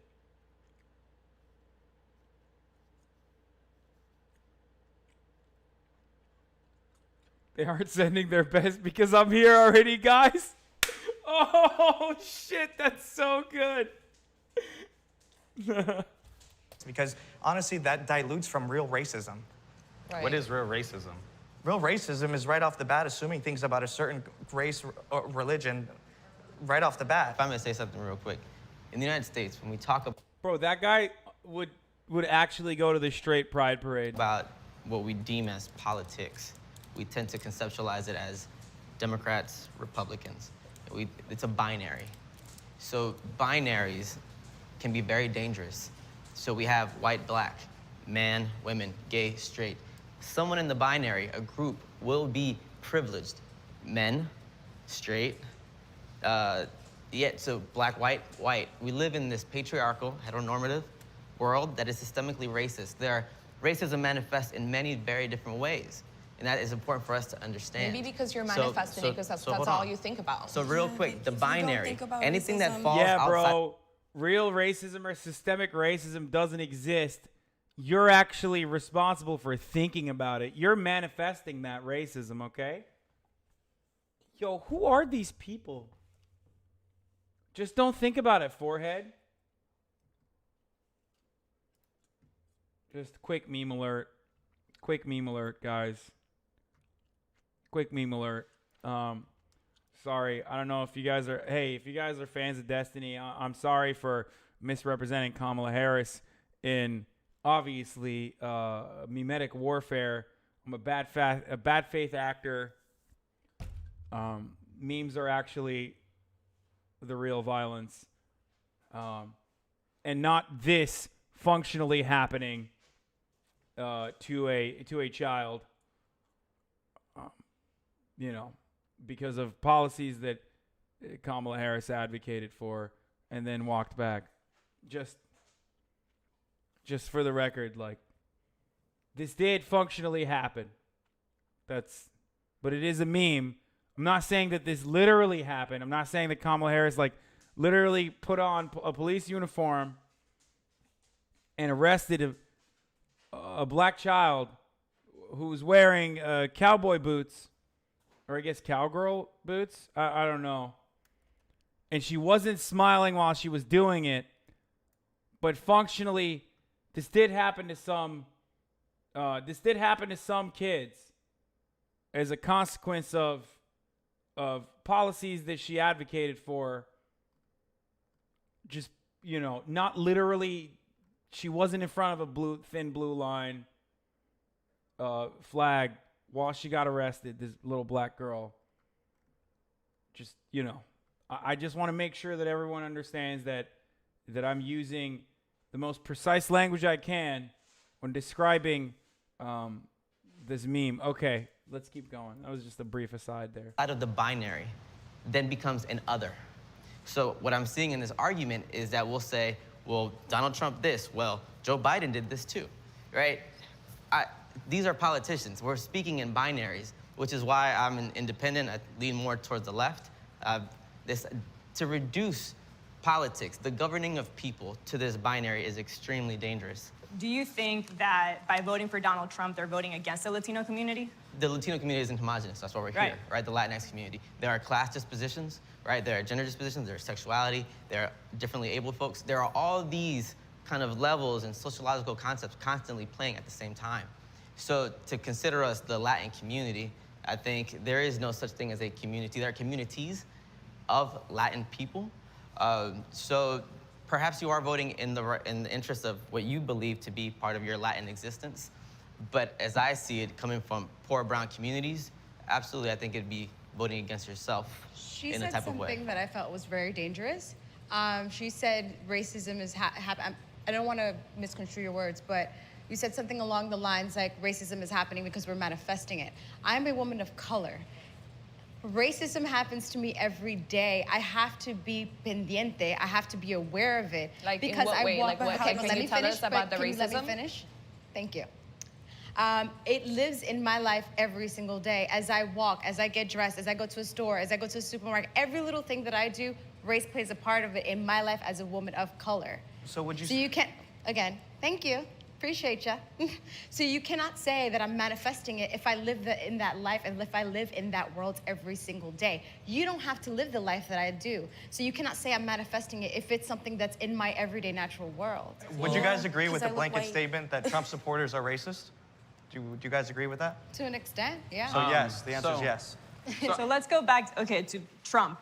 Who here thinks that Donald Trump has done something positive for the Latinx community, the Latino community? His prison reform affects minorities in a positive light, not just African-American community, but also Latinx communities as well.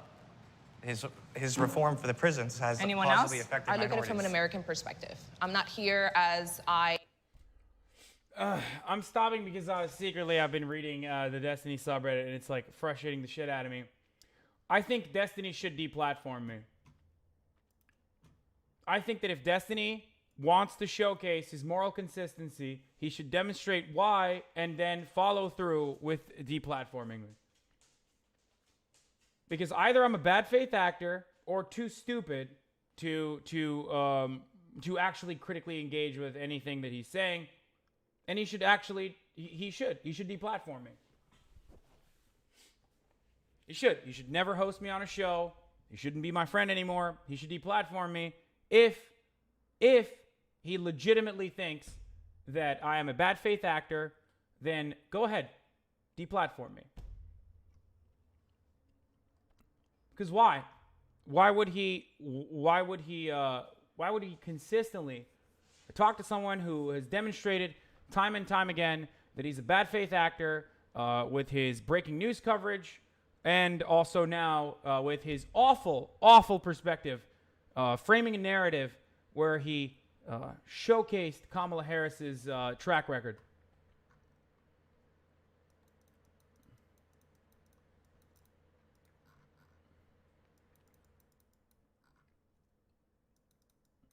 Still talks to Trainwrecks, though. Yeah, Trainwrecks has a bigger platform than me, though, so there's an understandable reason for someone to continue to engage with someone like that, even if they were to assume that that person is a bad faith, like acting in bad faith. Not saying that Train is acting in bad faith, but if he was, I could understand why a descriptive egoist would figure out ways in which it's still perfectly reasonable for him to engage with them.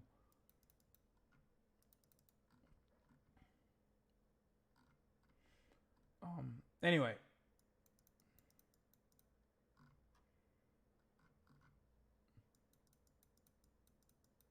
You're looking for reasons to be upset, Hasan? No, I'm not looking for reasons to be upset. I am already upset. I'm fucking upset. I don't want... I'm sick and tired of this shit.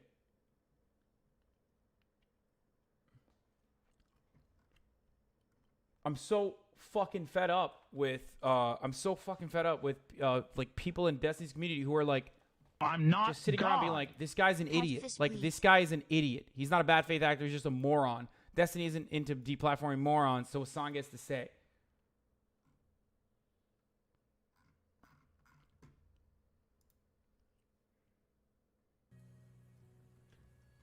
I like it when you debate people on the right because they suck, but I hate it when you apply. I love that they're like they keep playing this. Like they showed the response to the tweet, and now they're showing me responding to the tweet in real time and not necessarily addressing exactly what I meant.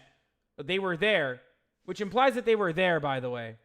Like they were there when I talked about exactly what I mean about how debate is a performance and how Destiny does a good job with his rhetoric, and that is precisely what I mean when he shouldn't engage in disingenuous ways of arguing with people or trying to overwhelm them with rhetoric, which he himself admits is the way to win debates, which means that they're purposefully not showing that part and just exclusively showing me reacting and saying yes, unironically yes, to further this idea that I'm simply just saying, like, yes, I am bad and you shouldn't hurt me, and not that debate does not function for anything but entertainment purposes. Hasan, please save scum, please.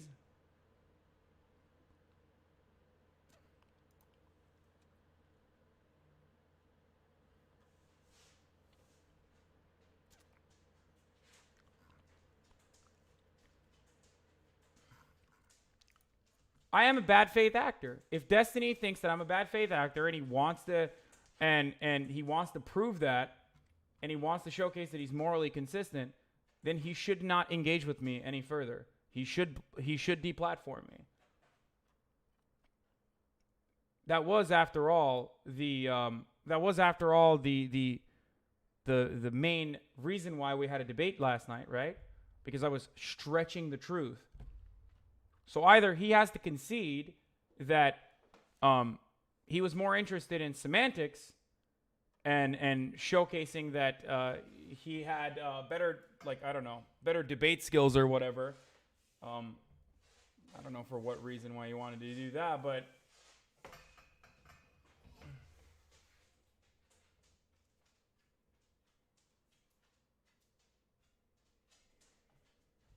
Like I said,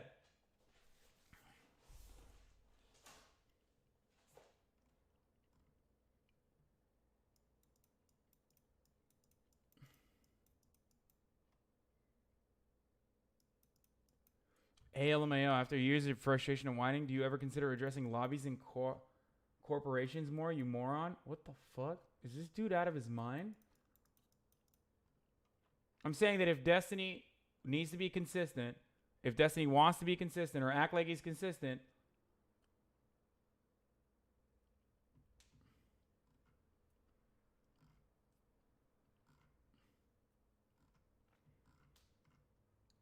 he needs to deplatform me. I hope someone clip chimps that, puts that, I mean, not even clip chimps it. I hope someone puts that on the subreddit. Back to the Latinos. I moved here from Colombia to be in America. I'm not trying to continue to focus on Latin American problems because I live here. So when I look at what the president is, whether it's him or Obama or whoever comes next, I'm looking at it as what is he doing for Americans overall? Is he cutting taxes for us, the middle class? Because there's a lot of Latinos that could fall there, obviously in poverty as well. But what is he doing? How is he loosening up the free market economy so that we can create jobs? His economic policies, right, for sure. so Latinos that could fall comes next. I'm looking at it as what is he doing for Americans overall? Is he cutting taxes for us, the middle class? Because there's a lot of Latinos that could fall there, obviously in poverty as well. But what is he doing? How is he loosening up the free market economy so that we can create jobs? His economic policies, right, for sure. his economic policies for sure. So there's more Latinos, unemployment is down for both minorities, for blacks and The Latinos. unemployment level of the Hispanic community is at the lowest rate it's ever been in the history of the United States. That started before he was... like a policy that affects everybody, you know, not just designed for one group of people. Right. Like there's Native Americans that need help, you know, they're... I don't care for you to trampled on, design something like for me because I'm Latin. I care that you do what you do for Americans because we're all Americans. Yeah, like don't do it because of, you know, the way I look or because of my cultural background, but do it because I'm here already, I'm working, I'm paying my taxes, you know, do something that with a vision for the future that I can, you know, that really benefits me, not just because you feel bad for me, you know? Right. Does someone want to respond to that? Is it important to do something because of the way I'm not God. The color of your skin is? So like, I teach this stuff, right? So I'm finishing my PhD, I teach about this. Teaching a master's course on it right now. Race or ethnicity or gender, these conceptualizations that we have were brought into existence for particular political purposes. There is no biological essentialism to this. These are political and social constructs. So we've created laws that have historically murdered people for phenotypes, for genders, for their sexuality. So we've done this historically through policy. I don't see why we cannot also, through policy, create different types of reparations for people. There are different civil rights laws. There are different ways. So there are different. Holy shit, I love this guy. I feel like this guy like 98% of the time. Different ways that these things manifest, and we can talk about the nuances of this as well. But yes, I do believe that people who have been historically disenfranchised through the United States, through their policies, yes. When I say something like these words, that Donald Trump said, Mexican immigrants, they're criminals, they're rapists, they're bringing drugs. In countries like El Salvador, Haiti, and African countries, they're shithole countries. Who here, raise your hand if you think that is a racist remark. For those of you that did not raise your hand, why do you believe that's not a racist remark? Because it was misconstructed by the media. Oh my God, this person is fucking awesome. So when I first heard it, I thought the same. And I was like, this is terrible that he's saying this about all Mexicans. But when you actually hear the entire tape of it, it's like, okay, Bro, here comes this CNN. is and context the mainstream- Andy, dude. I love this person. Oh, this is so good. Yeah, cutting off bits and pieces. And he's talking about the terrible criminals, the MS-13 gangs, The people that are rapists, the people that are criminals, the people that are killers, the cartel members that are coming through the border. I actually did listen to the whole thing, and he doesn't just stop at Mexico. He says Mexicans, and then Central South Americans, and then Middle Eastern countries. He doesn't even just go far as just Mexicans. And what is he talking about that? He's not talking about the white Cuban. He's talking about the white Latino. He's talking about the brown Central South American. This is my biggest problem with these conversations, because Latino in itself is not a race in this country. The people who are getting deported are brown. They don't even, some of them don't even speak Spanish. They speak Nahua, they speak Cachiquel, they speak Quiche. And the border is saying we need people that speak these indigenous languages because we don't have translators from these communities. But then it gets paintbrushed by like the Latino label, and Latino means like, you know, Hispanic and Spanish and whatever.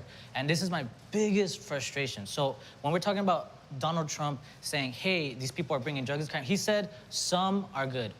Some are good. Yeah, it's true. Some are Some are not. Like, I hate when I saw that, you know, it's a little frustrating because All of these indigenous people that you're talking about are gonna end up being on our welfare system. So wait, bro, this person is the worst. How did she get to be the worst? She's like, I voted for Hillary Clinton, and then I decided that the media lied about the groupies thing, and now I'm just the fucking most horrific person here. I'm the most awful person. Look at the middle guy. He's just losing his mind. She's like, oh, guess what? I voted for Hillary Clinton and I'm hot. So I can do whatever the fuck I want now, okay? I've decided I'm going to be the worst person in every room that I enter.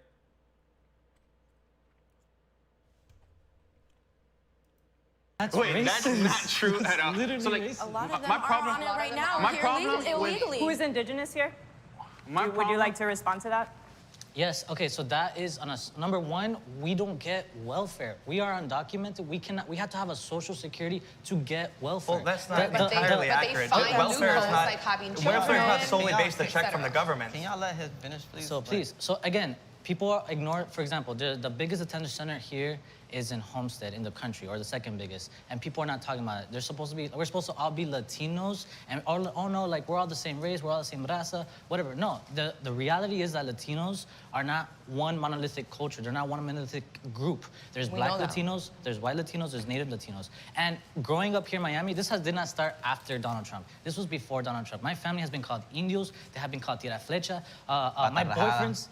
Yeah, my boyfriend's family called my family dirty Indians, and this has been going on before Donald Trump. Donald Trump is just a fucking random figurehead in this whole thing. We talk about policies, we talk about immigration, but like sometimes I feel like we don't even know how to refer to each other or address each other. We don't even know what the color of our skin means. So how do each of you identify racially?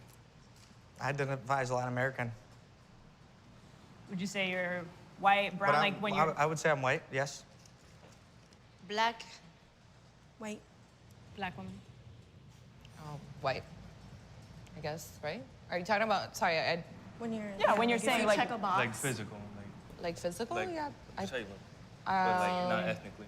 Yeah, I would say I'm white. I mean, based on my skin color, but usually I will put like... Okay. So weird. So weird that these takes just match up. Bro, she thinks white people think she's white, dude. That's like me when I say I'm white. Well, technically, I'm probably whiter than she is, but in the eyes of a white person, because they can like at least mistake me for a white person from afar. Like if there's a box for Hispanic, I'll put that. Yeah. I'm just white. This idea of checking a box can mean a lot of things. Well, that's what she's asking us. She asked how we identify, right? So my family is from Nicaragua, right? If that's what you want to know, ethnically, Nicaraguan, American, I was born here, right? But my politics are very brown, black. I come from Indian people, period. In the box, I typically put other. I'm native, I'm Pijao to be specific, and that's how I identify. So I'm Nicaraguan. And for Nicaraguan, especially from La Costa Atlantica, the Atlantic coast, the Caribbean coast, which is indigenous, black, and Creole culture, I'm very light-skinned. And in my family, I'm very light-skinned. So has anyone here experienced racism within the Latinx community? Oh, yeah. Like systemically or like on an individual level? Like what do you mean? colorism level, class level. You that do, shit. whatever is in your face Damn! all day long. How The have people that don't fucking consider themselves white are so fucking woke, dude. She said personally or at the systemic level or at the level of classism. Holy shit.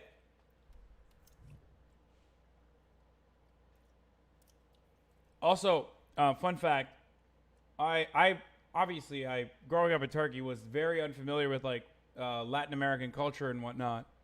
And when I lived in Miami for the first year that I lived in America, that's when I found out that holy shit, so many fucking like Dominicans hate Puerto Ricans, everybody hates Cubans, and that's like just North America we're talking about for the most part. We're not even getting down to like Central America and shit.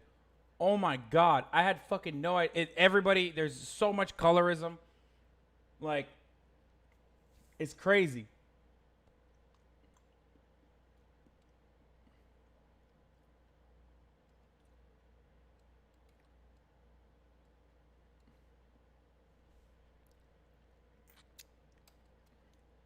you experienced it? So for me, within the Latinx community, I believe that colorism is a huge issue. Just as a Dominican woman, or even just dealing with people, Latinx people in general, there's like an erasure in any country of people of color. So like in our media, in our music, in every aspect of our life, a lot of the things, it's like we're erased. Like if you look at our media in Latin America, you would think that we're just the help, we're the criminals. I'm treated differently within Latinx community. I'm either too black, or if I don't know my Spanish well enough, then now I'm not Latin enough. Or I get people speak Spanish around me, assuming that I don't speak the Spanish, or it's, oh, you're black, or you're Latina, I didn't know. So it's like little things like that. It's just a huge issue of colorism that I feel is a major issue within the Latinx community. Who else? People, I'm light-skinned, so I benefit from some of that light-skin privilege, and I'll talk about that, but I have been called dirty Mexican, I've been called dirty Brazilian. At my job, I used to work at a pet store, and this lady came to me, and I couldn't return one of her collars, and she called me a dirty Mexican, she called me a dirty Brazilian. And again, my family's been here for before 1492. We've been here for millions of years. And ironically, this lady who is European is gonna be calling me a foreigner, a dirty Mexican, a dirty Brazilian, etc. So race changes a lot for me. People assume I'm Middle Eastern, people assume a lot of things. Within my family, people, we come from a multi-hue family. So my grandma, she's very dark-skinned, and people call her, una India, and unfortunately, this is the reality. And in Homestead, ICE raids happen a lot, and it's predominantly affecting the Maya community there that no one knows about. In Homestead, there's a huge Maya population. No one talks about them because they're indigenous. They're just, they're just there. And it's so focused on the white Latino Miami experience as opposed to indigenous communities here in South Florida, as well as in the United States, as well as in Central South America. Raise your hand if you are for the wall. Oh my fucking God, bro. Raise your hand if you are for the wall.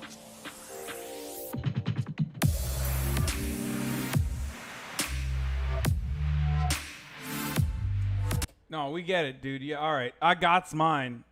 All right. I got's mine, so fuck you. Right? Voted for Hillary. One of you that raised your hand for the wall. Why?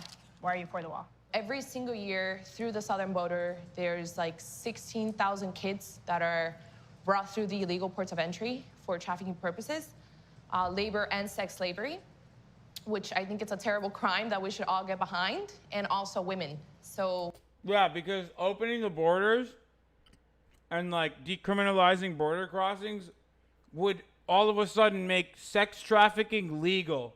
Everybody knows this.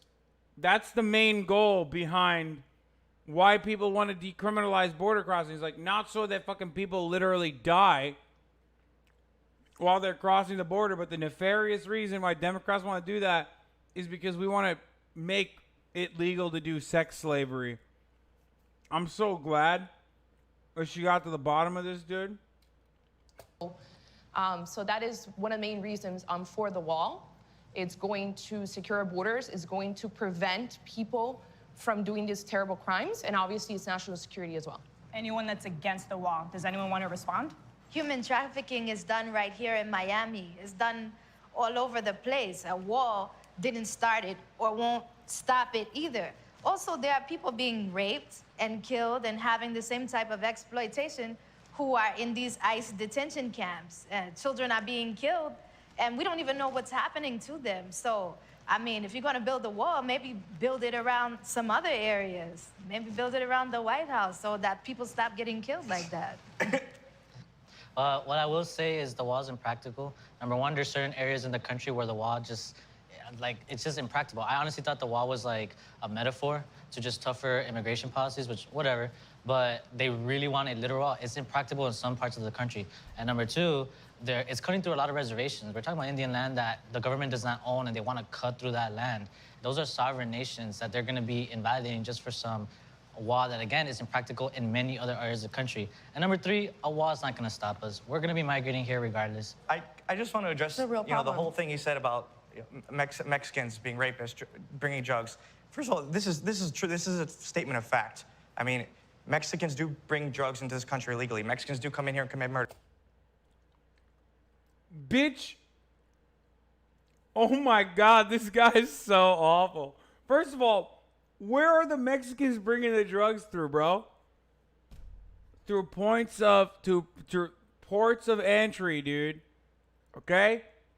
They're not fucking coming on the back of like some abuela that wants to fucking make a living with her child in America, okay? Or like some fucking woman who literally trekked like 1,000 miles to escape like a paramilitary group that was gonna rape and murder her children.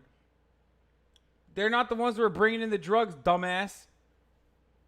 Also, the more effective way of dealing with this problem would be to legalize drugs. You know. Commit crimes. And I don't think it's appropriate to paint with a wide brush all Mexicans coming to this country are doing that, because my mom crossed the border to this country twice illegally. I have plenty of family who has done that, and they've come here and done good things. My mom came here, and her first job was at Taco Bell cutting. Wait, what?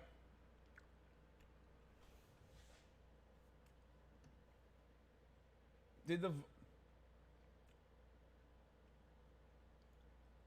volume is not low, chat. Tomatoes, and that might be funny, but that's true. That's a fact. So it's not appropriate for Trump to paint. It's not. Mexican coming. Fuck, I think what happened is like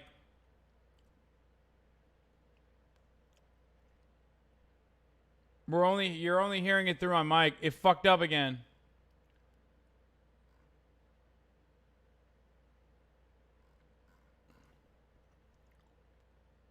No, this is a new thing.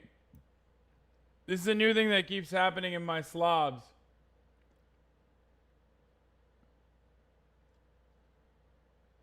I have to restart the stream. Hold on. I have to restart the Streamlabs.